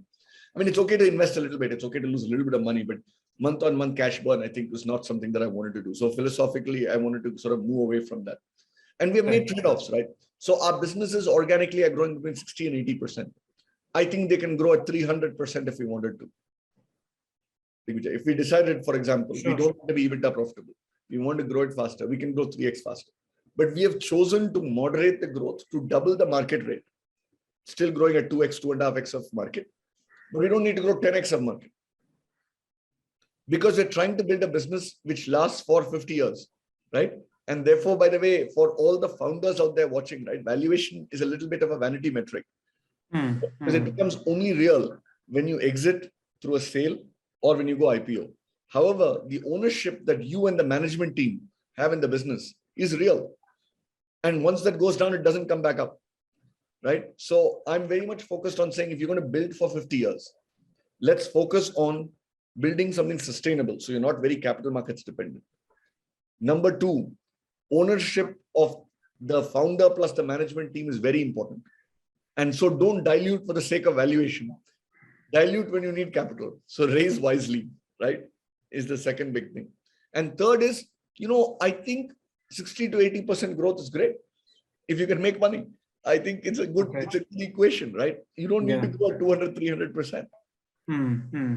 So is that something that you are following right now? That I know you have a lot of capital and also you have a lot of term sheets flying in every time. But are you advising others as well to not raise if not absolutely required, even for unicorn firms? I would say, by the way, my advice is in 3 parts. First, if you are burning cash, make sure you have money for 24 months. If you don't, you have to raise, because otherwise the margin of error is too small. Sure. Right? Second, if you're not burning money, right, and your model is sustainable, then I would say only raise when you need it, right? Don't raise for the sake of raising. Okay. Also, because excess capital, Digvijay, leads you to make unnecessary mistakes in some ways. Actually, by the way, for a startup, constraints are a good thing. And if you have constraints, you innovate more. If you don't have constraints, sort of take the easiest possible route, right? And therefore, it's important to sort of balance that out, in my view. Okay. Interesting. And Anand, coming back to Mensa again, you recently closed the acquisition of Pebble. Yes. And I think a couple of more interesting ones are lined up. Can you give us a sense of, how you are approaching these M&As in the current market scenario, and which are the other categories that you want to enter? Sure. So we are still focused primarily on fashion, beauty, and home. Pebble, by the way, in my mind, is consumer electronics, but actually closer to fashion, because it's frequent model changes. You have 3 different straps, in a watch that come. You have to manage the inventory to, how much inventory do you buy? How frequently do you introduce products, which have very similar characteristics? So firstly, by the way, I think that market is huge. I think there'll be multiple large players. I think people have done a fabulous job, many other companies. So we believe this is a market that will grow at 20 to 30% year on year for the next 10 years. And therefore feel like we can build a real brand. And Pebble is very much about user-friendly design, affordable pricing. And currently, by the way, we are actually both offline and online. And we have a very, very good sort of profitable business that is growing and scaling. And we are, we're going to do exciting things. You'll soon see a brand ambassador. And I think we have almost 20 new brand launches that I think are coming in the next 3 months, right? So I think it's an exciting space. Now, what am I looking for when I look for a brand? We look, number one, for a certain size. We look for between 20 and 150 crores. Now, this number keeps changing because as you get bigger, you need slightly bigger businesses, right? Second, we're looking for profitable businesses. We don't want money-losing businesses, because I think if you're building a brand, you should be able to do it without subsidy. Right? Or even at least if it's not EBITDA profitable, unit economics profitable. So you can make money on a transaction. Third, we look for customer love, perhaps most importantly. great user experience, reviews and ratings that are genuine, authentic with real followership, right? These are the three things we look for. And then coupled with that, we look for, are there great founders who we can work with? Are there interesting areas where Mensa can add value? So for example, let's say the founder is very good at sourcing and design, and we are very, very good at product and tech, growth hacking and branding. Then it's a very good thing, right? Because, 1 + 1 will be 11. So that's what we're looking for. In terms of new spaces, I think nutraceuticals is an interesting space that I feel can actually get into brands. Very similar characteristics, high gross margin, good repeat and frequency, and very unbranded today and growing very fast, right? So I feel that can be an interesting space that we can get into. Okay. Interesting. You mentioned the space is unbranded. Even despite some of the other better penetrated areas in consumer internet, we don't see a lot of brands, which you have mentioned before as well. So how are you different? I know you don't like to be called as a brand aggregator or a Thrasio clone. So just, why don't you take us to how exactly, what happens after you do a deal, and how do you sort of enhance the brand with founders and take it and scale it again? Absolutely. So look, first, I think I like brand accelerator more than aggregator, because I think we're accelerator, and brand and accelerator both are important. Right. Because we're not trying to aggregate revenue and EBITDA. We're trying to build breakout brands. And what does a brand mean? Brand should have a distinct identity. It should be consistent across seasons. And there should be consumer love and recall, where people should be searching for the brand, right? So when we actually create a plan, Digvijay, once a brand is part of us, we have the classic sort of accelerating revenue and improving EBITDA goals, which I think are clear, right? So for us, when we buy a brand, the question is, can it be 10x of its current scale in 5 years? Simple rule. So we sort of say, if you have a 50 crore brand, can you create a 500 crore brand? If you have a 100 crore brand, can you create a 1,000 crore brand, right? So we sort of look through that and say, therefore, what should the growth be for the first couple of years? But here are the interesting things we do beyond growth and profitability. We basically spend a lot of time and effort saying, what should the brand become? So I'll give you an example, right? We have a brand called Riyasi, which is in costume jewelry, right? We have, by the way, defined that, saying who's the customer. We've got Dia Mirza on as a brand ambassador. We have launched 3 new categories: silver jewelry, affordable jewelry, etc., making it more and more of a brand. The Insta following is quadrupled in terms of from when we started to now. So we really focus not just on revenue and EBITDA, but investing back some of that EBITDA into saying, can you actually build this as a brand? Because I think long term, why is this important, right? Why is a brand important? A brand is important in the consumer internet world because everybody talks in Digvijay lifetime value to cost of customer acquisition, right? Yeah. Everybody talks about it. What drives cost of customer acquisition? If you are not a brand, then it's purely performance led, and you are at the mercy at some level of large platforms, Google, Facebook, etc. Because it's everybody. Whereas if you're a brand, the cost of customer acquisition starts coming down because people are searching for you.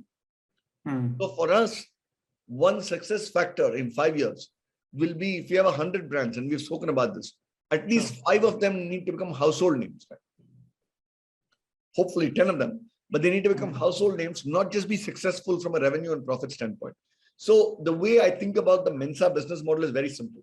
We are brand accelerators. Brand is important. Therefore, you have to build a brand, not just revenue and EBITDA. And acceleration, which is whatever growth we were at, we should be able to double that growth. Whatever profit we were at over time, we should be able to improve that profit. So that's how we sort of build the business. And we've done this in Karagiri. We've done it in Villain, right? And Villain, by the way, as a brand is really growing and scaling, right? Offline and online, and we have introduced new products. The Joker pack has done well. Desire has done well, right? So we are really into brand building as opposed to just revenue growth.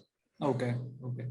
I wanted to ask you one more thing. Like you said you mentioned household brands. Now a lot of household brands we know today are kind of they were born offline.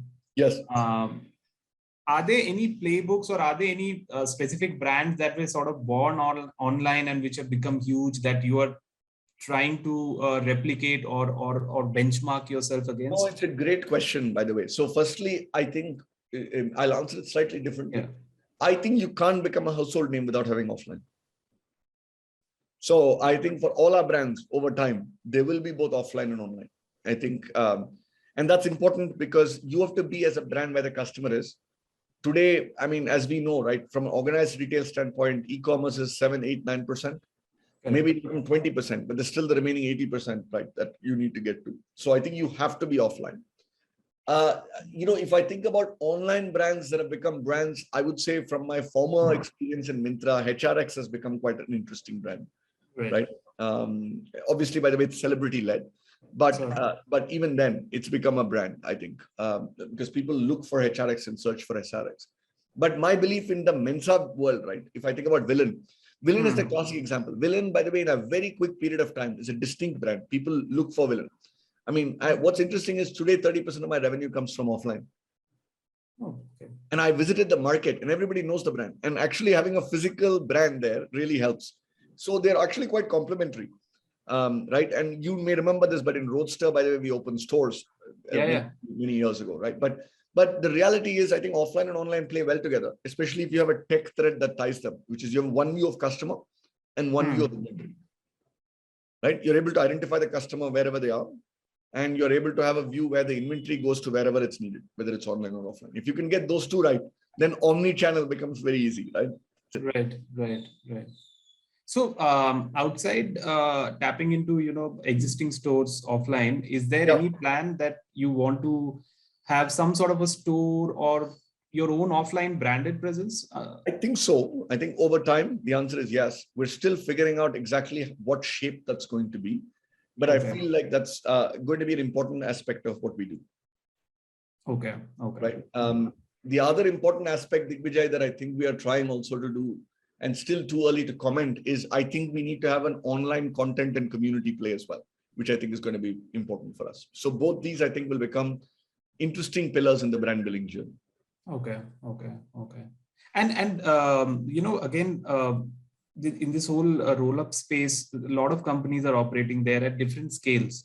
And there was like a big funding frenzy last year that has slowed down. So how does that is impacting your plans and the overall industry when you are going out to acquire brands or scale them further? Do you have to just take us through how that dynamic has changed? So, I think maybe 2-3 things. First, I'm a big believer of not focusing on competition, but focusing on customers, because I think that's how you eventually grow the business.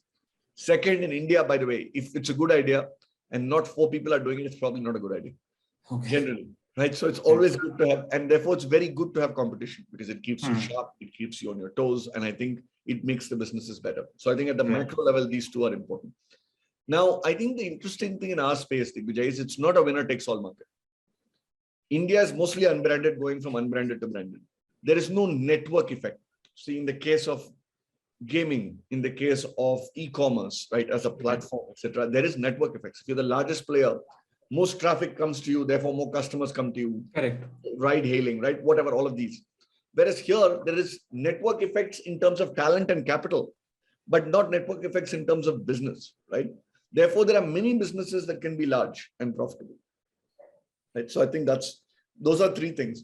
Now, as far as what's going to happen to the industry, I think what's going to matter is execution. I think if you think about capital funding, right? Initially, funding comes because of the promise of an idea and the entrepreneur. The more you sort of go in the journey, results and execution, and what have you actually achieved is what matters, right? So I think what will differentiate people over time is, in my mind, execution. The buying is, I would say, not difficult.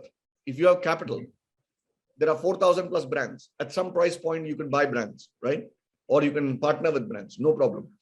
That's not the easy, that's the easy part. The hard part is once you actually have the brand, can you really create alpha? Can you really grow the brand better? Can you really make it more of a brand than it used to be, right? So if I think about the next 12 to 18 months in this space, people who can continue to really execute on brands that they've already bought or partnered with is going to be the key differentiator.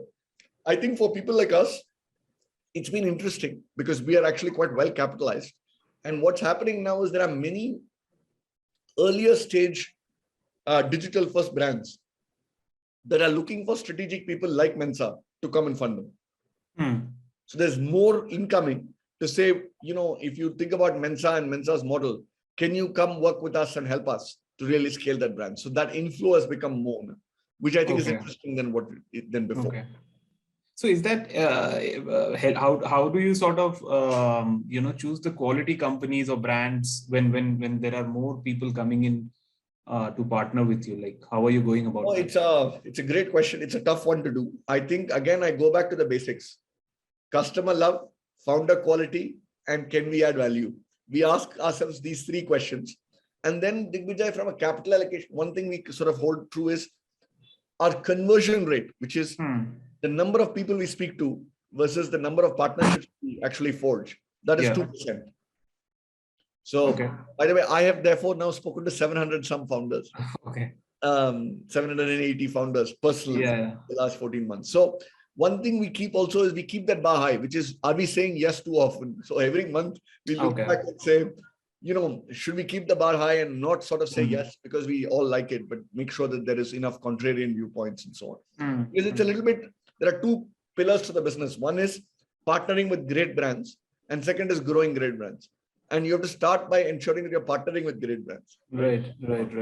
Of course, it's truly an accelerator like setup if you're meeting 700 founders. Yes. Yes. Anand, we wanted to talk about your global plans. Yes. I think you have also mentioned about it. So where it is now and what's on the cards? Can you tell us more? Yeah, absolutely. So I, by the way, believe the next 10 years is the best 10 years to build global brands out of India. So I'm very bullish about it. I mean, last year, by the way, Amazon alone did $2 billion, Digvijay, right? India to the globe, right? And I think we have a unique position in the world because we have a sourcing advantage, like China, like Vietnam, etc. But we have never done brands. We have always done exports, but we have never done brands, right? And I feel like this is a very unique opportunity and a unique time. If I look at our current brands, many have started selling globally already. Karagiri is selling globally. Villain is now selling in the Middle East. Folk Culture, which is one of our home brands, is now doing 60-70% of its sales outside India, which is very interesting. I mean, the best-selling kitchen towels in the US are from Mensa Brands and Folk Culture. You can go, it's like bestsellers everywhere, right? So I think there's a huge opportunity. My sense is in the long term, it can be 30-40% of our revenue, right? And more importantly, I think one of the things I'm realizing, which has been very interesting, and I think it may appeal to people who are listening to this also, right? Selling globally forces you to improve your product quality. Forces, right? Because there is a very discerning customer who's not just looking for value. They're looking for real product quality. And I think there is a huge rub-off effect.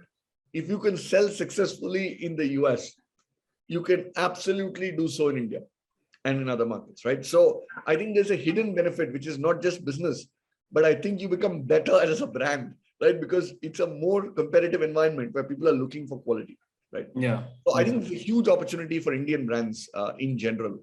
Digvijay, my sense is next 10 years, if you're a digital first brand, you should have global plans. Right. And are you also looking at any acquisitions? How are you going about it? What are the plans? So we want to we are at between 21 and 24 brands, 21 announced. But we believe, by the way, that we should probably do another 20 this year in terms of brands that we want to go after. As I said, the one interesting new space is nutraceuticals, where we're actually now looking for brands, but the others will be fashion, beauty, and home. We're looking for slightly larger brands, Digvijay, this year than last year. So last year we were okay with slightly smaller brands. Now for us, actually, we are also more confident of the operating system. And, for the overall acceleration of Mensa to happen, you need slightly larger brands. So we're very much in business to look for great founders who want to come to us. We fundamentally believe it's a partnership, independent of how much we own of the business and how the happens and all that, right? And if you talk to any of our 20 plus founders, they will all say it's been a partnership approach in terms of how we work, right? Post the deal, post the transaction. So I feel very bullish about this. I also feel like reputation matters. So one interesting thing is now we actually have history. We have a set of brands that have grown and scaled. And therefore it's easy to actually say, look, call up X or call up Y and talk to them on how it's gone. Right. And therefore, for new founders who are actually new to this idea, it becomes much easier because they can talk to a peer and say, what has really happened over the last 12 months? How has it been? Right. Okay. Okay. Got it. So that's what we want to try and do. Okay. Okay. Interesting. Anand, another question for a lot of the people who are watching this is, a lot of them are inspired by what you have done previously and are doing right now. So what is the advice that you have for these founders and other startups who are kind of building right now in early stages? What do you have to say to that? I have 3 pieces of advice. Okay. The first is pick a problem that is complex that you love, addressing a very large market. I think all 3 are important. It should be a problem that you love solving and it should be worth solving. And if you solve it, the market should be large. Right? So that's point number 1. As you're an early stage startup, pick a problem that you truly enjoy solving, difficult one, but addresses a large market. Don't sort of solve a niche problem because you sort of, you do all this work and it's the same thing, right? That's number 1. First piece of advice. The second piece of advice is startups are hard. Don't just believe the success stories. Every one of us have gone through ups and downs, right? So you have to sort of persist and you have to enjoy the journey, right? It is not about the highs. People only talk about, I think, what has been successful, what your valuation is. Nobody talks about how hard it is to hire people, how hard it is to raise money, how hard it is to actually execute day in and day out, 7 days a week. So I think enjoy the journey and don't get carried away by headlines and the press and all of that, right? You have to focus on the business, right? And you have to sort of enjoy the journey. I think that's the second piece of advice. The third piece of advice is it's a lonely journey if you're a founder. So pick 2 sets of people carefully. First is your investors. Because by the way, once you picked an investor and they're in your cap table, they're there for a long time. So it's not just money, it's chemistry, it's support, right? So pick your investors carefully. And pick your founding team carefully, right? Because you're going to be spending more time with them than your family.